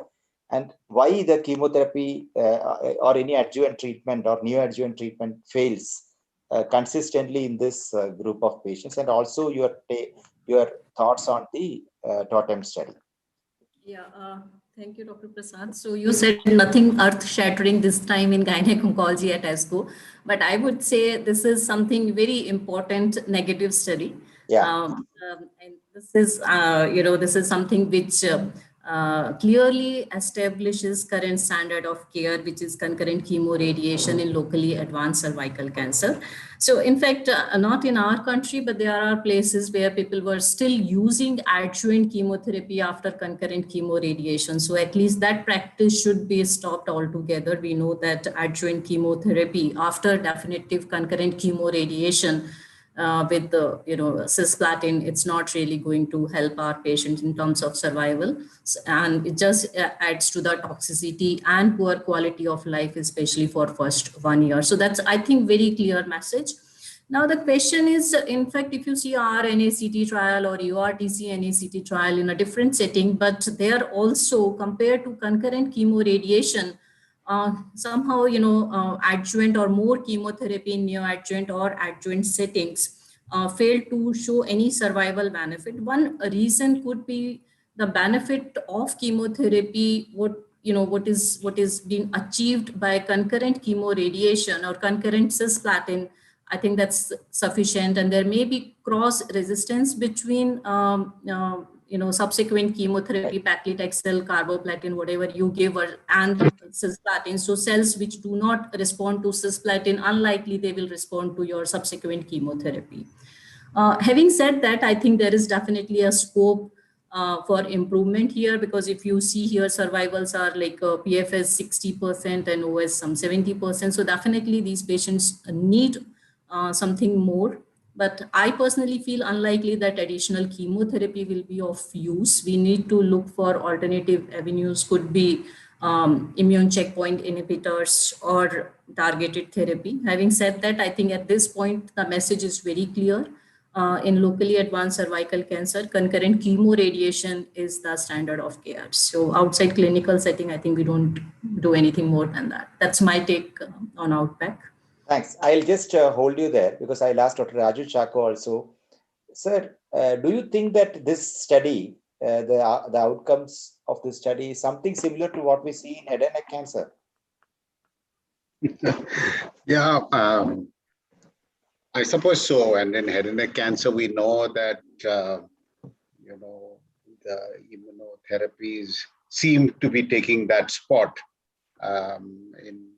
So I guess there are some similarities that we can see. There are situations around the world, however, where people cannot access chemoradiotherapy, as soon as you make a diagnosis. And the question that begs an answer is, is it worthwhile giving a few cycles of chemotherapy before your chemo RT in that sort of a setting, rather than, waiting for that time and then giving the chemo RT whenever it is available? That would be a question that needs to be answered. And in certain low resource settings, that is indeed a problem, a waiting of 3 to 4 months before chemo RT can be given to these patients. Sure, sir. So coming back to Dr. Amita. So just to add Yeah. to Dr. Chaku, I think Interlace is one which is looking at this. But the other thing is, I don't know, how will you randomize patients, no treatment? Is it ethical for 4 months versus giving chemotherapy? I mean, that's really going to be very difficult to do a randomized trial. But I remember we had this discussion during our Bangladesh, Dhaka meetings, and where they said they can't really start for 4 months. Any radiation waiting is like 4 to 6 months. So I think I don't think we can do a randomized trial at all. If at all, it's going to be one of those real world studies, where you just look at 2 different cohorts of patients and hope to get an answer to that. So my point here is that as far as the adjuvant compared to that neoadjuvant concept or neoadjuvant 2 or 3 course of paclicarbo, sometimes, so many times the radiation people also, colleague are telling that can we start some NACT and then see, it might be a in vivo testing whether that chemosensitive disease or not. And then we can give concurrent chemoradiation in such type of setting. But again, Dr. Prasad also mentioned that either in neoadjuvant setting or in adjuvant setting, the most of the trials fails. But I think for India, for our clinical setting, the neoadjuvant has much more value compared to adjuvant chemotherapy.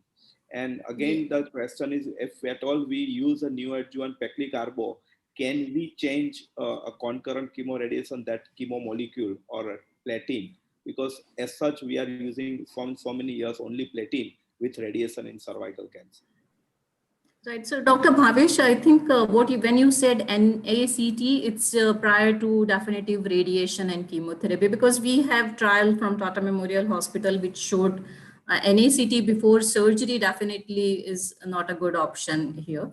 Right. And we also have few trials looking at this, at least phase 2 studies, which showed inferior survival when you give NACT before definitive chemoradiation. This could be because of selection of chemo-resistant or radio-resistant clones and the long waiting, so we are not sure whether we should practice this. Instead of that, we should look for ways to have more radiation machines in the country and pick up cervical cancer early.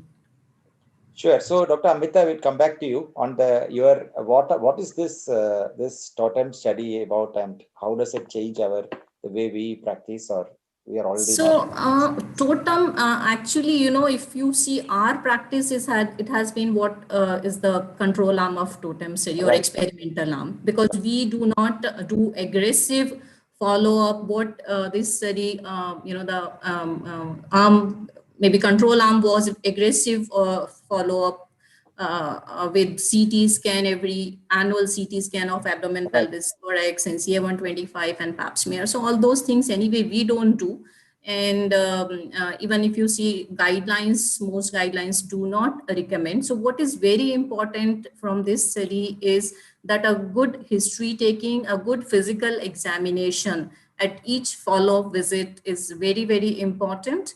And investigations should be based on your clinical assessment on a routine CT scan, or I do see some people actually advise PET CT also at every follow-up visit. That's not really scientific practice, and we should not do that. So that's the thing. So although in this study, if you see some intensive arm, some recurrences were picked up early in asymptomatic patients, but that did not translate in overall survival benefit. So even if you pick up few recurrences by doing more intensive investigations, it doesn't really going to help the patient. So I think minimalistic arm here should be called optimum arm. And that's what we practice at TMH.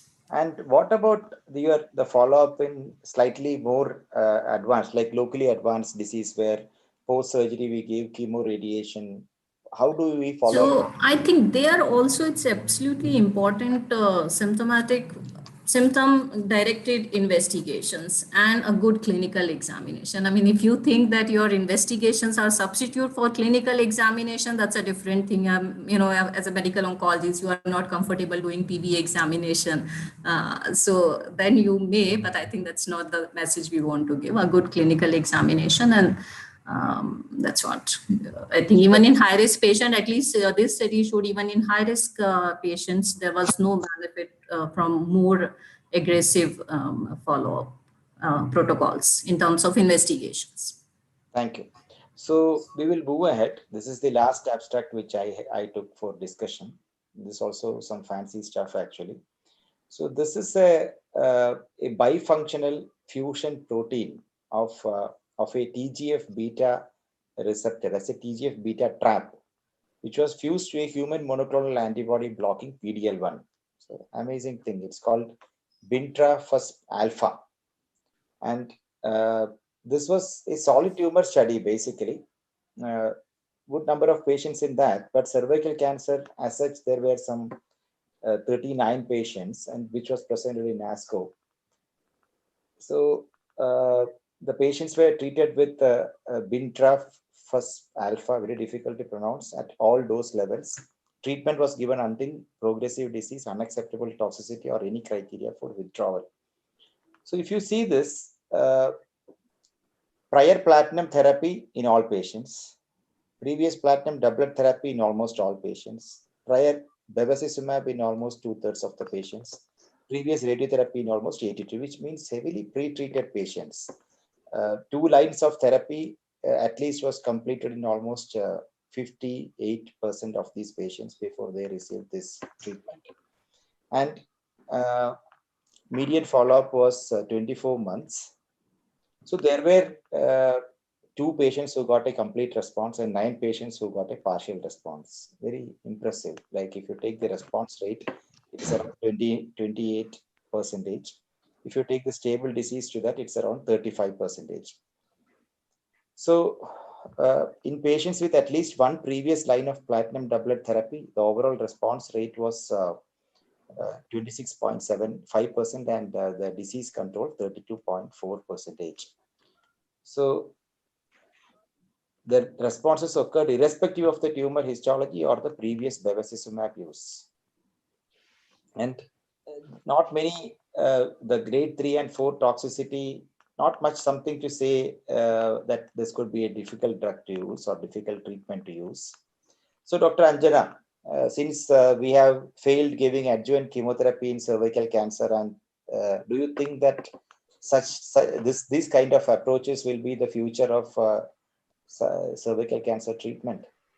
I think, I mean, obviously I've just done a very short read up on what this this stuff is. Yeah. But so the concept sounds attractive. I mean, the from what I can understand in this limited 1 minute reading up is this TGF pathway actually is activated when CIN evolves to an invasive carcinoma. So what they are trying to do here is that they are trying to sort of make the tumor environment act on the TME and then affect EMT and things like that. So couple of comments. Now, one is that, what other options do we have? Now, of course, in somebody who's failed the standard platinum and taxane and bevacizumab, the next line most often for us would be immunotherapy. Right. And immunotherapy, single agent pembrolizumab probably produces response rates of, I think, around 20%. If I don't, off the top of my head, I can't recollect the exact number, but around 20%. So, I mean, this is a space where, immunotherapy would probably be fitting in.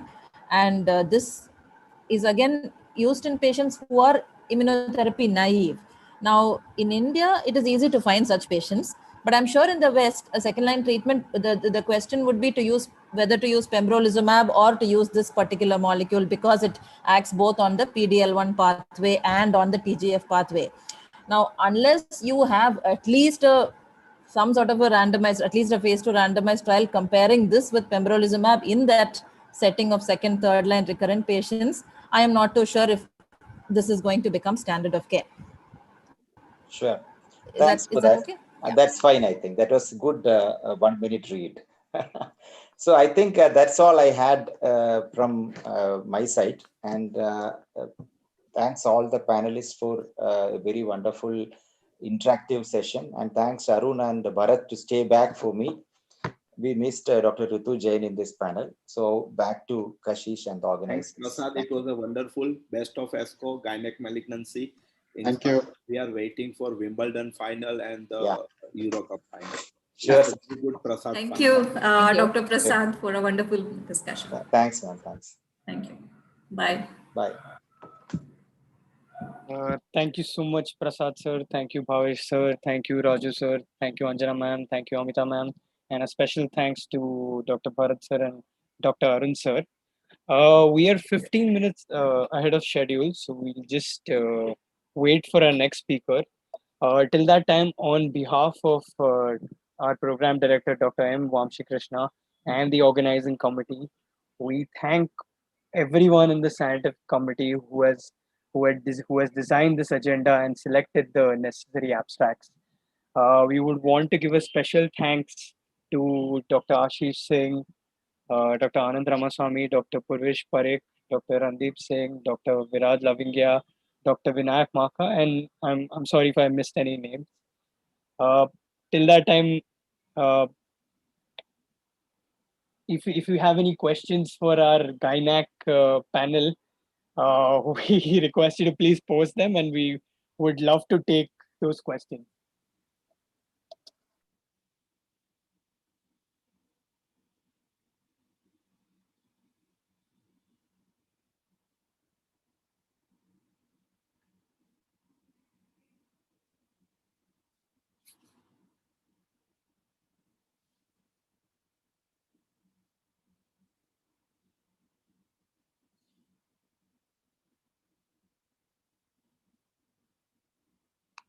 Till that time, if Vamshi sir is here, if you can give your comments on the abstracts or the presentations that have been made today, I welcome anyone to give that. We can ask Vamshi to predict the winners here for the today's. Sir, that is also possible, sir. Yeah, who do you think is likely to win today? Right. I didn't get you, Kashish. Who will sir, win? Sir, if we just were requesting you if you could just give your inputs on today's abstracts. We're actually running ahead of time and our speaker is yet to join. Okay, who is the next speaker? Sir, our next speaker is Dr. Jeffrey Gaw. He's the international speaker, sir. Okay. No, I think, I mean, all of the things, whatever we have heard are, like Prasad said, the topics itself are slightly a bit on the odd side. And as usually in this whole ASCO, we have had a lot of sessions which talked of drugs which we are probably not going to get in the near future. But hopefully all the, I think Dr. Prasad did a fantastic job today. And overall, over the last 4 days, all the moderators have done a great job of whatever sessions have been given. Personally, I think this Best of ASCO again highlighted what is new, what we are able to achieve, think of doing in our own practice. And again, looking to the future, I think the whole future is going to be dominated by precision oncology, trying to detect cancers early and looking at early treatments and looking at more targeted therapies. I don't really want to comment on anything specific today, but I'm just surprised that we are actually so ahead of time. And again, I thank all the panelists and the speakers because everyone has been sticking to time very religiously. I think after 1.5 years, all of us in India have learned how to do Zoom meetings. That has been my takeaway from this whole Best of ASCO today. So over to you, Kashish, and I'm not sure if I can add any more to the thing today. Perfect, sir. Thank you so much, sir. Till that time, we'll just play one of our videos from our supporters till Dr. Jeffrey joins. So with your permission, I will just play that. At Intas Oncology,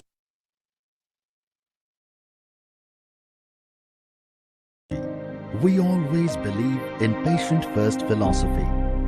With your guidance and support, Intas has always been at the forefront in bringing innovation and improving access.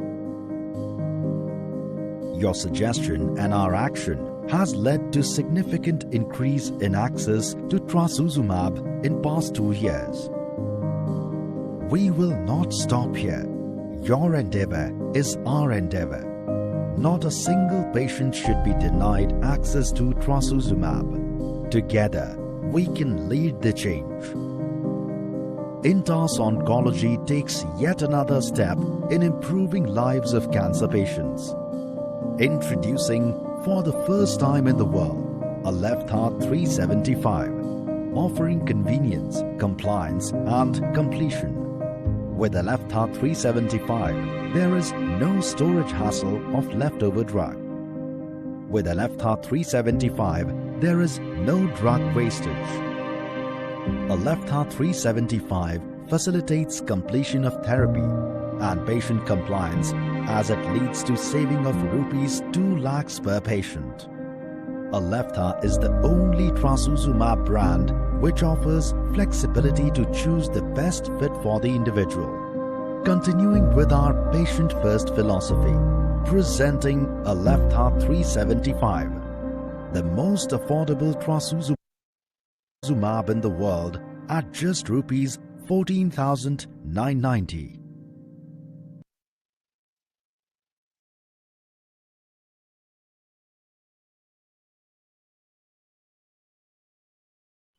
Thank you everyone for being so patient.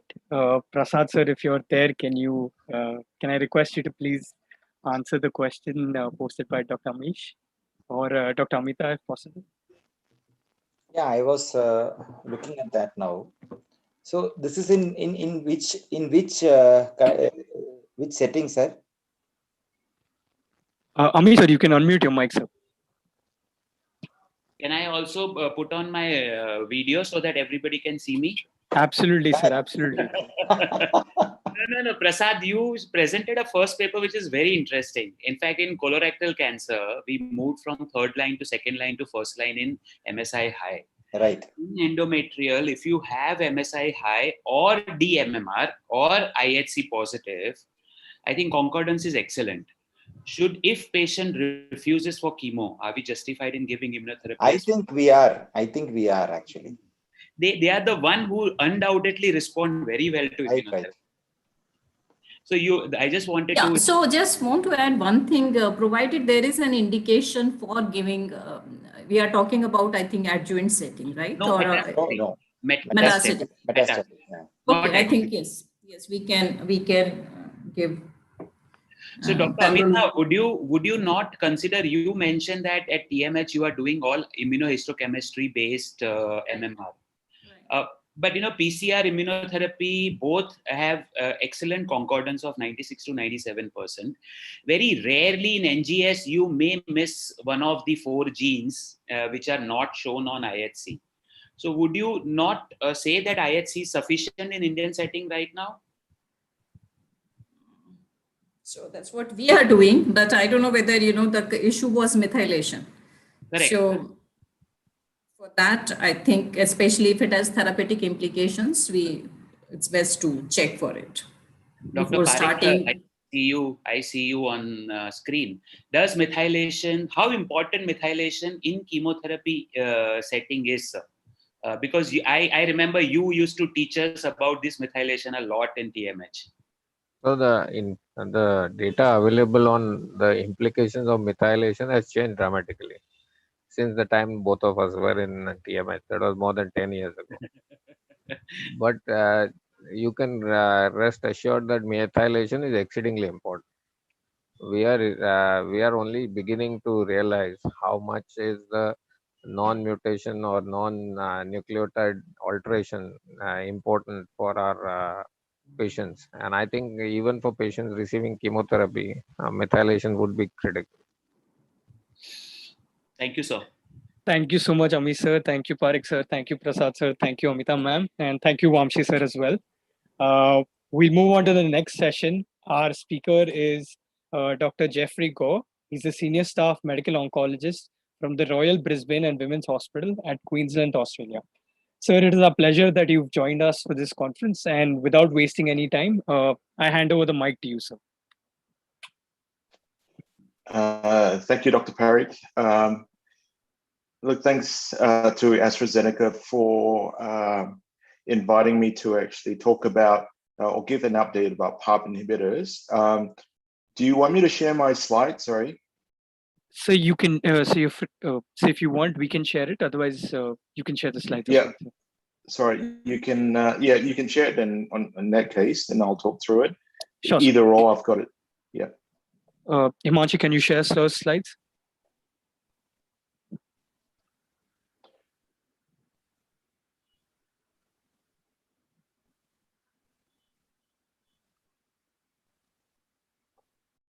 All right, I'll just tell you to actually forward the slides when I'm ready. So next slide, please, would be my disclosures. And next slide. So it's a very short talk about PARP inhibitors in ovarian cancer, and I'll just briefly talk about the different PARP inhibitors used in mainly frontline ovarian cancer as well as recurrent ovarian cancers. And I'll be sharing about some about the pivotal studies in the frontline setting, in the switch maintenance setting. Next slide, please. So as we know, this is a very familiar graph that more than 50% of high-grade serous ovarian cancers have alterations in homologous repair genes. And as you can see in this pie chart, there's various mutations. The large majority, in that sort of 50%, are made up of germline BRCA1 and 2, as well as somatic BRCA1 and 2. There are other sort of mutations such as RAT51 and P10, etc., which would possibly constitute sort of homologous repair deficiency, which would studies have shown that they are more sensitive to platinum-based chemotherapy as well as PARP inhibitors. Next slide, please. So the three main PARP inhibitors that are in use in most countries are niraparib, olaparib, and rucaparib, which are slightly different in terms of their metabolism as well as their half-life. So Olaparib is the AstraZeneca product, which has a relatively short half-life compared to the other products, and it's given twice daily. I would sort of make a comment that PARP inhibitors differ in terms of biochemical properties. Therefore, the data cannot be extrapolated from one PARP inhibitor to another. Each PARP inhibitor needs to be assessed based on its approved indication and the data that supports it. Next slide, please. The presentation in most countries for olaparib would be tablets, and they come in 150 milligram tablets as well as 100 milligram tablets. The data supporting its use in the frontline setting are SOLO-1, PAOLA-1, and in this recurrent or subsequent setting, in the platinum-sensitive setting would be SOLO-2, Study 19, and so forth. And there's SOLO-3, which is a phase 2 study in the later lines of treatment. With niraparib, the second compound that we're talking about, it's also twice daily dosing. And the dose reduction schedule is as follows there. It inhibits, similar to olaparib, PARP1 and PARP2. And the sort of data that supports its use and listing in the FDA is the PRIMA trial in the frontline setting and NOVA trial in a recurrent setting. All those studies that I've mentioned have been published in the New England Journal of Medicine. Rucaparib is the third PARP inhibitor that is used in some countries. I believe it's in use in the UK. REL3 is a trial in the recurrent setting, and that certainly has been well established, and that study has been published in the Lancet. There's also use of PARP inhibitors in other tumor types for olaparib in breast cancer and pancreatic cancer and prostate cancer, and for rucaparib and prostate cancer on the Triton 2 trial. I probably won't talk about those tumor types and just focus on ovarian cancer. Next slide, thank you. This again is a somewhat similar slide to the last slide in a simplified form, just to pick up the point that Olaparib needs to be used with some caution in sort of moderate renal impairment, and the doses need to be reduced for patients with moderate renal impairment. We would usually monitor a full blood count of CBC at baseline and monthly. In my practice, when I start someone on Olaparib, I would monitor them fortnightly for the first couple of months before I go to monthly monitoring. With Niraparib, I would just want to mention that it's more myelosuppressive compared to Olaparib, and therefore I would monitor patients weekly in the first month, and then monthly for the next 11 months, and then periodically according to experience. It can also cause hypertension, therefore blood pressure monitoring is required. Adverse reactions are managed through dose interruption as well as dose reductions in all those drugs. Next slide, please. Those are the pivotal studies that I've mentioned briefly, but I just want to draw your attention to a couple of studies. SOLO2 in particular, it's the most mature study, and it is a use of Olaparib in patients who have had a response to frontline chemotherapy, so that this is in a switch maintenance setting. The median progression-free survival of patients on Olaparib was 19.1 months versus 5.5, with a very significant hazard ratio of 0.3. In terms of maturity, the final overall survival was published last year at JCO, presented last year as well by Andrea Poveda, showing a median overall survival of about 52 months versus 39 months. So approximately 11 to 12 months benefit of upfront use of Olaparib. The other trial which have been sort of broadly used as well and broadly sort of kind of mentioned would be NOVA. And as you can see here, progression-free survival is 21 versus 6 months with a very significant hazard ratio.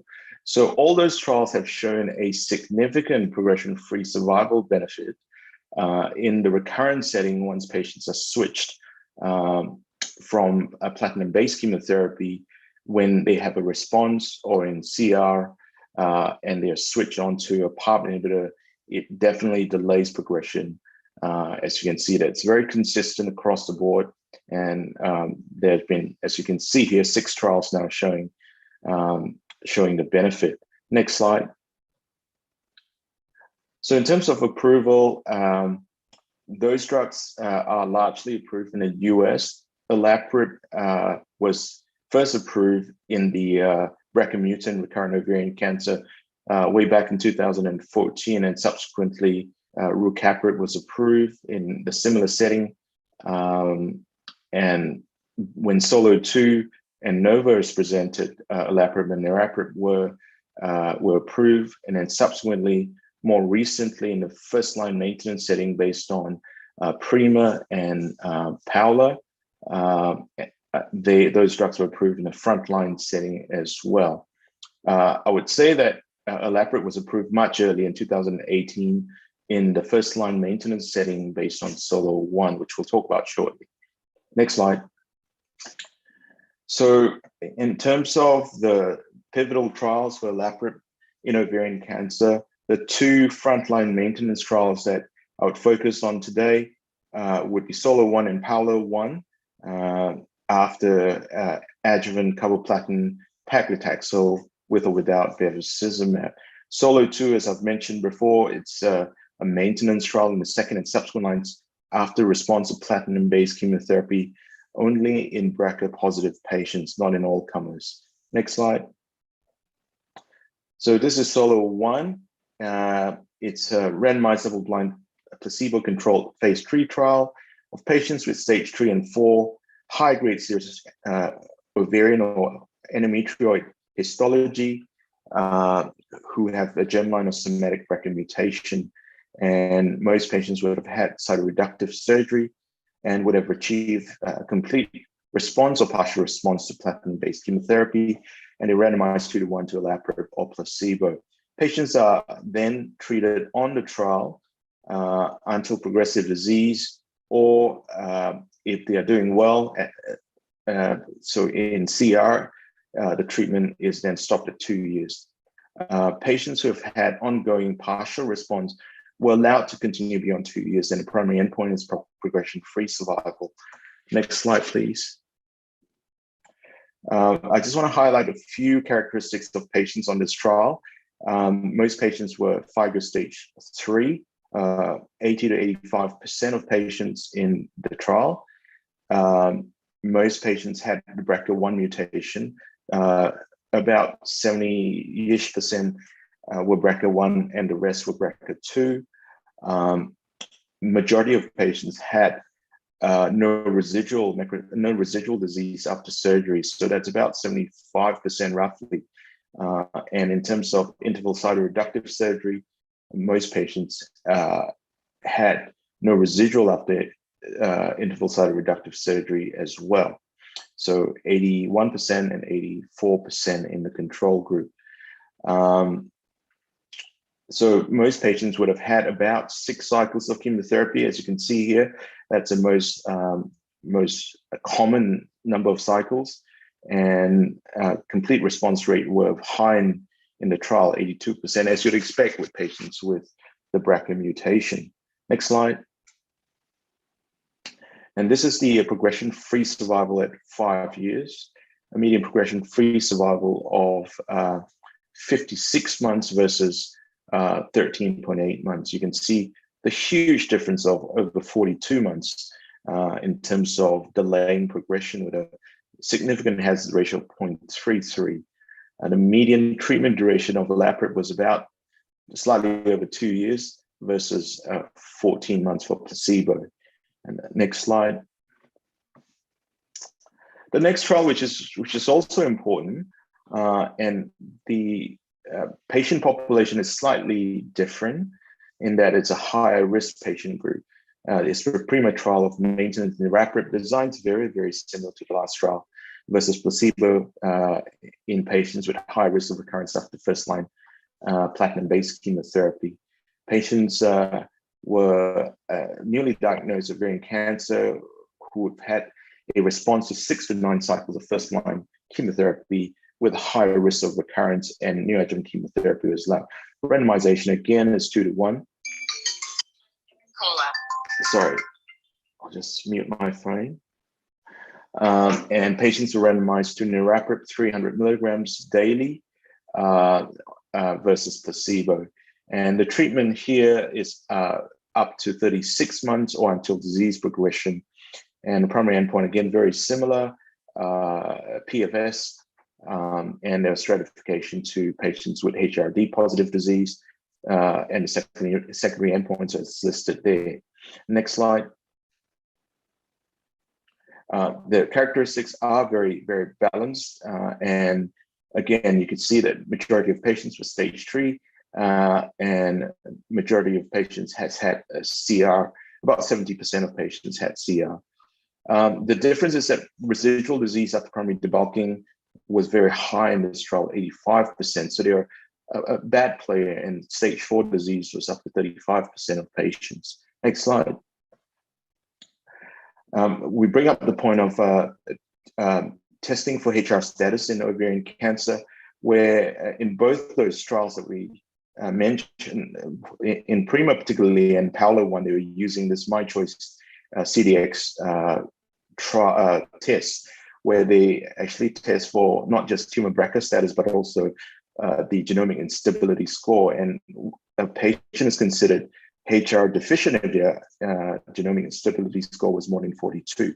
But this test is a fairly expensive test, and it's available in most countries at a cost. Next slide, please.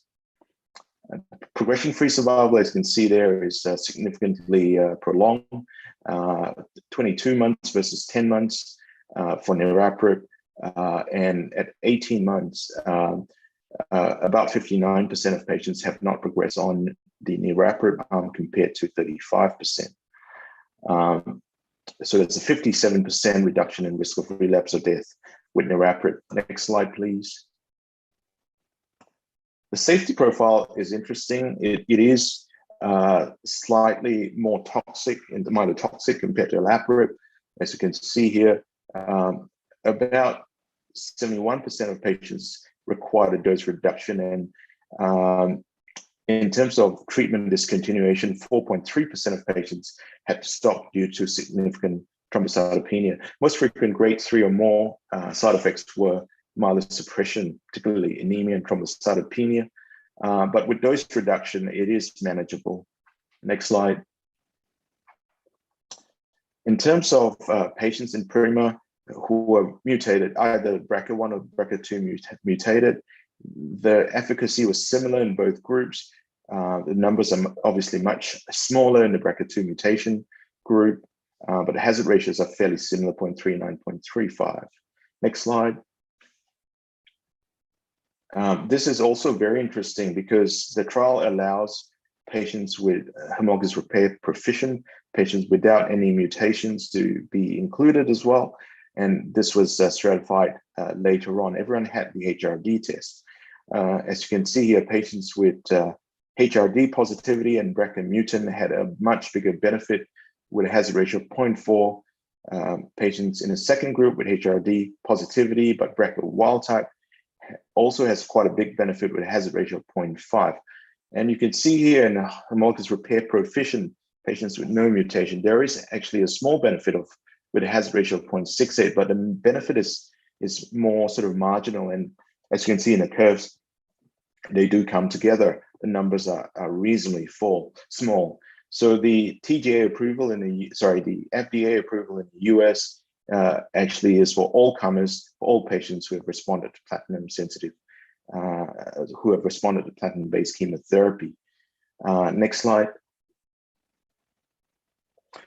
Finally, PAOLA-1 is the trial of maintenance olaparib with bevacizumab after initial therapy of ovarian cancer. In some countries, bevacizumab is obviously used broadly in the frontline setting based on GOG213 and ICON-7.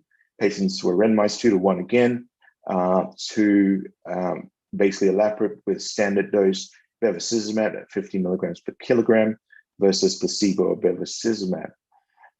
Patients, again, very similar, stage 3 or 4 with partial response and or complete response after surgery and standard chemotherapy. And patients needed to have at least 3 cycles of bevacizumab. Very similar primary endpoint of PFS, and all the secondary endpoints are listed there. Next slide, please. Again, on this trial, approximately 50% of patients were HRD positive, of which 29% were BRCA mutant, obviously highly selected, and 19% non-BRCA mutant, but HRD positive. Next slide. Again, the pattern is very, very similar in HRD positive patients, including tumor BRCA positive. There's a big difference by having olaparib with bevacizumab with a hazard ratio of 0.33, median progression-free survival of 37 versus 18 months. In patients who are HRD positive, excluding tumor BRCA positive, there's still quite a big benefit, 28 versus 17 months. And I suppose not surprisingly, patients who are HRD negative did not gain any benefit from olaparib in addition to bevacizumab. Next slide. Toxicity, you could see that more than grade 3 relates to bevacizumab. Hypertension features quite highly there, but anemia that are more than grade 3 is also a feature for patients on olaparib. So that's something to be aware of, but it can be dealt with mostly with dose reductions. In terms of MDS or AML, incidence is low, about 1% on this particular trial. Next slide. Quality of life is not different with the addition of olaparib compared to placebo with bevacizumab, as you can see there. Next slide. So the era of targeted therapy in ovarian cancer is here. And in my country, we use Olaparib broadly for BRCA mutant patients, and it is the only PARP inhibitor which is approved and funded by the government. We're starting to have access to niraparib through access schemes in our country, particularly in the recurrent platinum-sensitive setting, as per the NOVA trial. So next slide, please. So this is how we can think about how to incorporate Bevacizumab or a PARP inhibitor in the treatment paradigm in the frontline setting of ovarian cancer. We would do a germline panel testing for all newly diagnosed high-grade serous and endometrial ovarian cancer. And if patients were positive, then there is the possibility of maintenance PARP inhibitor as for solo one. We don't have yet access to niraparib in the frontline setting. Patients, the first decision point, I suppose, is patients would either be offered neoadjuvant chemotherapy or primary debulking. In my country, more than 50% are offered neoadjuvant chemotherapy. And once they've had surgery or neoadjuvant chemotherapy, so if they've had neoadjuvant chemotherapy, they would have had surgery in the interval and then more chemotherapy. And the question is whether we add Bevacizumab or not. I guess if you were to follow the data, we would add Bevacizumab usually in the high risk group, patients who are suboptimally debulked or stage 4 disease, as that's the group that ICON 7 showed the most benefit. And Bevacizumab maintenance would usually be continued for that group of patients. And if you're BRCA mutant, then we have a choice. In Australia, there's only one choice, Olaparib at the moment for BRCA mutant patients. If you're BRCA wild type, we don't have funding for HRD testing, although patients can have self-fund HRD testing. Next slide. The ASCO guidelines is such that in terms of maintenance therapy after first-line treatment, in the US, niraparib is offered to all patients who have responded to platinum-based chemotherapy based on PRIMA. Not so much so in my country. In patients with tumor or somatic or germline BRCA positive tests, they were offered Olaparib, and patients who are we could consider offering Olaparib plus Bevacizumab if patients with tumor BRCA are positive or if they're positive on the HRD test. In recurrent ovarian cancer, if the recurrence was more than 6 months after platinum-based chemotherapy, again, niraparib is approved in the US, but not in my country as yet, but we do have an access scheme for niraparib. Patients who are BRCA positive in the recurrent setting who've not had frontline Olaparib will be offered Olaparib as well if they're germline or somatic BRCA positive. Next slide. Actually, go back for a minute. I just want to make a point there. In the recurrent setting, we would avoid combining a PARP inhibitor with chemotherapy as the myelosuppressive toxicity is too high, and there is no data for combining immunotherapy with PARP as yet. Next slide. There is certainly a lot of mechanisms of PARP resistance that are listed here. I won't go into detail because of time. Next slide. The things that I would like to mention is that there's this poster which is presented at the SGO earlier this year, which showed that the adherence index to Olaparib is 80% compared to the other PARP inhibitors, showing that it is well tolerated. The probability of discontinuing treatment with niraparib was much higher, with a hazard ratio of 1.5, and with rucaparib is also higher, with a hazard ratio of 1.4 compared to Olaparib. Next slide. The safety profile in patients with BRCA mutant platinum-sensitive recurrent ovarian cancer is looked here, where the PARP inhibitors are compared, and you can see through all the graphs that in terms of grade 3 and 4 toxicities, it certainly favors Olaparib compared to rucaparib. favors Olaparib compared to Niraparib. And if you compare Rucaparib with Niraparib, a somewhat similar, but perhaps a trend towards favoring Rucaparib. So Olaparib certainly demonstrates a reduced risk of grade 3 or more adverse events and treatment interruptions when compared to both Niraparib and Rucaparib. Next slide.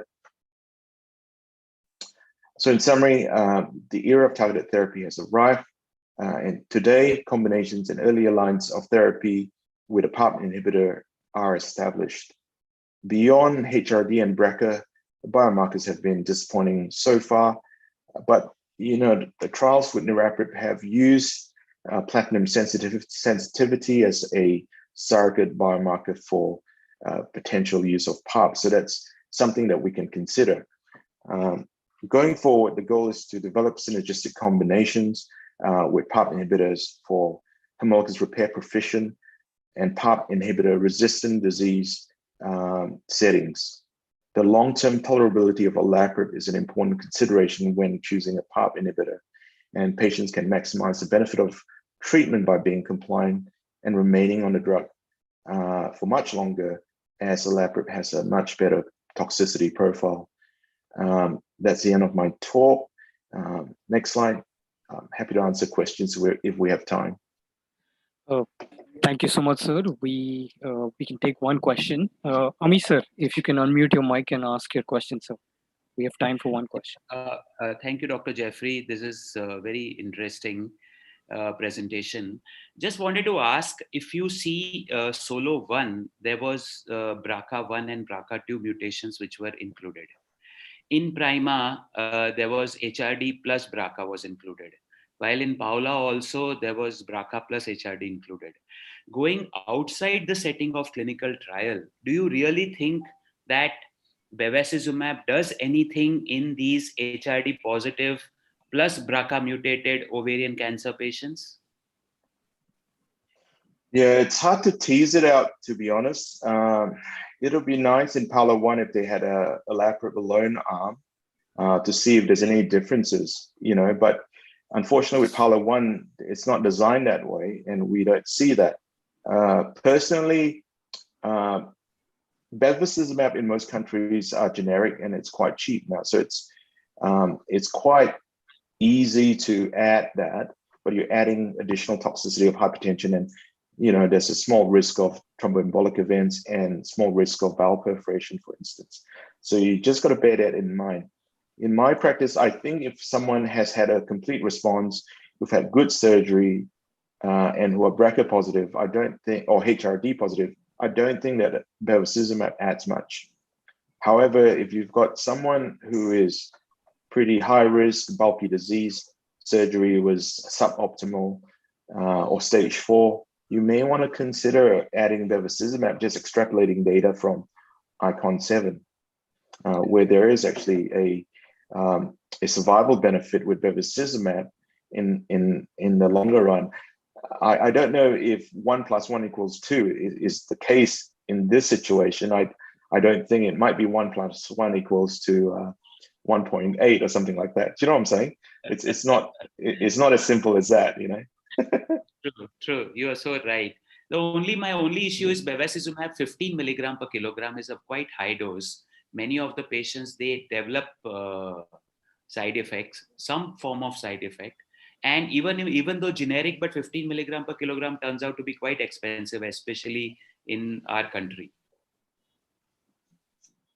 Yeah, so I think in that case, you can then always fall back on ICON 7. ICON 7 used 7.5 milligrams per kilogram at much lower, half the dose. Yeah, so perhaps whether the toxicity profile is better, I'm not sure, but certainly from a financial toxicity is better from a financial point of view, So I think 7.5 milligrams per kilogram is probably enough in those patients, Thank you so much, sir. We'll now move on to the next session. The next session is on geriatric oncology. Thank you very much, everyone. Thank you so much, Dr. Jeffrey. Thank you for the wonderful session.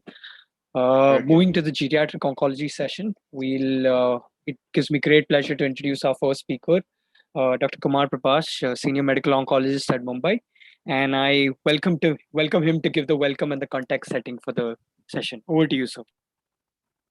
Good afternoon, everyone. And at the outset, I would like to thank the organizers for this opportunity, especially including geriatric oncology as one of the session in the conference. We all do understand as we are getting into geriatric population, including myself, we realize how important it is. We are relatively young country, but expected age of an Indian is in today's time is between 65 to 70, which is going to become far better than what we have. So looks like it is important that we learn this art as early as possible. I'm also learning. So good to have this session in this conference. We have a two wonderful lecture, then followed by panel discussion. So maybe we'll go ahead with the first lecture. So back to Kashish. Thank you so much, sir. We'll move on to the first lecture, and it gives me great pleasure to introduce our first speaker. Our first speaker is Dr. Kavita Vyas Dharmarajan, who's a radiation oncologist from New York.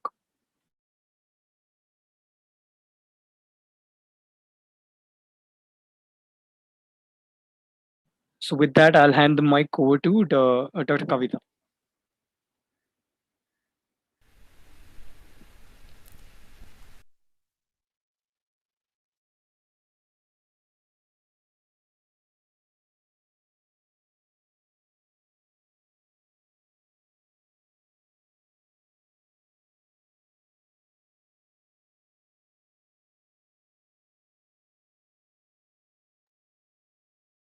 Hello everyone, my name is Kavita Dharmarajan. I'm an associate professor of radiation oncology, geriatrics and palliative medicine at the Icahn School of Medicine at Mount Sinai in New York. It is an honor to be invited to speak at Best of ASCO, India. Thank you to the conference organizers and Dr. Parikh for the invitation. I will be talking to you about disparities in the care of older adults from my perspective as a radiation oncologist.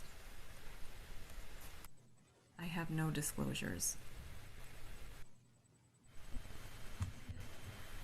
I'll start with a brief background that sets the stage for this talk. Over 5 million older adults will have, at some point during their cancer treatment, received radiation therapy. We know that geriatric conditions are more prevalent in older adults with cancer, and they impact the ability for older adults to tolerate treatment, and thus they impact treatment outcomes. Thus, geriatric assessment has now been recommended as part of an expert panel that worked on these guidelines several years ago to be done during the initial chemotherapy evaluation for older adults. It's not yet mature to this stage in radiation oncology, however. This is the paper that was published by Supriya Mohil, William Dale, and colleagues, spearheaded by Arti Huria, who's unfortunately no longer with us, and came out as an ASCO guideline for geriatric oncology in the summer of 2018. For many of us, this is now very well-known guideline that summarizes the geriatric assessment measures that can be used during clinical evaluation of older adults with cancer who are presenting for treatment consideration. What I'd like to do now is to go through the rest of the talk through the lens of a case. This is a case of a gentleman with metastatic prostate cancer that I recently saw in my clinic. Mr. H, an 82-year-old with a rising PSA, history of prostate cancer, and diagnosed with the new metastatic disease in the form of a spine metastasis. The imaging that he had was prompted by a setting of new lower back pain over approximately 2 months. He had also a history of well-controlled diabetes and hypertension, and he lived independently with his wife in an assisted living facility or community. He was very physically active, playing golf up until about 6 weeks prior to his presentation. So Mr. H has several different treatment options. Let's just go through them all. So he could be treated with a systemic treatment alone with an anti-androgen.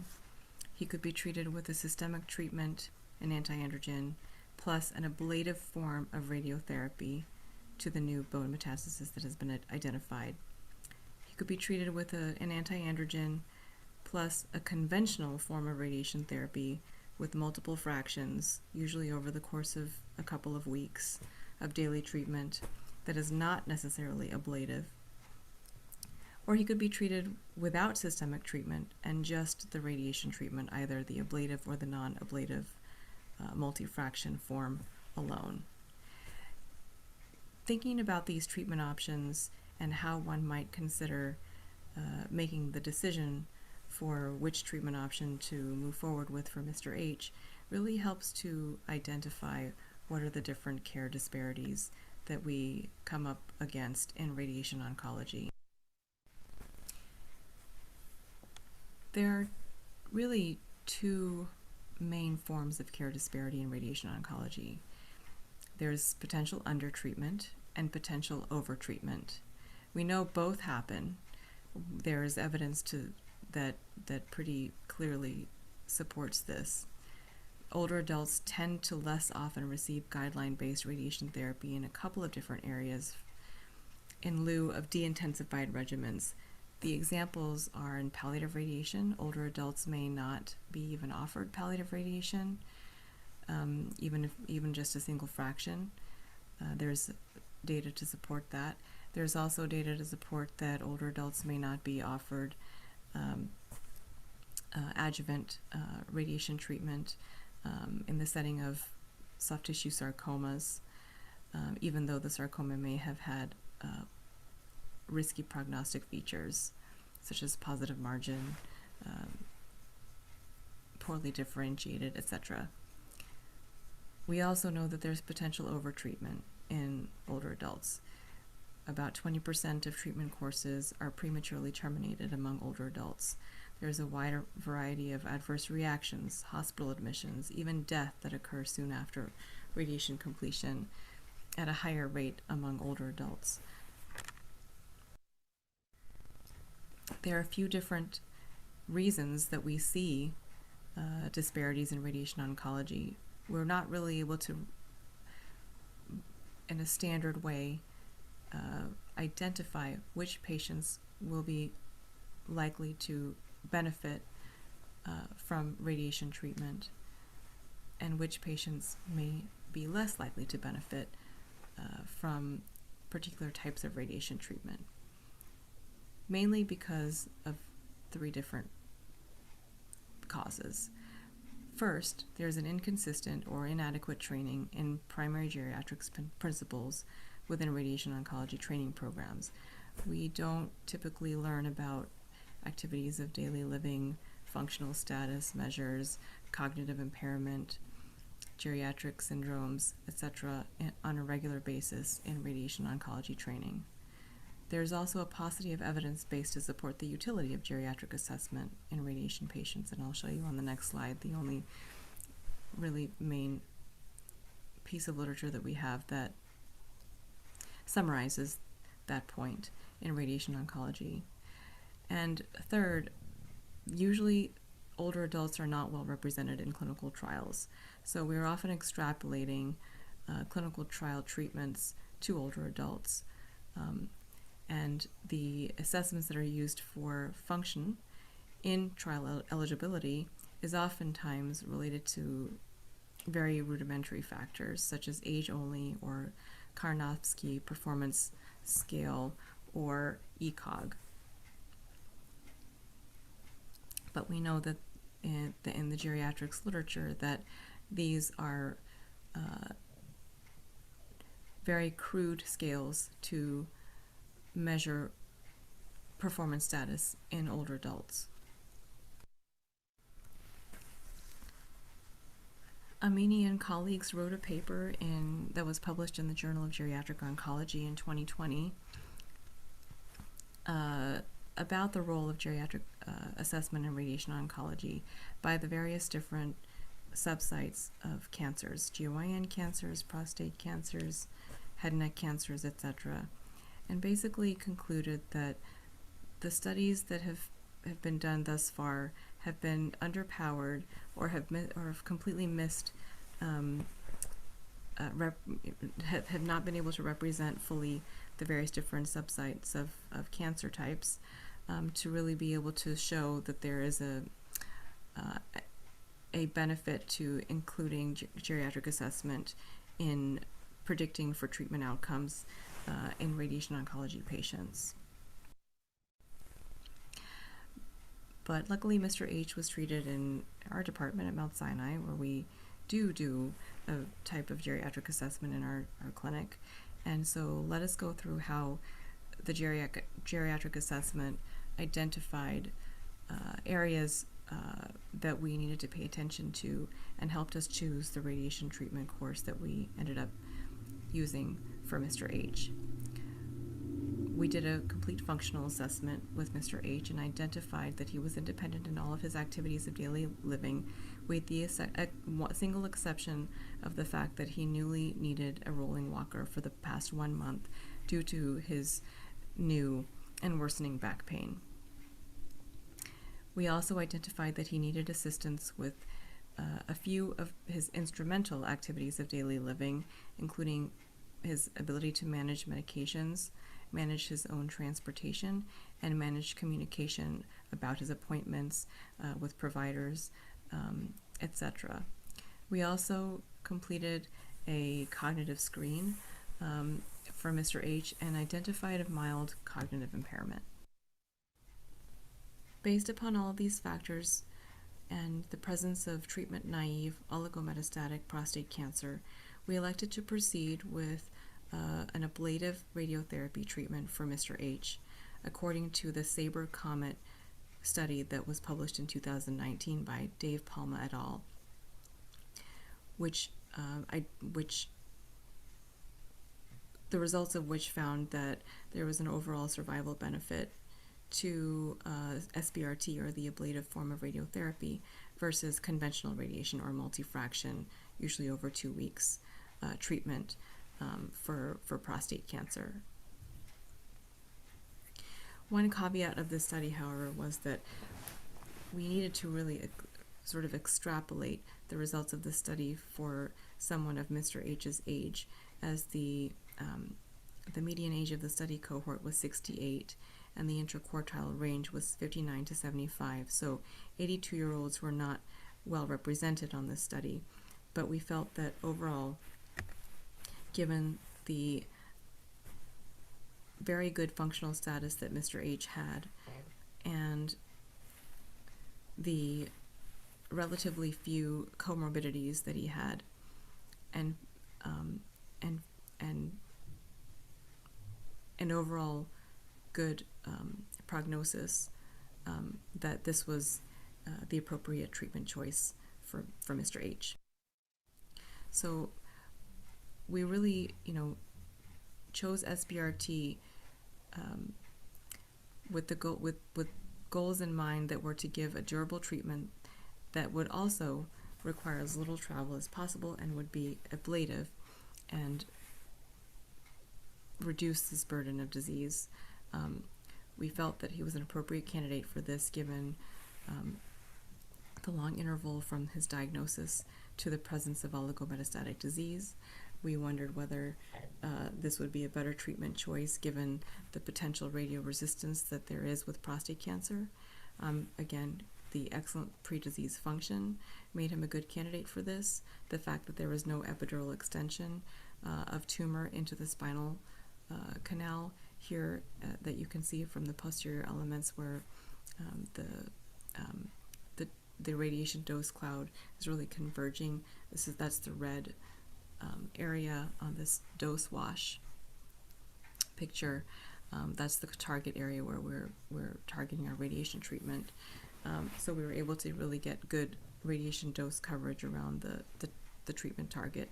In terms of other factors, the patient had a stable spine, and so we gave the patient a treatment of 9 gray over times 3 fractions, so a total of 27 gray, and we gave the treatment of 9 gray once every other day.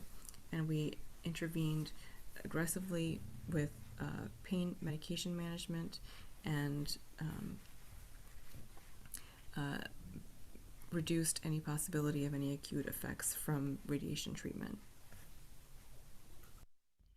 So at the time of his 3-month follow-up, the patient was no longer taking any of his pain meds.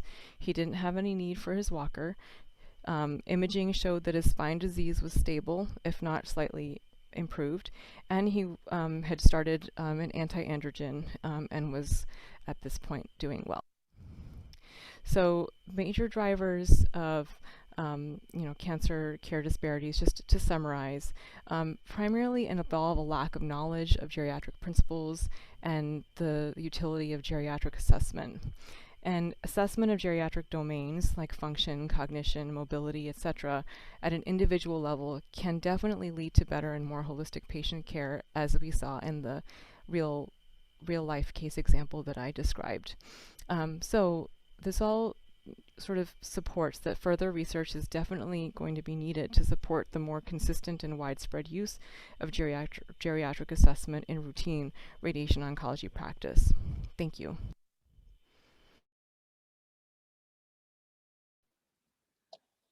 Thank you so much, ma'am. We've received some questions on the chat box. I'll just read them. The first question is, since older patients are getting both over-treatment and under-treatment, which is happening more often? Which is happening more often? I think that's a great question. I think that they're happening equally egregiously. So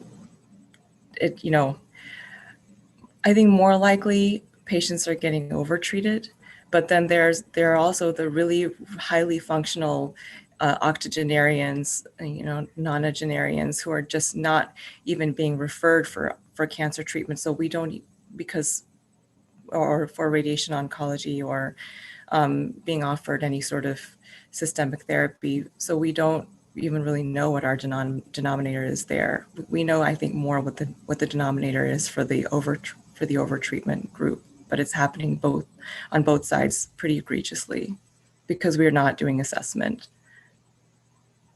to identify the patients beforehand. Thank you, ma'am. We've received another question. As clinical trials exclude older patients, how do we know that we are under or over treating them? So we don't know, but I think that as more and more information is known, and as more and more light is shed upon this area in geriatric oncology, I think really that it really started just in the last decade with the work of Dr. Huria and Dr. Mohil and the colleagues. We are planning trials now that incorporate elements of geriatric assessment more than just ECOG and KPS. So we're able to, I think, include potentially more older adults, and also then stratify the results with older adults in mind. So hopefully moving forward, we'll be able to use trial data that has actually been,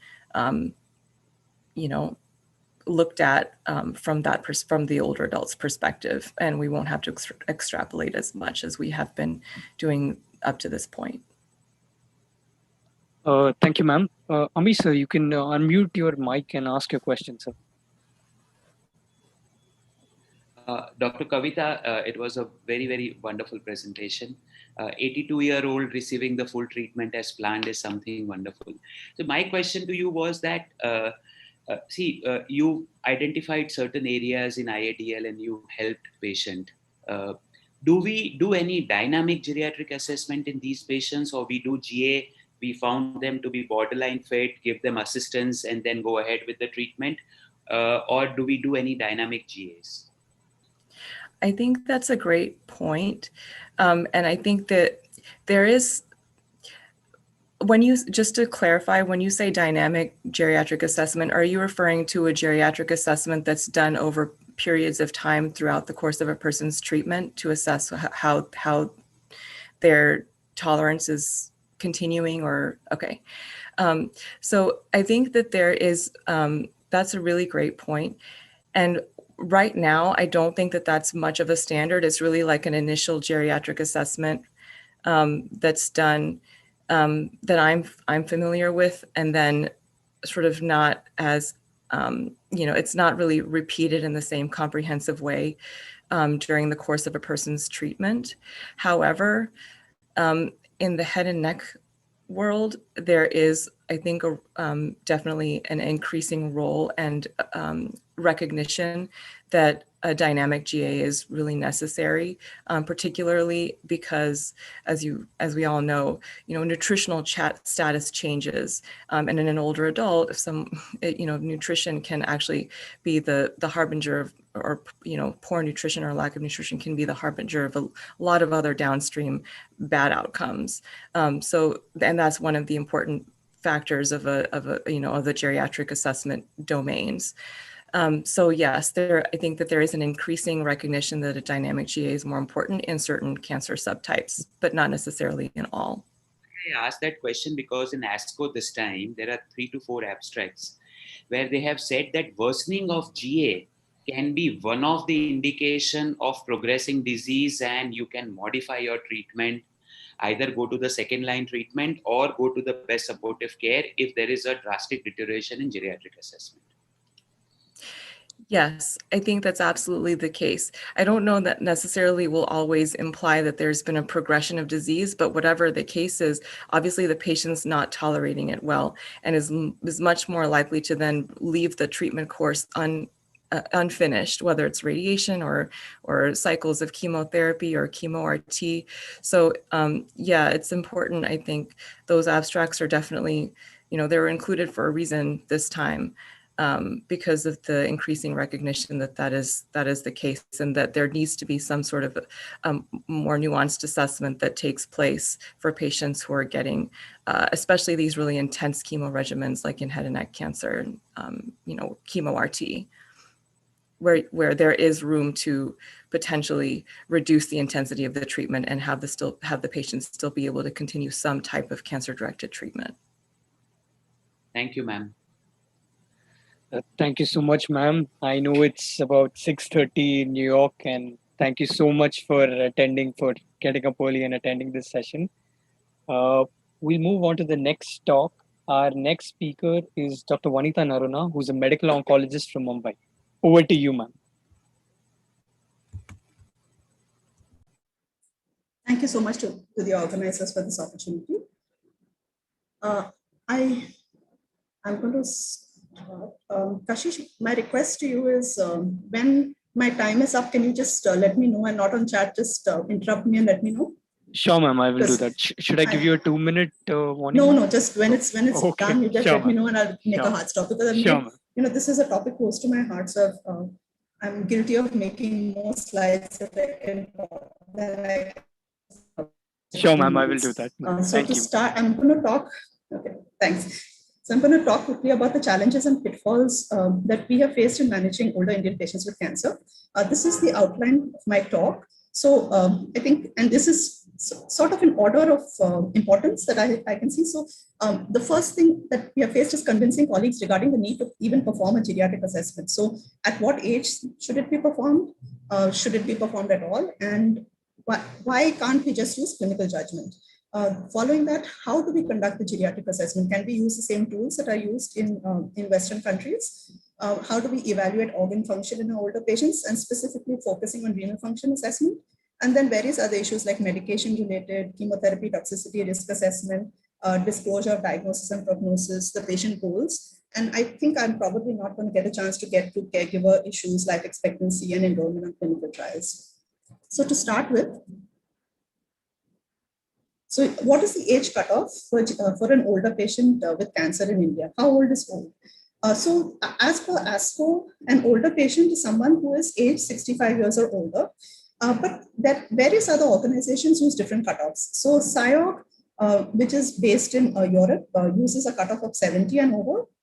The NCCN guidelines, which is primarily an American group, defines it as 65 and older, but specifically they use this age because that is the age at which a person retires and is eligible for Medicare benefits. Life expectancy varies across globally. So in Australia and Western Europe, parts of North America and Canada, the age expectancy is over 85 years. India is here, so somewhere around 70 is our life expectancy. So the global life expectancy is 73 and the Indian life expectancy is 70.4 years in 2021. The societal definition of old is the same age of retirement. And in India, the retirement age is 60. So various other geriatric oncology groups in India have used this cutoff of 60 years and over. And in our geriatric oncology clinic we have age 60 and over. So the bottom line to this question is, in the Indian context, the age 60 and over is considered a geriatric age group. So how about the uptake of geriatric assessment? How often is a comprehensive geriatric assessment done in routine clinical practice? So we conducted this survey 2 years ago. We found that almost every oncologist that we surveyed provided care to geriatric patients, and the vast majority cared for over 10 geriatric patients per week. However, less than half were aware of any formal guidelines for performing a geriatric assessment, and less than 10% reported that they actually performed a geriatric assessment. We went on to ask the surveyed oncologists what were the barriers that they perceived to performing a geriatric assessment. And the vast majority cited a lack of time and lack of clinical staff. So most oncologists felt that using clinical judgment should be good enough. And I think that's what we have all been, we go by our gut feeling. And why do we even need to use validated tools to assess frailty? So this concept of chronological versus functional age is very important in geriatric oncology. So chronological age is it's just a function of the number of years lived, but the functional age assesses how the person functions in daily life. And that is really what determines the management strategy in geriatric oncology.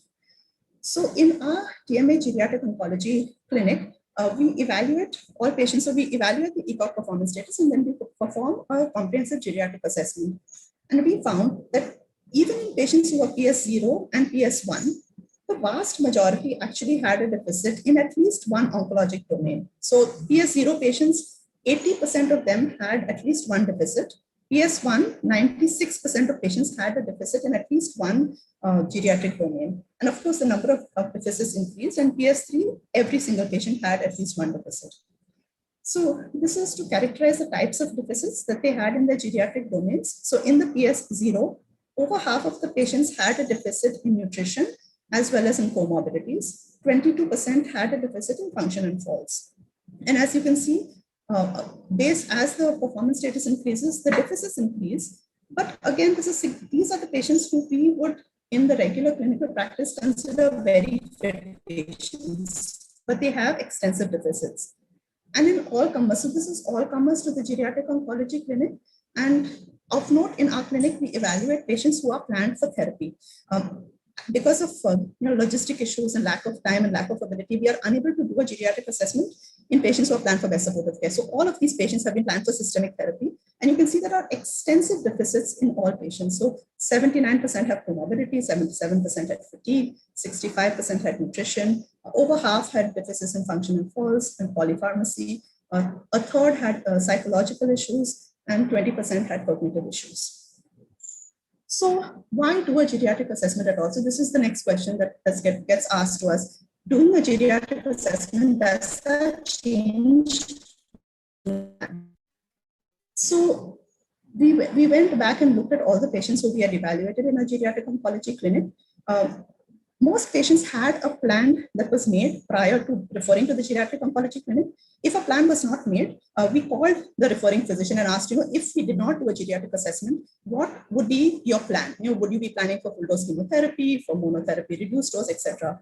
After the geriatric assessment, we put all of our results in, we wrote it in the patient's files as well as we entered it in the electronic medical records. And then I went back and checked after the patient actually got started on therapy.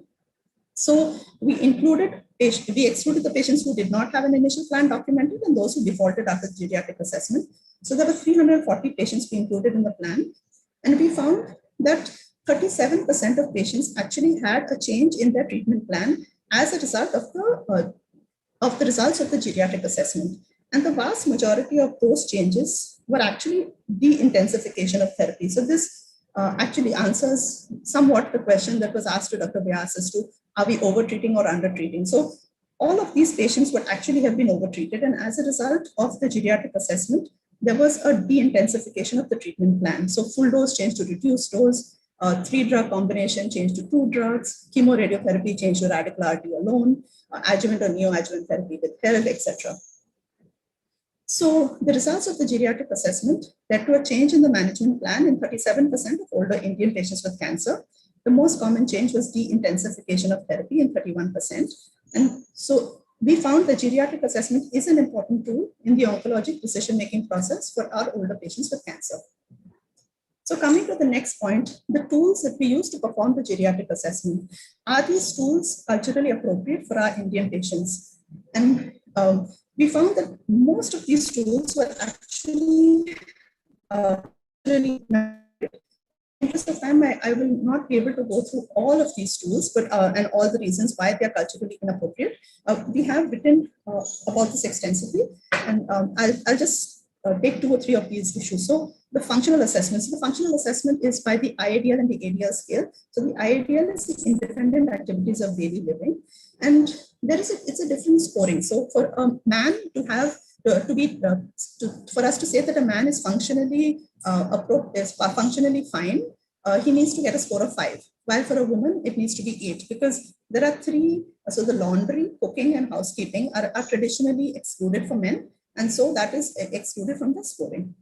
But in older Indian women, especially Indian mothers-in-law, traditionally they do not perform these household tasks, and even whether they are able to or not, it's not even relevant because they don't do it. So they all score less, and we therefore call them functionally deficient, even though perhaps they are not functionally deficient. So that scoring is an issue. There are in the IADL scale, there's also the use of the telephone, which many of our rural patients are not actually comfortable with using. Cognitive assessment I'll deal with in a little bit more detail subsequently. Nutrition was an issue. Many of our patients are constitutionally thin. So the BMI cutoff of 21, most of our patients had a BMI that was lower than 21. The median BMI was 21.9. So half of them actually were below 21. Many patients did not know what their prior weight was. So unintentional weight loss could not be calculated because they didn't have access to a weighing scale even. Many of our patients were vegetarian. So assessing them on the mini nutritional assessment scale was difficult. So coming to the cognition, so in 403 patients that we had assessed in our geriatric clinic, we found that 16% were illiterate. Now, ASCO recommends that we screen for cognition using a screening tool. So either the mini-COG or the Blessed Orientation Memory Concentration tool. So this is the BOMC test. Now, it is heavily weighted on knowing the Gregorian calendar. So what year is it? What month is it? What time is it within 1 hour? And say the months in reverse. So majority of our patients were unable to answer this, regardless of the fact that they were actually not cognitively impaired. So this was out of the question. We could not use a BOMC test. This is the mini-COG. So the mini-COG is on an analog clock. So this is the clock drawing business, which most of our patients are unable to do. So even if they are educated, I think this is a phenomenon of not using analog clocks anymore. So a lot of patients were not able to draw the clock face. So the mini-COG was out. So we ended up having to use the MMSE, the entire MMSE, which took time. But also was the issue that we had 16% of patients who were illiterate. Now, the MMSE requires you to read and write.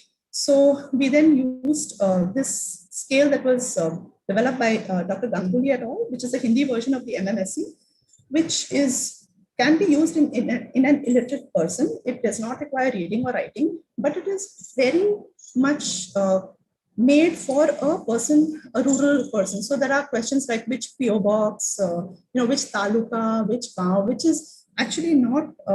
So somebody who is an urban person or a little bit less rural dweller, but is literate, cannot answer a lot of those questions. So assessing cognition also is an issue in our patients.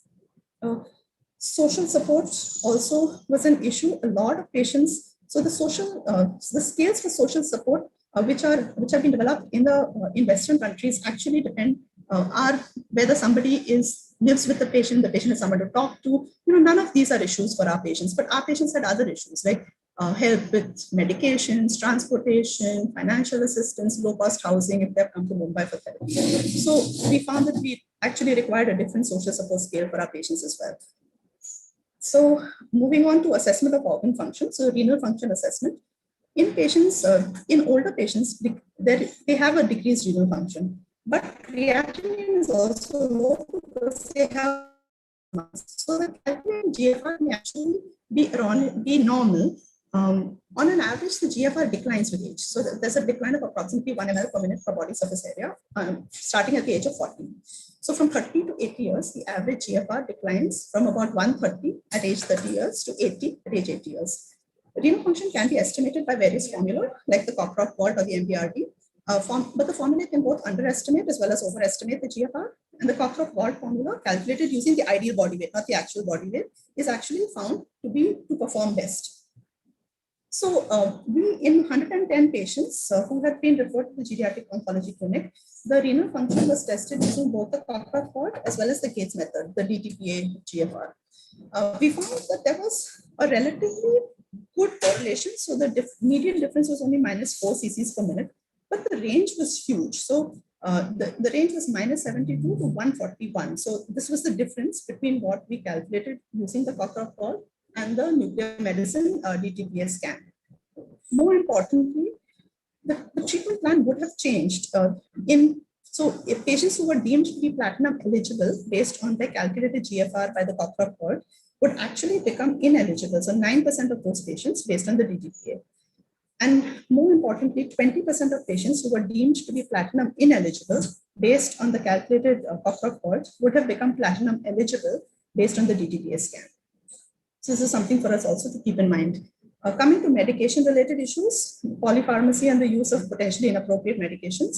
So in the patients who were referred to the Geriatric Oncology Clinic, we evaluated them for the use of polypharmacy and the use of potentially inappropriate medications based on the medications that they were taking, as well as whether they were as well as their intravenous chemotherapy and the supportive care medications and whether they were potentially inappropriate. So we found that 55% of patients had polypharmacy, so defined as 5 medications or more. 13% of patients had excessive polypharmacy, so they were taking 10 or more medicines. The median number of medications that a patient was taking was 5. And polypharmacy was significantly more in patients with lung cancer. So 70% of patients with lung cancer had polypharmacy versus 45% of patients with other malignancies. There were 20% of our patients were taking unindicated medications like vitamins and minerals. 23% were taking alternative medications like Ayurvedic or homeopathic medicines, and 80% of our patients were on potentially inappropriate medications. The median number of potentially inappropriate medications was 2.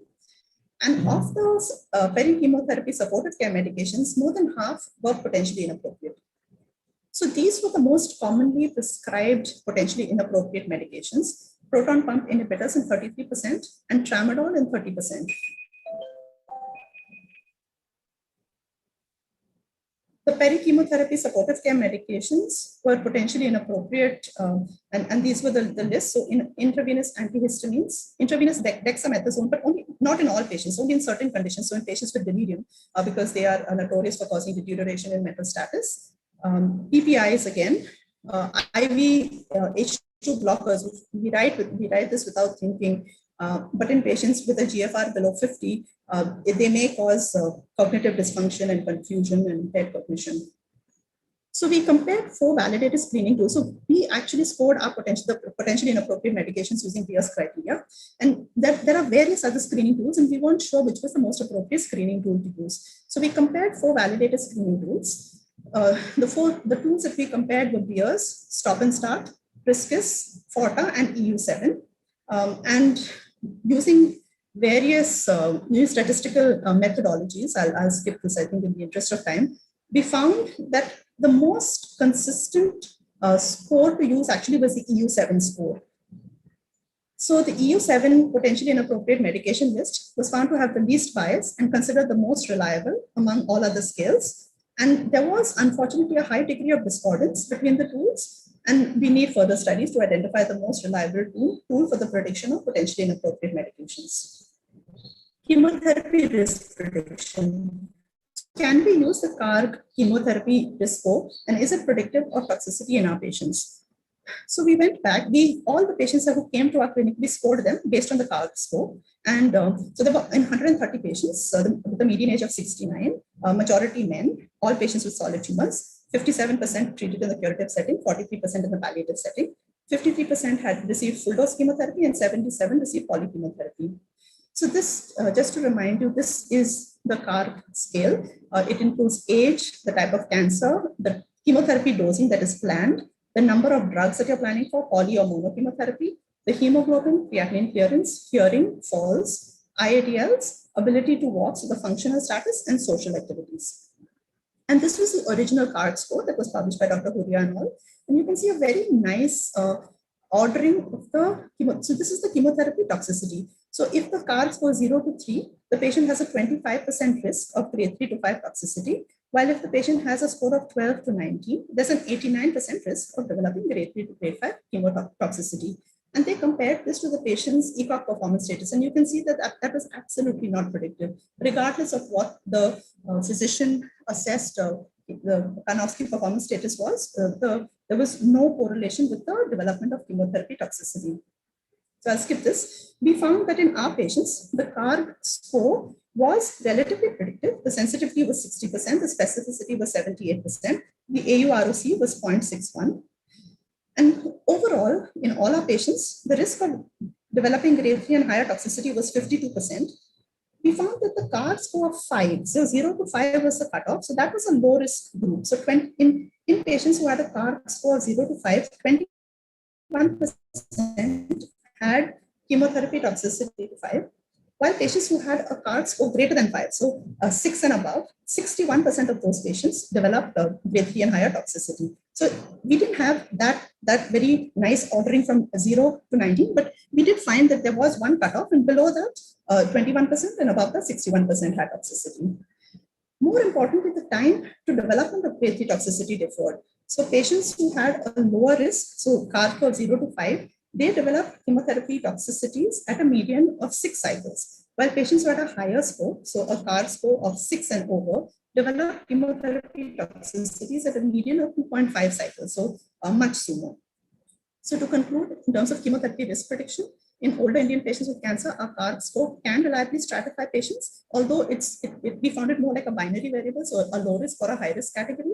The CARG risk score could predict both the occurrence as well as the time to occurrence of grade 3 and higher toxicities from chemotherapy. And the CARG score therefore may serve as an aid for us in informed clinical decision making with respect to planning of treatment, the likelihood of toxicity, and determining the risk benefit ratio of chemotherapy. So coming to the last ma'am, sorry to interrupt you. We're done with the time. Done? Okay, I'll skip all of this. I just want to and so the acknowledgements to all the people who have helped with developing the Geriatric Oncology Clinic at Tata, Dr. Anant Ramaswamy, who runs the clinic with me, Dr. Kumar and Dr. Banavli from the administration, who have been constantly supportive. Shreya, who is my geriatric fellow, who almost single-handedly does all the geriatric assessments and is a huge help. Medical oncology fellows, Dr. Vikram Gota, Manjunath and Renita from clinical pharmacology, Sarika and Asmita from physiotherapy, Ratan, who's a volunteer and a social worker. And lastly, this is my great grandmother-in-law, who is my inspiration and the reason why I'm interested in geriatric oncology. Thank you so much for your attention, and thank you to the organizers again. Thank you so much, ma'am. We'll now move into the panel discussion. Our moderator for the panel is Dr. Amishwara, who's a medical oncologist from New Delhi. His panelists are Dr. Ashish Joshi, medical oncologist from Mumbai, Dr. N.N. Prem,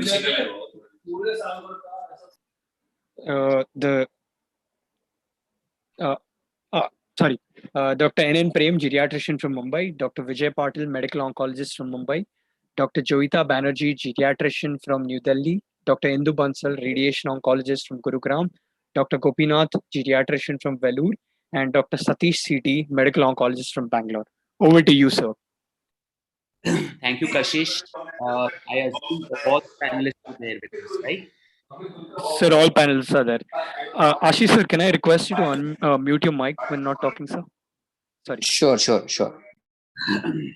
Okay, Dr. Ashish, the first question is on your way. In fact, the question is to all the oncologists in this panel. We have 4 oncologists, out of which 3 are medical, 1 is radiation, and we have 3 geriatricians with us. We are blessed, very, very balanced panel. So Dr. Ashish, Dr. Vijay, Dr. Indu Bansal, and Dr. Satish. Say a research proposal comes your way where you have to randomize, you have to include patients for laparoscopic versus open surgery for rectal cancer. It's a randomized multi-center trial. One of the inclusion criteria is that patients should be above 80 years of age. Would you say yes or no? Let's start from Dr. Ashish. Dr. Ashish, would you participate in the clinical trial? So, Dr. Amish, I think you have got a tendency of asking difficult questions as usual. Well, I would do it, Dr. Amish. I think because I believe that they are underrepresented in the clinical trials, and that is the segment of the patients which are increasing now in our clinical practice. And somewhere we need to have some sort of scientific rationale or some evidence of sort to make decisions for them. So yes, I would include. Dr. Ashish, I assume that because this is a geriatric onco panel, you are tendency to say yes. But I take your point. No. So, Amish, Dr. Amish, sorry, we just evaluated our patients for last 3 years at MOC, and 37% patients constituted age above 80.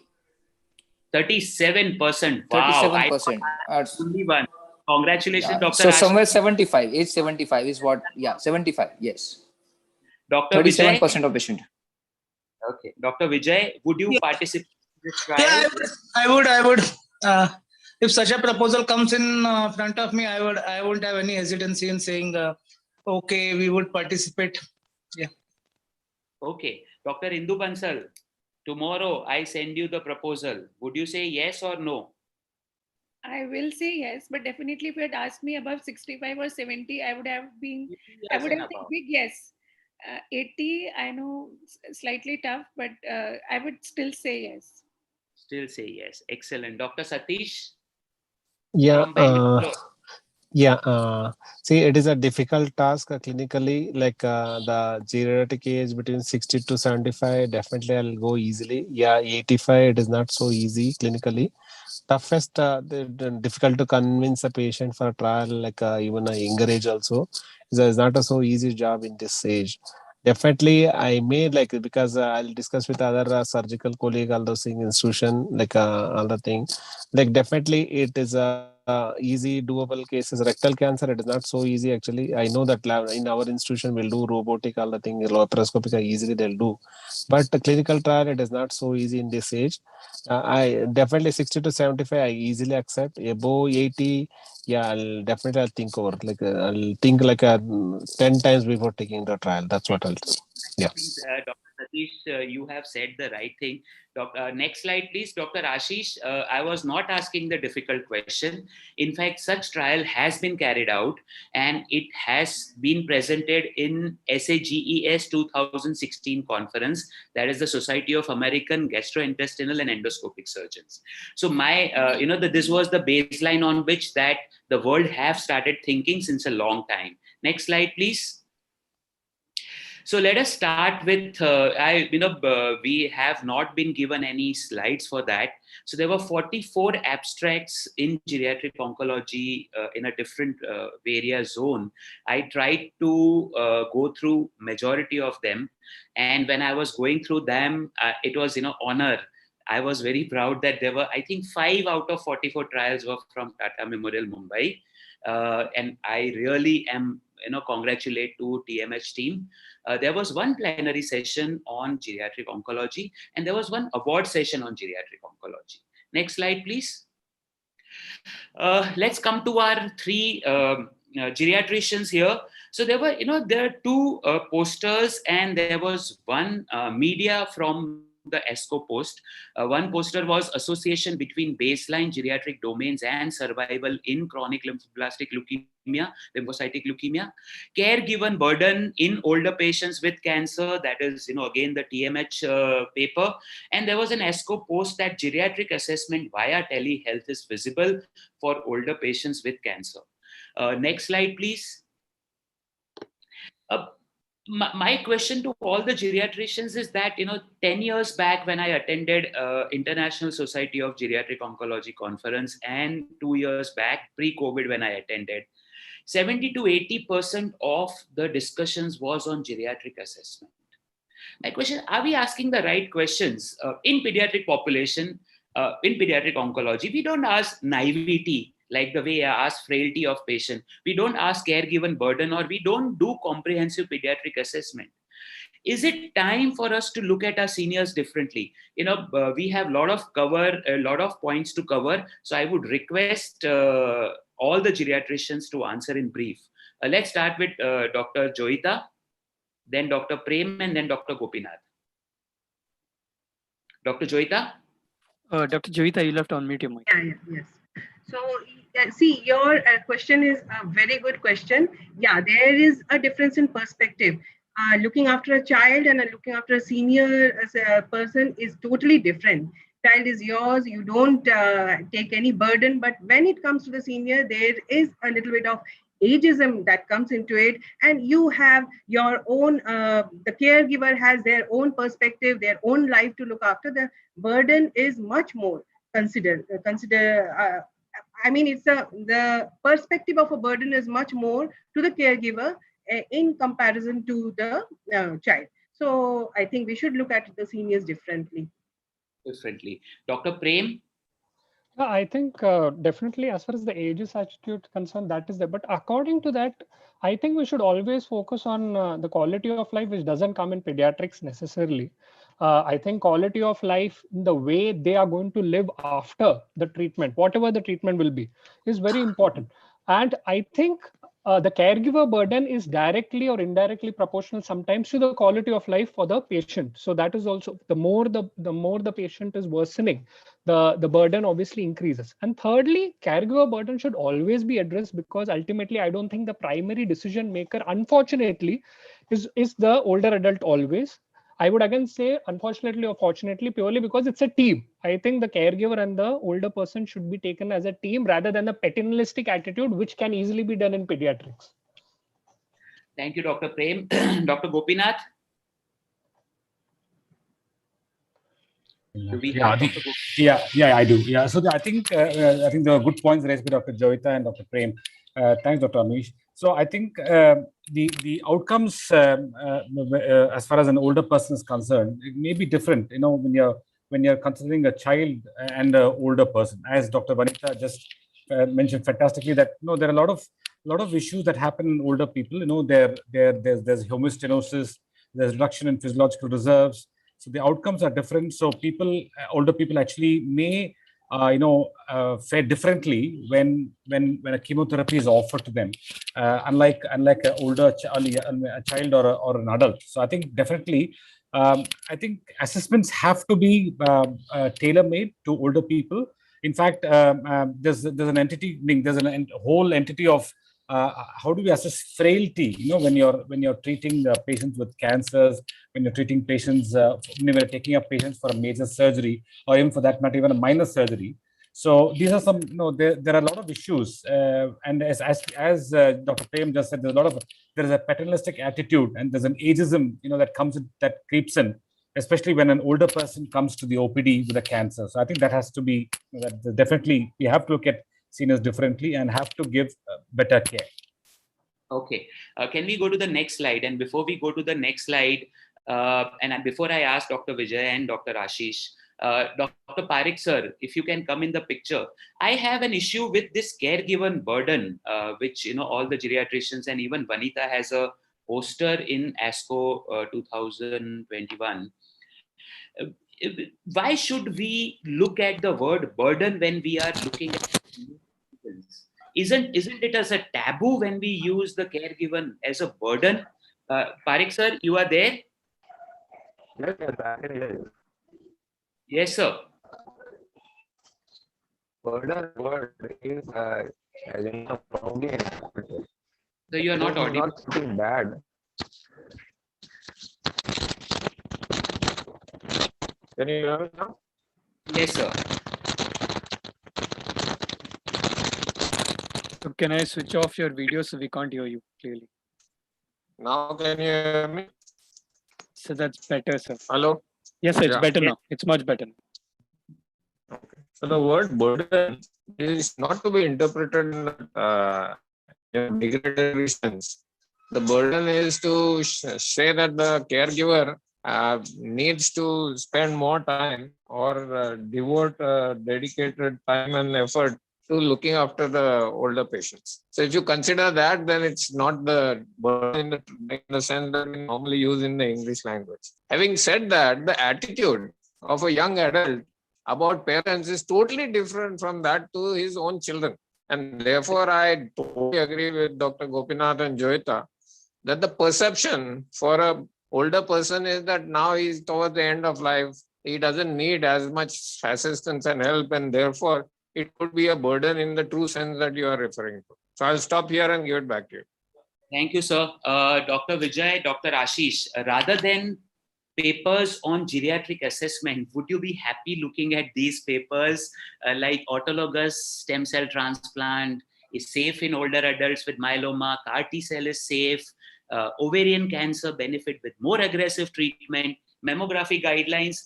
Dr. Vijay followed by Dr. Ashish, would you be happy seeing these papers more and geriatric assessment papers bore you enough? Actually, I am a fan of more of randomized data. So I always like to see randomized data rather than such a single sentence data coming up, which I think are most of the time skewed and biased because people select even older patients who can run marathon for such kinds of studies. If you see the selection criteria in this patient. So I'm more fan of random. More than random, I think the geriatric assessment papers need to be more pragmatic, like all adults included, rather than constraining to that geriatric scores and all adults included, and then trying whether giving the same treatment helps or not. It needs to be an individualized approach, but I would be looking more at real world data where all adults said like 170 patients were included. Out of them, only 50 were fit for transplant. What happened to the other 50? Out of those 50, those kind of papers. Excellent, excellent, Dr. Vijay Patil. Dr. Ashish, do you have something to add on to this? You get bored by looking at papers? No, so I'm certainly not bored by looking the papers, but we have to interpret these results in context. And that is what Dr. Vijay was alluding to the factuality of the data. And again, the number of patients actually being screened and number of patients we have been recruited. But I think I'm more of a positive person, and then probably that gives me a sense that yes, such reports at least could give me or oncologist some sort of bandwidth on which we could work on, and it is doable. That's correct. Next slide, please. Ashish has said so well. I would come to Dr. Parekh later on because we'll move on. Next slide, please. Okay. Dr. Gopinath, this was ASCO 2021. There was a session in bladder, and Dr. Ravindra Kanesaran, who is the president-elect of SIOG, in fact, he's president now, he presented this paper, Older, Wiser and Better, Clinical Trial Enrollment and Optimal Care for Older Adults with Kidney and Bladder Cancer. My question to you, Dr. Gopinath, looking at the geriatric, are we looking at equity for older patients with cancer, or are we looking at equality? And I would request you to be brief, Dr. Gopinath. Thank you so much.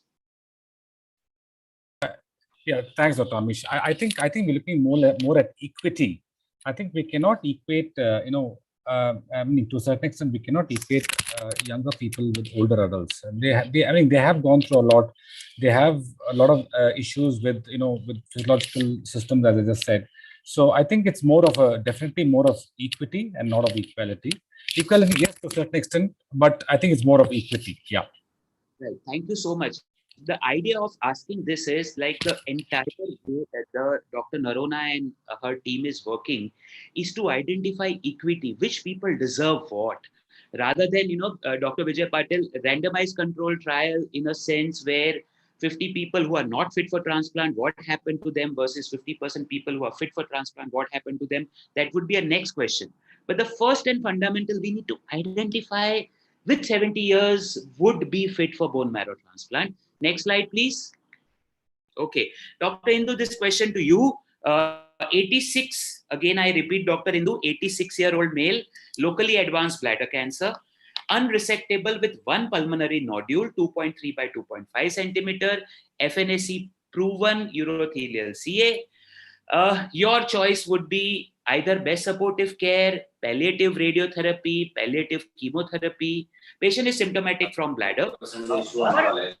Cisplatin plus gemcitabine followed by Ashish ka to muted hai.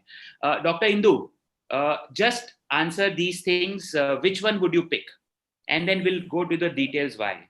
Number one, I mean, 86, I would not just go by just chronological age, but also see the biological age and see the fitness of the patient for the treatment, as well as the willingness of the patient and the family for further treatment. That is also very important. There has to be a clear-cut discussion on what are the expectations of the family from the treatment and what do they want basically. And if the patient is symptomatic, as you said, from bladder cancer, and say the patient is having hematuria or having bleeding, then I would be more happy to make the patient improve the quality of life of the patient more rather than focus on longevity. So if the family is willing for further treatment, then and patient is having hematuria and having anemia and other things, then I would be more than happy to offer palliative party. But if the patient is fit enough for chemotherapy after a comprehensive geriatric assessment or chemotherapy CARG score assessment or something like that, and my medical oncologist is willing and considers the patient fit for chemotherapy, then if they feel that chemotherapy can be offered to the patient, then I would still consider the patient for chemotherapy as well. So there would be a tumor board discussion for this particular patient and a detailed discussion with the family. Tumor board discussion in detail. Dr. Ashish, coming to you, would you do, if this patient comes tomorrow to you in MOC, would you do a geriatric assessment, or would you do your assessment assuming that this 86 looks fit for chemo or does not look fit for chemo, and refer to your radiation colleagues for symptomatic bladder control with palliative radiotherapy? Yeah. Dr. Ashish, quick word. So typically, though this comprehensive geriatric assessment is coming in vogue, in clinics, I think all of us take decision on how we perceive the patient and the caregivers in physical form as we see across. And that would be the key decision maker out here. So we will obviously look at all the parameters, comorbidities, the cisplatin eligibility, and so on and so forth. So if everything is fitting into the scheme of things and the patient is eligible for treatment, then we would treat this patient. And also, why not consider immunotherapy for this patient? It's a locally advanced bladder cancer. He may be, for all said and done, it would be cisplatin ineligible because of maybe ototoxicity or a concern of nephrotoxicity. Why not use immuno? We will come to immunotherapy, and you have a very valid point. Pembrolizumab is approved as a first line in cisplatin eligible, and I agree. My point was, Dr. Ashish, Dr. Indu, please don't feel bad. When in the clinic, I have attended many tumor boards. 86-year-old people look at the number. It is good to say in a conference, but when actual patient of 86 comes, and Dr. Ashish, you are right, with folded hands, you have been treating a lot of, but this has been my observation. Dr. Satish, Dr. Vanita presented a very nice article on Cockcroft-Gault versus GFR by DTPA scan. So this particular patient in your institute, I just need answer for this. For cisplatin eligibility, what would you perform? Cockcroft-Gault or DTPA scan? Sir, most of the time we'll try to use Crocafold. We will use it. Even the elderly geriatric, when you want to go, then definitely we'll ask for a borderline is there. Then we'll try to go for a DTP. Otherwise, most likely we'll try to calculate. So most of the time, okay. Yeah. If as long as I remember, Cockcroft-Gault is not a valid way after 80 years. So either you need to use another formula or you need to use DTPA. In my practice, after 80, I use DTPA in all the patients. Next slide, please. Okay. Why I was saying this, this is one of the FDA approved regimen, that avelumab maintenance therapy for advanced or metastatic urothelial carcinoma. Next slide, please. if you see, of course, we all know that Avelumab maintenance was better than the control, but all patients received 4 cycles of cisplatin-based chemotherapy followed by immunotherapy. And you look at the median age of this patient above 65 years were 70% and above in this trial. If you see, 90 years was the upper cutoff. My point is, there are more and more representation of clinical trial in this age group, and we should keep looking at this subset analysis. Next slide, please. Okay. Now, since Dr. Ashish mentioned about immunotherapy, let us look at the 2 abstracts which were there in ASCO education book. One was the real world outcome in older patients treated with immunotherapy. This is from United Kingdom. They concluded that 75 years and above perform exactly the same as their younger counterparts. Next slide, please.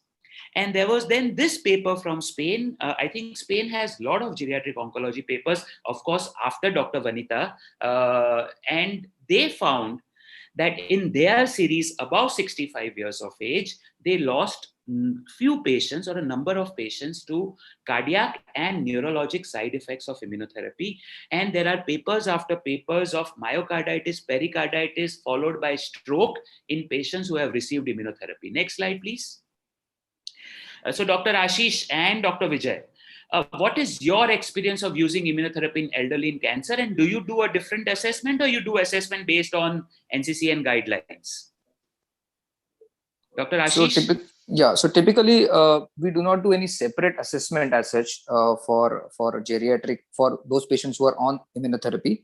And to be very honest, my experience, at least with immunotherapy in older adults, had been fairly good. And definitely when you are pitching it up against chemotherapy, it is definitely superior. At least it gives us an option now that we could treat our older patients with some form of palliative/curative intent therapy, depending on the indications that we use. But I have not seen any specific more adverse event with immunotherapy in older age patients. Right. Dr. Vijay, is this the same your experience? Yeah, more or less same. We now have treated nearly 850 plus patients with immunotherapy, and we analyzed our data of geriatric patients. Except some high amount of fatigue in this patient, there is no difference in their the way they behave with the other patients. Dr. Vijay, please publish 856 patients. Is a lot. Yeah, you will see it before December in public domain. Correct. Thank you. Dr. Satish, do you assess differently? Is this the same your experience? Almost similar, sir, except we had like fatigue and very hardly few patients. We maybe treated around 7-8 patients in the like above 75 years. The largest, the oldest age in our this one was 87-year-old in lung cancer. But the patient had a GI tox was slightly more fatigue. That's what we observed, because we having the younger age, we are having almost nearing a 250 patient, roughly 250 to 260 patient immunotherapy patients are there. But this is a slight observation. What we have found is fatigue and GI toxicity. Yeah. So just to add, Dr. Ashish, as you mentioned, one of my patient, 82, cisplatin ineligible, started on Pembro. After 5 doses of Pembro, developed TIA. Everything else was not. And the same day, hypothyroidism, and the same day, neuropathy. So now we don't know whether this TIA is because of, and since he is 82, we are looking at closely about these papers and how to identify whether this TIA is because of immunotherapy or not. Next slide, please. Okay. Dr. Joyita, followed by Dr. Prem. I want you to answer in terms of a lab parameter or any physical test which is available. If elderly patient does not have any cardiac history, patient comes to you and says that we have immunotherapy and we have heard from our doctor, Dr. Vora, that we can have perimyocarditis followed by stroke. Are there any other parameters which you would suggest to assess for any risk status for neurological and cardiac event in future? Dr. Joyita first, followed by Dr. Prem. Any lab parameter or radiological parameter, like MRI of the heart? Dr. Joyita. No, I don't think that we will be, we can say that we will be mostly talking about the geriatric assessment, and we will be... I'm talking of radiological or any lab parameters. No, if they are not having any cardiac history, I will not think of any specific radiological or lab parameters. Okay, Dr. Prem? Yeah, at least I would definitely want a baseline echo. That's for sure.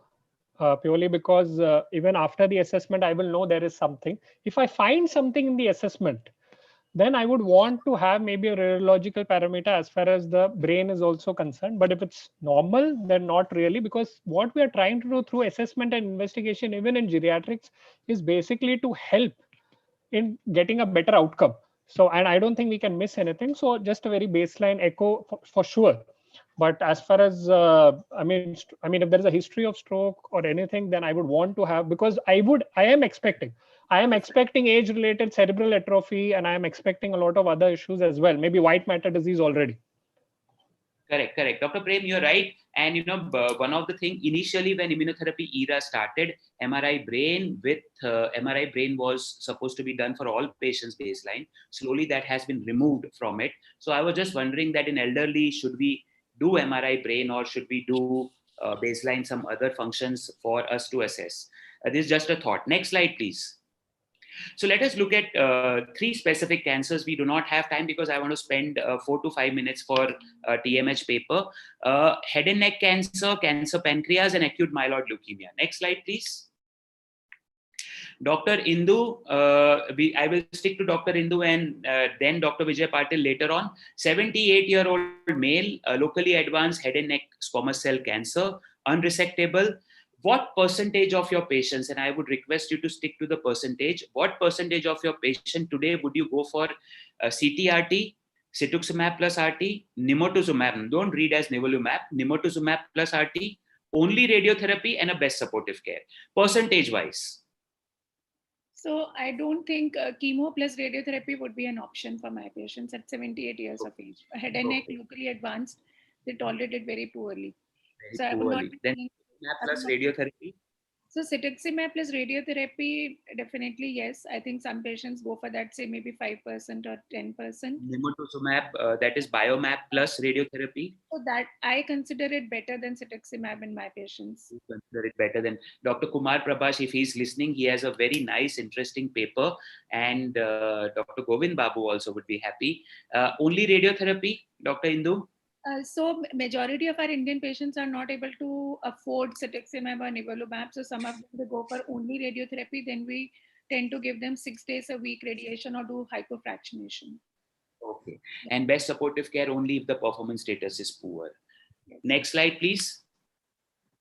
Okay. So this was one paper where impact of comprehensive geriatric assessment in the treatment decision of head and neck cancers. This is from Spain. Next slide, please. So before Dr. Ashish Joshi, Dr. Vijay Patil, I want you to say that, see, they did two arms. One arm was CGA based, another arm was control, whatever physician felt. They found there was an over-treatment if the patient geriatric assessment was performed. And I repeat this word over-treatment, that is, patients were more likely to receive standard treatment in the CGA arm compared to control arm, 36% versus 21%. And these patients, there was no difference in CRR, but if you see the trend was towards betterment in the CGA arm. Dr. Vijay, what is your comment on this? If it is locally advanced head and neck cancers, for me, it would be whether it's oral or not oral. If it is oral, I won't give CTRT. If it is non-oral, then I think it should not be considered as over treatment. It should be considered as the correct treatment was given. That would be the way I would have said, or that many patients got standard treatment. You are absolutely right, and that is what Dr. Parekh sir also has mentioned in the chat. My point of over treatment was simple because we'll come to Vanita's paper in another 2 minutes, and that's where I would say. And yes, sir, you are absolutely right. I also agree with Dr. Vijay. Next slide, please. Okay, let's come to Dr. Joyita. In your institute, in head and neck cancer patients, how many times you are called to do geriatric assessment? Yeah, for head and neck patients, we do get nowadays, I think, say about last in 1 year, we say around 20% of the cases, we are sent the patients to our department for the geriatric assessment. Excellent. Thank you. Sorry, I am going forward. Dr. Indu, I assume that how many times, Dr. Indu, do you take help of a geriatrician to do geriatric assessment in head and neck cancer patients? We don't have any geriatrician. I would love to have one. We would love to have one. Next slide, please. Cancer pancreas, I will rush through. I will just say next slide, please. So this was again from Japan, 76 years and above, gemcitabine plus nab-paclitaxel versus gemcitabine alone. Gemcitabine plus nab-paclitaxel in 76 years and above, they found not only overall survival advantage, PFS advantage, and response rate and quality of life. They did GA in all patients. So that means if you do a GA, if patient is fit, give them a combination, not just blindly going with monochemotherapy. Next slide, please. Next slide, please. Okay, this is important. Dr. Ashish Joshi, you were introduced as medical oncologist and hematologist. 60 years and above AML, how many percentage of patients would you give 3+7 induction chemotherapy and gemtuzumab ozogamicin if patient is able to afford? Percentage wise, very quickly, Dr. Ashish.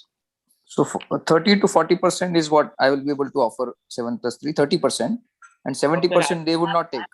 Going to catch a flight to Mumbai and come and आपके दर्शन करना है. No, so 30%, 30%. Amazing. Okay. 30% would go. So Dr. Amish, I think 60 and above is a huge range. So there may be a lot of individuals between 60 to 65 who are very well preserved for that matter, and at least not 7+3 but 5+2 is something which we can go for certainly. Okay, excellent. Next slide, please. So this was an article from Omaha where they did a geriatric assessment, fit patients on geriatric assessment with good or intermediate risk. They had 3+7, and they found that these patients did definitely better, of course, as compared to others. So they did not reject the patient based on age, and they actually found that geriatric assessment based fit and good and intermediate risk, treat them full-fledged. Next slide, please. One thing which they added in this was, I will not go into this because of time. Next slide, please. One thing which they added was hematopoietic stem cell transplantation specific mobility comorbidity index. There is a calculator 0 to 2, and then they found to be fit. Next slide, please. So this is one last 2 minutes we will spend on this. This is what Dr. Narona also mentioned. Their primary objective to start this was to determine the proportion of patients in whom systemic therapy plan was changed following the GA. Next slide, please. So again, Dr. Narona, congratulations. Dr. Vijay, is that the need of the hour, the geriatric, this thing? How many patients were turned away before this clinic or before this study was carried out just on the base of clinician assessment? Yeah, so what else, before this clinic started, we used to use short scale assessments, and in short scale assessment, if the patient was found to be high risk, then it was left to the individual consultant to decide whether it needs to be given or not. So if the patient looked a bit frail, PS2, less social, we won't offer the standard treatment in this at that time. Okay, excellent, Dr. Vijay. Dr. Gopinath, in Vellore, do you have the same experience? Yeah, I think our oncologists seem to follow, their own assessments like ECOG and so on and so forth. But we do get referrals from time to time, almost 2 or 3 every month, asking us to assess, do a comprehensive assessment and assess their needs and tackle them. Thank you, Dr. Gopinath. Next slide, please. So I just want the last comments from Dr. Vanita, and then I know Dr. Parikh sir is going to give the takeaway this. Dr. Vanita, majority of the patient look like de-escalation of the treatment in your arm, while in majority of the geriatric, like in AML or in pancreas or in head and neck where I presented, there was, and more and more patients were into the standard treatment, not upgradation, but more and more. Dr. Vanita, what are your comments on this? Since we are not working on GA and improving GA, that's why. If you are there, Dr. Vanita, my time is up. This would be last comment and then we conclude. I thank all the panelists for this, if Dr. Vanita is still there. Yeah, no, I'm here. So I think there are multiple papers that support this. So Dr. Himakar, in fact, there was a meta-analysis that also said that doing a geriatric assessment does lead to a majority of de-escalation of therapy. So I think the reason is that we just don't assess patients in terms of the non-oncologic domains, and we don't understand that these patients are frail. So we are planning these patients as if they were much younger without evaluating their non-oncologic assessments. And that's why we found that in all patients, when you look at the CARB assessment, 52% of patients have grade 3 to grade 5 toxicity. And I was unable to show those slides, but the majority of our patients, so 70 or 80% of our patients in the palliative setting said that their main goal was quality of life and symptom control and not prolongation of survival. So I'll stop there, but I don't want to extend your panel. And when Dr. Parekh, sir, you give your takeaway, I want to ask you also that where is India lacking in terms of, Vanita showed 2 surveys, both 16 years apart, and it looks like, we are still stuck there. Over to you, sir. And I thank Dr. Vamshi and Dr. Parekh, sir, for giving me this opportunity. And I thank all my panelists for such wonderful discussion. Thank you. Over to you, Kashish. Thank you so much, sir. We now invite Dr. Pravesh Parekh, medical oncologist from Mumbai, to please give the take-home message and also the next steps. Over to you, sir. Thank you very much, Kashish, and I thank Dr. Vamshi for giving me this opportunity to discuss this important take-home message with all of you. I think this geriatric oncology session with Kavita from US giving the talk and Vanita showing the extensive work that Tata Hospital is doing. And then the cherry on top of was the panel discussion with Amish. So I feel that the longer I live, the more beautiful life becomes. So I would start with what has been my immediate family's triest with cancer. And this is a list of people who are definitely fall into the category of geriatric oncology as far as India is concerned, but also globally, at least for the last 3. And these are patients who are alive and well, except the 69-year-old who died of 3rd relapse Hodgkin's disease last month. But others are all doing exceedingly well. And they would not have been doing well if they were not given the standard of care. So if you look at aging in India, the population above the age of 60 years for India overall is 30%. But in certain states like Kerala, it's as high as 50%. And if you look at a disease like lung cancer, the median age of our patients is 60 or 61 or 65 years.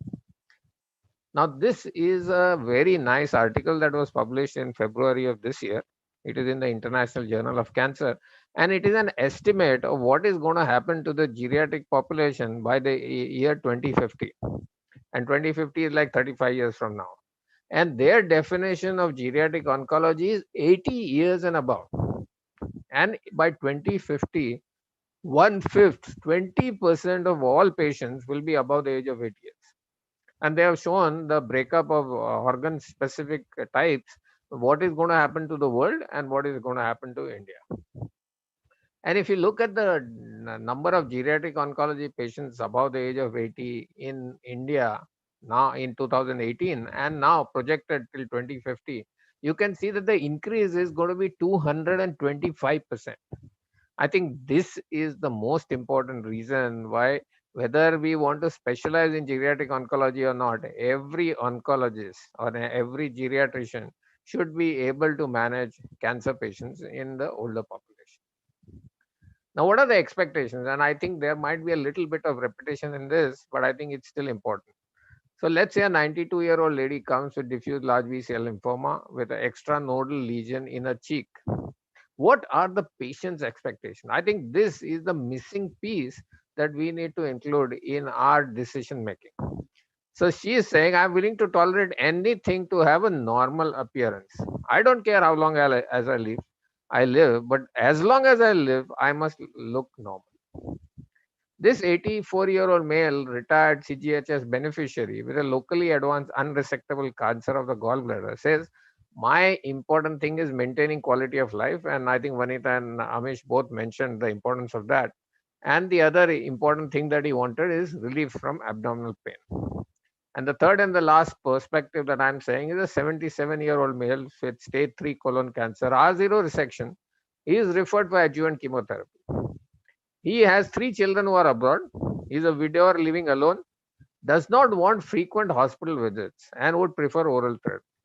So these are diverse patient expectations that we need to incorporate into the treatment decision making. Now, SIOG was established in the year 2000.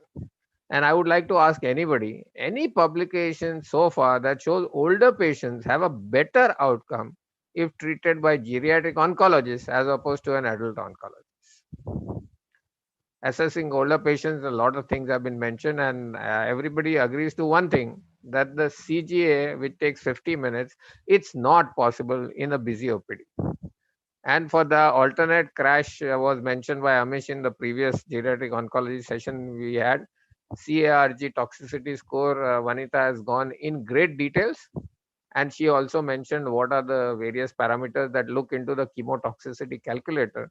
The biggest advantage of this is that it is not region specific, or it is not specific or based on cultural bias. And I think therefore this can be easily applicable in India as well. And if you do this, you can have a toxicity score which can easily be identified. Vanita showed her own data from Tata Hospital, how important it is to know whether the total risk score is 5 or less, or is it 6 or more. And if the score is in the mid level, that is 6 and 7, half will get a grade 3 to 5 toxicity. And therefore, it's very critical that we pay attention to how we plan the treatment for such patients. Now, this is something that Vanita alluded to, and that is inappropriate medication, potentially inappropriate medication. And if you all remember that for all patients who are above the age of 65 years, there are median of 4 medicines that they are taking. If this patient also has cancer, obviously the medicine is going to be increased. And this particular publication in January of this year said that we should now develop a new medication appropriateness index, which should be a combination of Beer's criteria, which Vanita mentioned, as well as clinical judgment. Now, this is another important publication that I found very, very intriguing, and that is talking about how to identify or ascertain potentially inappropriate medication. And this was from Canada, Calgary, 82,935 first admissions. Potentially inappropriate medications found in 294,000 by stop, that is 3.55 per patient, and 226,970 by the AGS-B's criteria, which was 2.74 per patient. And in addition, there was something about prescription omission and correction of prescription, which Amish also alluded to. But the most important thing is the Atlantic divide that comes out from this. And that is because the list of medications in the US is different from the list of medication in Europe. The combined list of medications has 289 drugs, whereas the common list, which is there on both the lists, is only 159. So the coefficient of agreement between the stop-start versus the AGS-B's criteria is having a coefficient of 0.7051, and this is statistically significant. Now let us take an example of something beyond what we have been doing so far. So let's say that there's an older patient who has chronic pain and inflammation. He is being treated with prolonged NSAIDs. He has a risk of GI bleeding. For an older patient getting this medicine, the risk of GI bleeding is 10 times that of a younger adult. If he's also taking anticoagulants, it's 20 times. But now we have additional markers, molecular markers that can identify patients who are at high risk of bleeding. And it is 30 times more if their CYP2C9 star 3 homologous or star 2 star 3 heterozygous genotype is identified in these patients. So we now know from this genetic testing that we can actually identify patients who have an altered metabolism of the drug. The area under the curve might be different, and therefore they will have a higher or lower risk of toxicity. So technology is in the connected world, and obviously we all say that artificial intelligence and technology will help us. But please remember that for an older patient, it is often difficult to use technology which a younger child or a teenager would take it for granted. Older patients are not familiar with this technology. They have dulled senses. Their ability of perceiving touch, hearing, and eyesight are affected, and they have an attitude of disliking new things. So it may be difficult to implement what we want them to do. Technology that is being used right now is CCTV cameras, which are normally used to assess children sleeping in another room.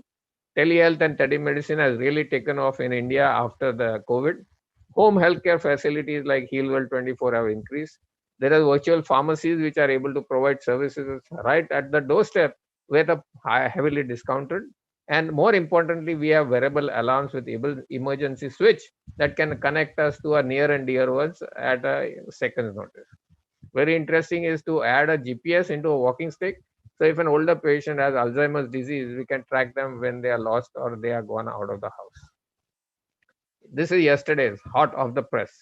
We had Dr. Prashant Mehta come from Delhi, and he was performing at a function that we did in Sofitel Hotel Bandra Kurla complex.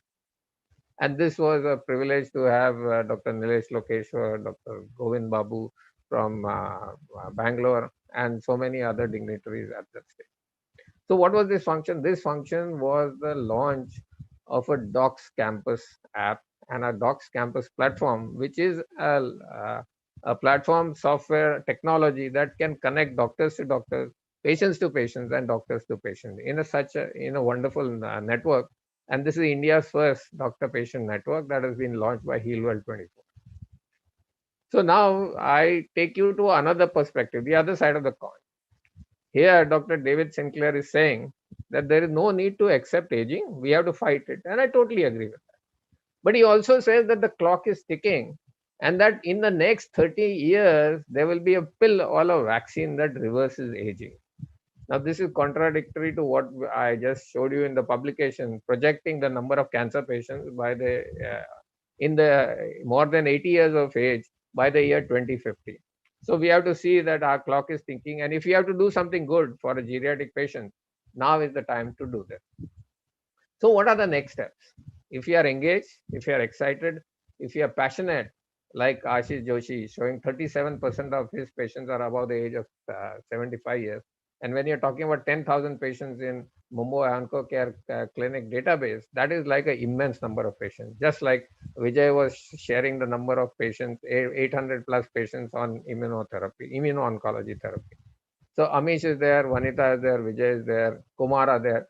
We have to get together and be passionate and therefore do something in a systematic manner. Vanita has clearly pointed out what are the gaps, what is not appropriate for patients in India. And that is also likely to be true for patients in other low and middle income countries. So it is a challenge, it is an unmet need and something that we can do together. So I hope that we can all get together for a geriatric oncology initiative. Whoever is interested in joining ads, please contact me. My WhatsApp number, my email address and voice number are all here. And I am sure that if we come together, including the geriatricians and the oncologists, if we join hands together, we will give the best of both worlds to our geriatric patients and make sure that we don't say that there is insufficient data. These patients are not being entered into clinical trials. We are over-treating them, under-treating them. We are giving them inappropriate medicine. Let's get out of this and let's make sure that we do something appropriate for them. With that, I thank you very much. I again thank Dr. Vamsi Krishna for giving me this opportunity and hand it over back to the organizers for the next part of the program. Thank you so much, sir. With that, we come to close to the geriatric oncology session, and we'll now move on to the sponsored session.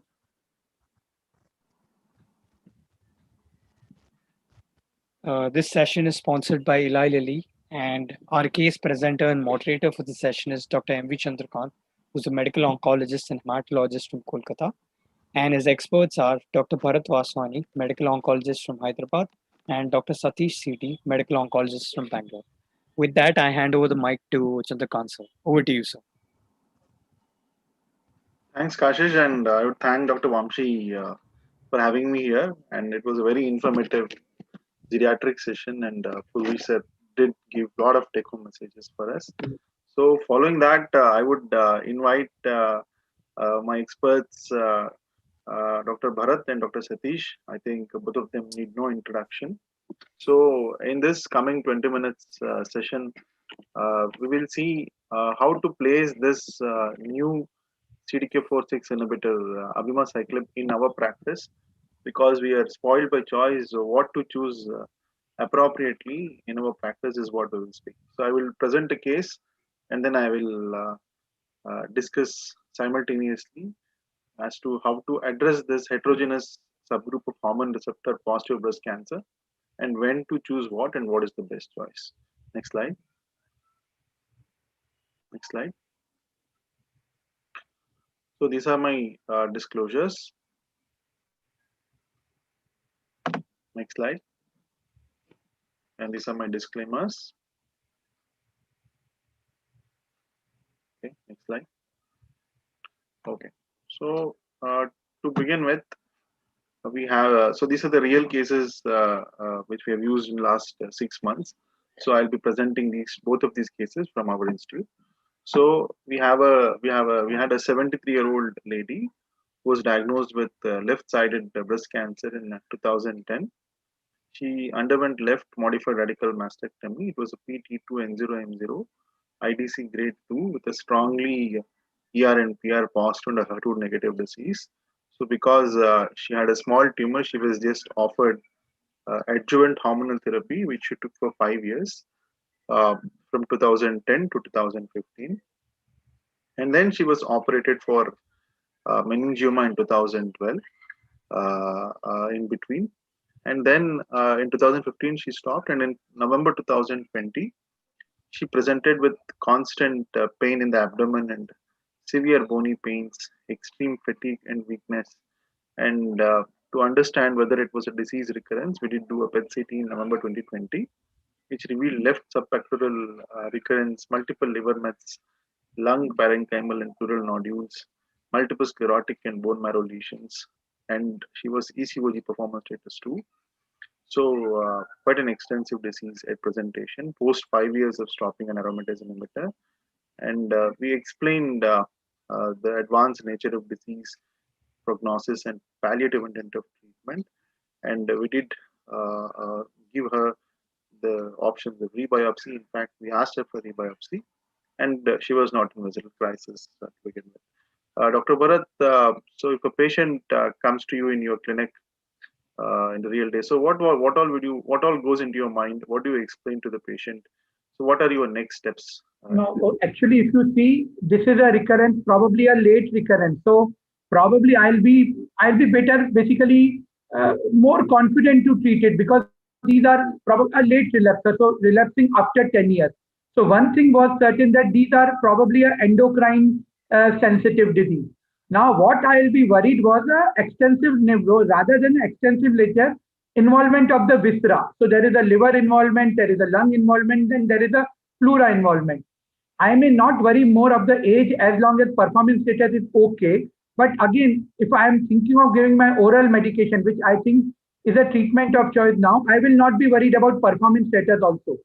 Now regarding the visceral crisis, actually, if you ask me, even I am not worried about visceral crisis nowadays, although that is not a part of today's discussion. Visceral crisis is basically a term that you have to understand the rapidity of the symptom. Probably involvement may not be a symptom. So if I think you overall for this case, these are late relapses which are endocrine sensitive. That is a good thing. The problem is the visceral involvement. But with the newer drugs available thing, I think I'll be more or less confident about treating this in a very well way. Perfect, sir. Perfect. So, Dr. Satish, how optimistic or pessimistic you are? How will you counsel the patient? I mean, you say that no problem, even though it is an advanced disease, you can have a longer survival, or you will be counseling in a very negative way that she's terminal and any chance of outcomes are possible. Yes, sir. Yeah, Chandrakant, like I'll agree with Bharat that is a good thing in this case is such a disease-free interval. What are the previous almost like a disease coming back after nearing almost 10 years? It is endocrine sensitive disease. I'm very confident. Like I know that I can treat easily with endocrine therapy with adding a newer molecule. CDK inhibitor, I'm confident like almost like we may try to have around 80-90%. We have some kind of response we can get through the without going for any cytotoxic drug. But there is a chance there some few cases we may may not respond to treatment, but rarely will come across like this kind of situation. Really, I'll agree that it's easy to counsel them because previously she was a hormone receptor positive. She did very well under such a late recurrence as a hormone sensitive. I'm assuming that this is the this case I can easily tackle even though visceral disease is there, because previously I used to worried about like a lot of visceral disease there, even slightly we may think about a lot of negative factor with only treating with endocrine therapy alone. Now with the availability of CDK inhibitor, I'm very confident that we are having good, quite extensive the experience with the many molecule CDK inhibitor. I'm very happy to easily easily convince this one. Yeah. So next slide. So I think we are very clear that in a hormone receptor positive disease, even we have extensive disease, we are still not that bad like an advanced triple negative breast cancer. We have a target, and we have drugs which has the least toxicity. So Dr. Bharat, so if you look into this particular case, which are the ones if you have to arrange in the highest, the poorest to the best prognostic factor? So which are the ones that you consider as the poor prognostic factor in this particular patient? So probably you have written the right word. Any involvement, when we compare our thing between viscera and bone, all of us know that involvement of viscera per se is a poor prognostic factor.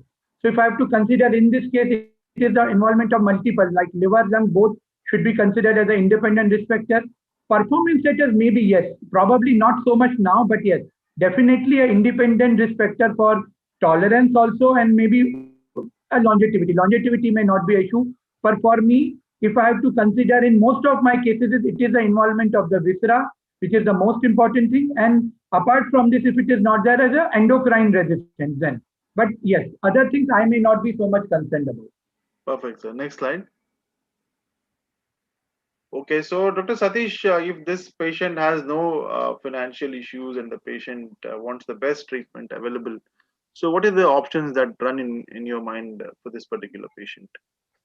Yeah, I'll try to go with the hormone therapy, because there's a gap was there, more than with adjuvant treatment, I can still reuse of aromatase inhibitor along with one of the CDK inhibitor, because in this case, because of the extensive visceral disease, liver is one of the bad prognostic factor.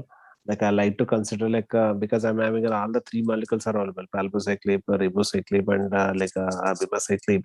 That try to have little bit when the visceral disease more aggressive is there, that is one of the negative prognostic factor in many.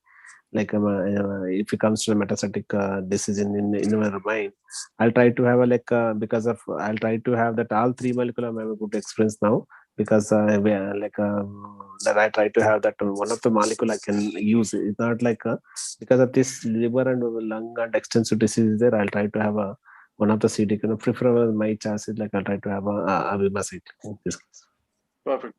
So Dr. Bharat, I will ask you the same question. So we are okay. We have Percival saying that any endocrine is okay. And what are your thoughts for this patient? What the intents are. Number one is I want rapid response in this patient, because the patient may have visceral crisis at some point of time. And number two, you want deeper responses to have a longer PFS in this patient. So if given a chance, what is the logic, or what is the rationale of choosing one CDK4/6 over the other and one endocrine partner over the other? So what are your thought process in this? I'll start with first the endocrine partner. Now, aromatase inhibitor versus fulvestrant. Now, if you see there is a gap of 5 years, so you should consider it as an endocrine name. So for me, many factors to say even now. Now, this is a predominant visceral involvement. Now, when you compare even with a fulvestrant also, the main advantage of fulvestrant with anybody is when there is a predominant bone involvement. Even if you look into Percival also, the subset which did poorly with fulvestrant and CDK4/6 was a visceral met rather than a bone met. So for me, even if I have a chance of giving a fulvestrant, I may not give it moreover than letrozole, because now we have a phase 3 data to say that AI plus a CDK4/6 is better than fulvestrant with a CDK4/6 in terms of a liver metastasis or a visceral metastasis, not in terms of bone. Now, in this case, there was a gap of 5 years, so probably an endocrine naive patient. So for me, letrozole is the treatment of choice. We have seen Percival and even also. Now, for a CDK4/6, now this is a difficult question. For an endocrine sensitive patient, let us be truthful, we have all the 3 options available. Can I choose any of the 3? The answer is yes. So how can I choose one over other? Probably then I have to look into these smaller things like a visceral met or the liver met. I may, although this is a cross trial comparison and we should be careful in comparing, but if you see the hazard ratio in patient with a liver or a lung met, for all the studies of, I'll start with Palbo, the hazard ratio is 0.75 to 0.8. You see your Paloma 2 and 3, in all the cases it is 0.75 to 0.8. Let me talk about the other 2. Ribociclib, equally impressive molecule, probably a hazard ratio hovering around 0.55 to 0.56. And when I talk about abemaciclib, it hovers around 0.44 to 0.50. So I may not do a cross trial, and that is not good also. But in terms of, if you see the effectivity or in terms of hazard ratio, the best hazard ratio in terms of visceral or liver mets is probably with abemaciclib, less than 0.5, which is not there in other subsets of other 2 drugs. So although I'm speaking on this forum, but even if you go home and see the literature, the best effective response when you get in those with this high risk subset is probably with abemaciclib because of all these views. And I'll choose it with letrozole being an endocrine sensitive, being a predominant liver or a visceral met, and with the abemaciclib probably because these are more high risk subsets involving multiple organs. Okay. So, Dr. Satish, do you consider this bone mineral density before choosing letrozole in this patient, if at all, if you are choosing? Yeah, I'll agree, but this already this case is having a bone mineral, like a bone metastasis is there, because invariably we are trying to go with either the bone modifying agent in this case. Yeah, that's why it is not a very correct. If you are not going for a like in adjuvant time, going without any like that time, I'll consider this case. I may not consider as a routine. Fine, sir. Fine, sir. Okay, next slide. So as both of them said, high-risk disease, abemaciclib does better. You can see Monarch 2 and Monarch 3 in both subset where fulvestrant and aromatase inhibitor have been combined with abemaciclib. So the hazard ratios are far better when there is visceral disease, especially when you look into liver mets, the hazard ratios become more impressive. If you look into the presence of liver mets, the hazard ratio drops to 0.4, which is quite impressive. So when you have a difficult subset, especially liver mets is the one that has the shortest PFS. In this subset, if you add abemaciclib and you have data both from Monarch 2 and Monarch 3, the combination is with either of the endocrine partner. The hazard ratios are very impressive in the range of 0.4. Okay, next slide. So yes, we had both the options for this patient of letrozole and also fulvestrant. However, for this patient, we did offer abemaciclib 150 milligram twice a day with fulvestrant. And in December 2020, she presented with, of course, she had significant relief in bone pains. She had grade 1 diarrhea and grade 3 fatigue. So, Dr. Bharat, so what do you counsel for patients for whom you start an abemaciclib as far as the toxicity is concerned? Now the predominant toxicity that we see with abemaciclib is definitely hematological is there, but it is not as much. But what we are bothered about is a GI toxicity, that is a diarrhea. So the moment that is the most important thing that we expect, there are 3 toxicity that what I have seen the last 10 patients that I have used in Abema is a GI toxicity. Second is fatigue, that I also see a lot of fatigue, and a hematological toxicity. So what we are telling is the moment they have a diarrhea, the first thing they should do is to give an anti-motility drug, that is what is loperamide. And probably this is the way it is controlled. What I am worried about is a grade 3 diarrhea. Now, how do you define a grade 3 diarrhea? So more than 7 stools, that is what. So I always tell them definitely first to see for diarrhea, and because this occurs in the first 10 days. So earlier complications. So once you have a diarrhea, the first thing is you should note down. If it is less than 4, maybe it is okay. But the moment you have a diarrhea, you give yourself an anti-motility drug. And probably most of the time it is controlled. The second thing about it is a hematological toxicity. So what we see, if you see in the guideline, first month twice we do it. So 15 days, anyway, we are calling him, and if there is a complication like diarrhea, then they have to report to us early. And we have this complication is probably most of the time in the first month or in the second month. After 2 months, I have not seen a diarrhea. Now, the third complication is fatigue, which according to me is the most common complication in India for what I have discussed with my fellow players and for my experience also. So this is something that we counsel the patient all about. Of course, there is some abnormality in LFT, but then we do a day 1, day 15. So most of the time we pick up, and most of them are laboratory abnormalities according to. Perfect. So I think you highlighted the most important and the more common 3 toxicities: diarrhea, fatigue, and what about skin rash, sir? So you come across skin rash also in your practice? Sir, not much. 10 patients till now, no skin rash. So probably I'm lucky in that aspect, but yes, this is a complication which has been mentioned also. Perfect, sir. Okay, next slide. So in Jan 2021, we did a PET CT. Of course, she had good tolerance, and the PET CT showed a near complete response. And okay, next slide. So these are the PET CT images. The lower ones are the previous ones, and the upper row is the new ones. You can see those bone lesions which are there, which were bright, have almost resolved, and the lung lesions have resolved. Okay, next slide. So the liver lesions which are there in the lower row has almost resolved in the upper row. Next slide. And this is the 3D picturization and how it has been resolved. Okay, next slide. So this is about the first one where we discussed regarding the postmenopausal patient who had a lot of visceral disease, and the patient had rapid and prompt response at 3 months. Okay, so now going on to the second case. So this is a 63-year-old postmenopausal lady who was diagnosed with a hormone HR positive, HER2 negative metastatic breast cancer upfront. So she had IDC grade 2, ER6+, PR8+, and HER2 negative, fungating right breast mass with multiple skin nodules, left breast nodules, left cervical, internal mammary nodes, bilateral lung nodules, bilateral pleural effusion. She did have a ICD in the right side, and she drained nearly 3 liters of pleural fluid after ICD. She was PS1, and the labs were normal. Next slide. So this patient, of course, had breathlessness, but after getting an ICD in, her breathlessness was relieved, and then again the patient and relatives were explained regarding this advanced nature of disease. Okay, next slide. Okay. So, Dr. Satish, so how important is this ER-PR in your patient? ER positive, PR positive versus ER positive, PR negative?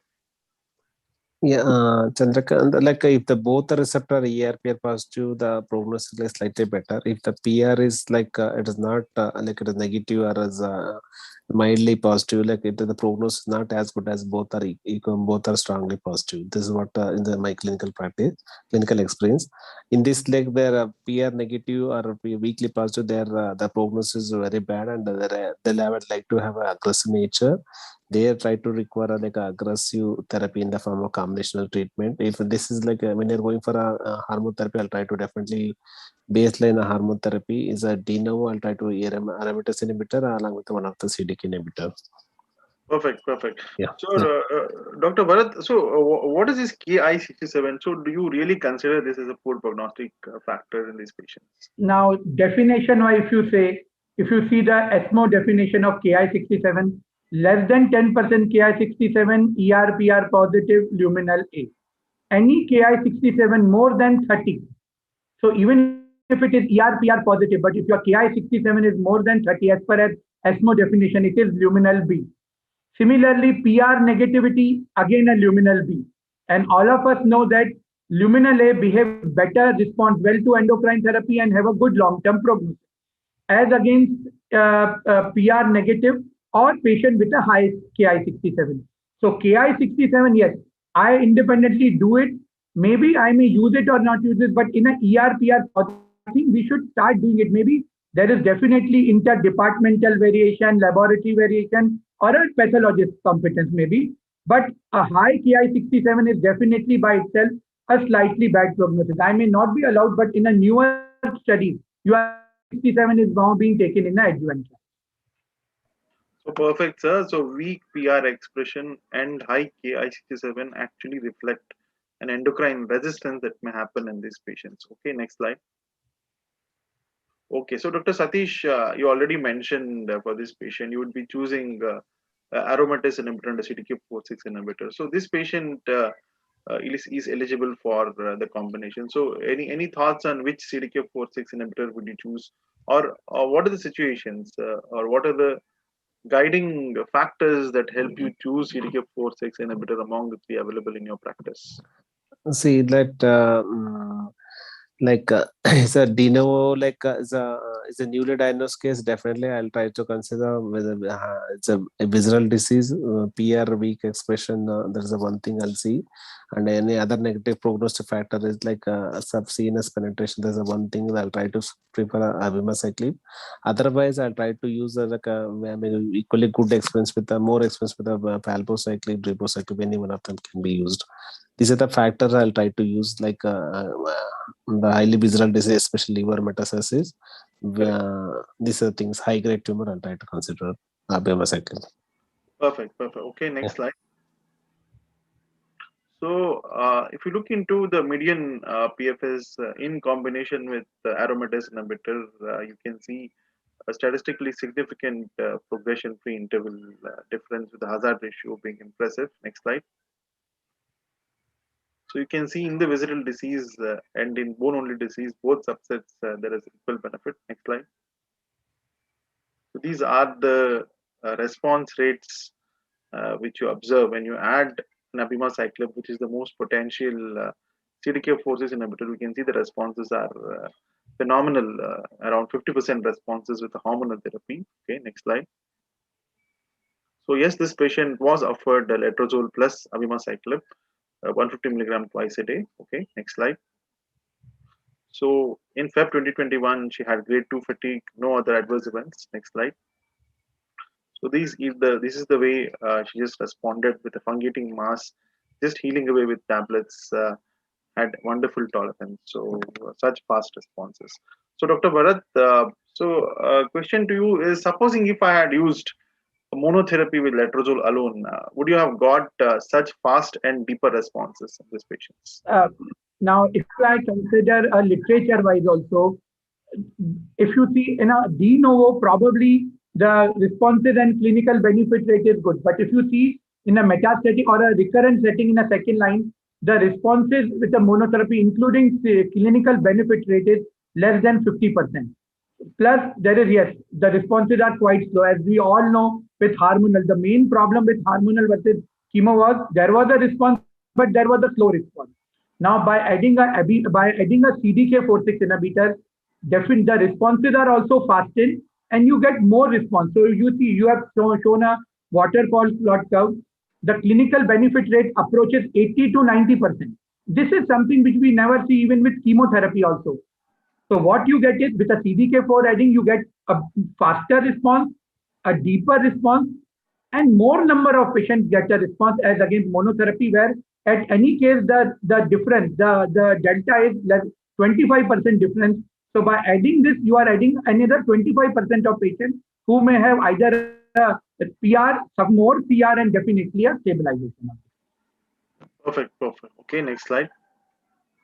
So this patient, post 2 months of abemaciclib plus letrozole, you can see the PET-CT, how such a large breast tumor and also multiple lymph nodal mets and pleural effusion have completely resolved, having a near complete metabolic and morphological response in this patient. So Dr. Bharat, final thoughts and final take-home messages on what are the, even you have to take one is the disease-related factors, prognostic factors, and number two, the toxicity also you have to consider. So if you look into the toxicity aspect, so how will you choose one CDK4/6 over the other? We have three drugs: palbociclib, ribociclib, abemaciclib. If you see palbo and ribo, the main toxicity we see is hematological toxicity. That too, people say it is laboratory, and we accept because the rate of febrile neutropenia is less than 1 or 2%. So the main toxicity for, if you have to see a patient with a compromised marrow, maybe due to previously treated, due to some problem or due to radiation, and if you see a patient may not do well or the hematological parameters are not good, you should avoid all those. Now for ribociclib, there are two added toxicities that we have to understand. One is a QTC prolongation. Yes. So definitely some more of a cardiac toxicity is there with abemaciclib. So for my patient with a coincidental cardiac toxicity or any drug which is shown to cause a QTC prolongation, I'll be careful. The other toxicity which is more commoner with ribo is a liver toxicity also. So probably, yes, I'll be more careful when I give it. So I have a patient, I saw a week back, a patient who had a slightly not, I can say bilirubin was high, but that was due to disease and the enzymes were high. So probably in that case, FADO might be a right option. For third toxicity, which is abemaciclib, then this is a different at all. So because of its selective inhibition more of CDK4 rather than CDK6 and an additional CDK9. So that is why you have a more of a GI toxicity, which is not there. So diarrhea for us, a 20% grade 3 diarrhea in the initial study. Now it is less than 10% with the newer study. One more complication which has probably I have not seen is a thrombus. So something, and a third toxicity is a slightly high creatinine level. Probably it is also due to excretion. So that is not a pathological thing. So for abema, it is a GI followed by a hematological with some fatigue, rarely a thrombus and the creatinine. For the other two, the most important is a hematological toxicity, and for a ribociclib, additional liver toxicity, and more importantly, a cardiac toxicity, including QTC. So perfect, sir. I think, okay, next slide. I think we covered all the aspects of choosing which endocrine agent and which CDK4 inhibitor depending on its efficacy and also toxicity. So if we have no more questions, we can end the session. Dr. Satish, if you want to give some final comments, you're welcome. I think Bharat has extensively elaborated regarding the toxicity profile of the each molecule. I'm not going to touch about the, definitely you have to see the patient criteria, and based on the clinical parameter which toxicity we are going to anticipate, based on the we can select the CDK inhibitor based on the liver toxicity, cardiac, any the patient on any multiple drugs for poly drugs for cardiac issues, and so we have to be very careful when you're selecting the which CDK inhibitor and those things. Then definitely and other thing is careful counseling is more important when you're starting the drug. That is more important. I want to add up to the Dr. Bharat. The main thing is we know that we are treating so many oral drugs, TKs, like in lung cancer, various HCC, RCC. We know well versed with the TK toxicity, more diarrhea. That's we are well versed how to manage all those things. The proper counseling, the beginning part, like first 6 to 12 weeks is the most important. First 6 to 8 weeks is the most crucial period. You try to proper counseling them, regarding the monitoring that proper diary maintaining regarding the diarrhea, and educating them about how to manage that one. That try to definitely help them patient. Definitely those are really critical patient, those require abemaciclib. That people are very skeptical about that diarrhea is one of the very worst toxicity. People are having a hindrance to hesitant to start this molecule. That's the one thing. I think many people, all the oncologists, that try to use the first two drugs and abema. That maybe once you start using this drug, definitely I feel that definitely aggressive disease, CNS disease, and when the endocrine resistant disease, I try to have a good response with this molecule. I'm very happy to share this one. This is one of the good molecule to use it. That's what at least endocrine resistant disease. And a poor prognostic, what we said, I want to highlight once again, is a PR negative, high grade tumor, high visceral disease. I try to consider this is a molecule over the other molecule. Otherwise, rest of the thing is you can consider any molecule based on your personal experience. I think perfect, sir. I think you have covered all the aspects. I think we had a very fruitful discussion. So thank you. Thanks to the organizers for your time. Back to you, Kashish. Thank you. Thank you so much, sir. And thank you to the panelists. We'll now move on to the quiz. And I now hand over the mic to our quiz master, Dr. Parikh. Over to you, sir. Thank you very much. I first begin by announcing the name of the winner in the morning. and that is BK Das. Can we go to the next slide? Yeah, everybody, I hope, knows the rules. This is the last of the quiz sessions. We've already finished 7. This is the 8th one. Each question will be displayed for 20 to 30 seconds, a total of 5 questions.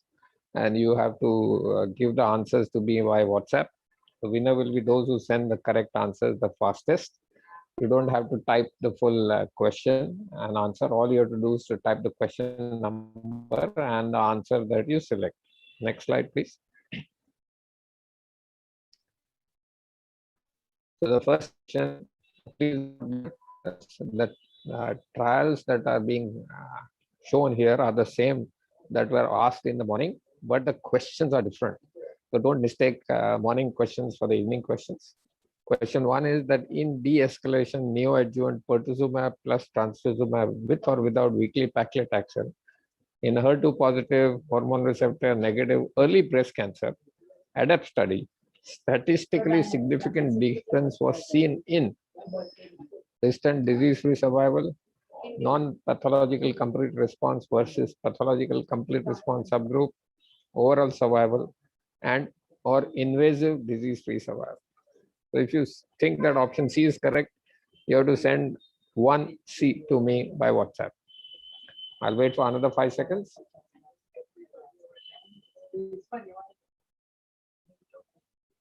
Can we go to the next slide, please? This is question 2. In breast cancer index and prediction of benefit from extended aromatase inhibitor therapy in hormone receptor positive breast cancer, the NRG Oncology NSABP B42 study, RFI, relapse-free interval absolute benefit in the B42 BCI translational cohort was it 8.2%? Was it 1.6%? Was it 6.8%? Or was it 2.1%? So you have 4 options. You have to send me the correct option in this question 2. Again, I'm going to wait for 5 seconds.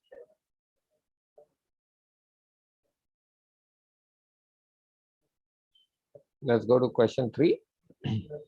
In trastuzumab plus endocrine therapy or chemotherapy as first-line treatment for metastatic breast cancer with hormone receptor positive and HER2 negative, the CISCUS 002 randomized clinical trial, likely benefit was for, and please note the word likely benefit was for trastuzumab plus endocrine treatment with DFI at more than 24 months, trastuzumab plus chemotherapy with the DFI of more than 24 months, trastuzumab plus endocrine therapy with a DFI of more than 12 months, or trastuzumab plus chemotherapy with a DFI of more than 12 months. You have to pick one of the 4 options and send it to me. Again, I'm going to wait for 5 seconds.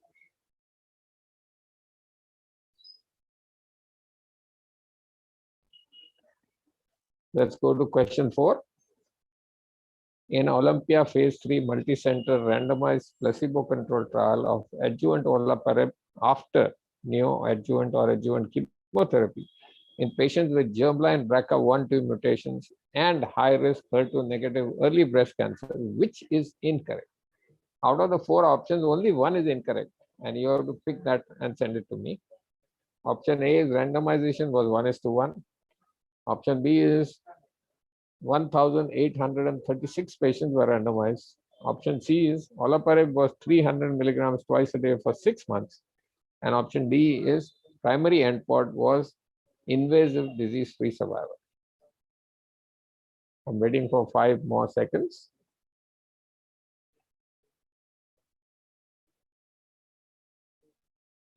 And can we move to the last slide, please? Question 5, in outcome of patients with an ultra low risk 70 gene signature on MammaPrint in the MINDAC trial, ultra low risk patients had, and you have to pick one of the 4 options as the correct answer. Excellent 8-year DMFI and BCSS. Very few patients develop distant metastasis. Both are correct and neither is correct. So this is the last question. You have to pick one of the 4.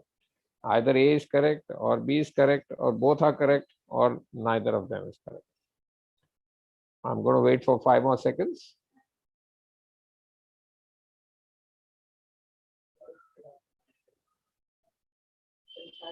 That's it. Wish you all the best. Please send your answers, and then we will tell you who's the winner for this session, who's the winner for the day, and also who's the overall winner for the entire officially licensed Best of ASCO India conference. We have come to the end of the 4th day, and I give it back to the organizers with a personal thanks to Dr. Vamshi Krishna for doing such a fantastic job. Over to you.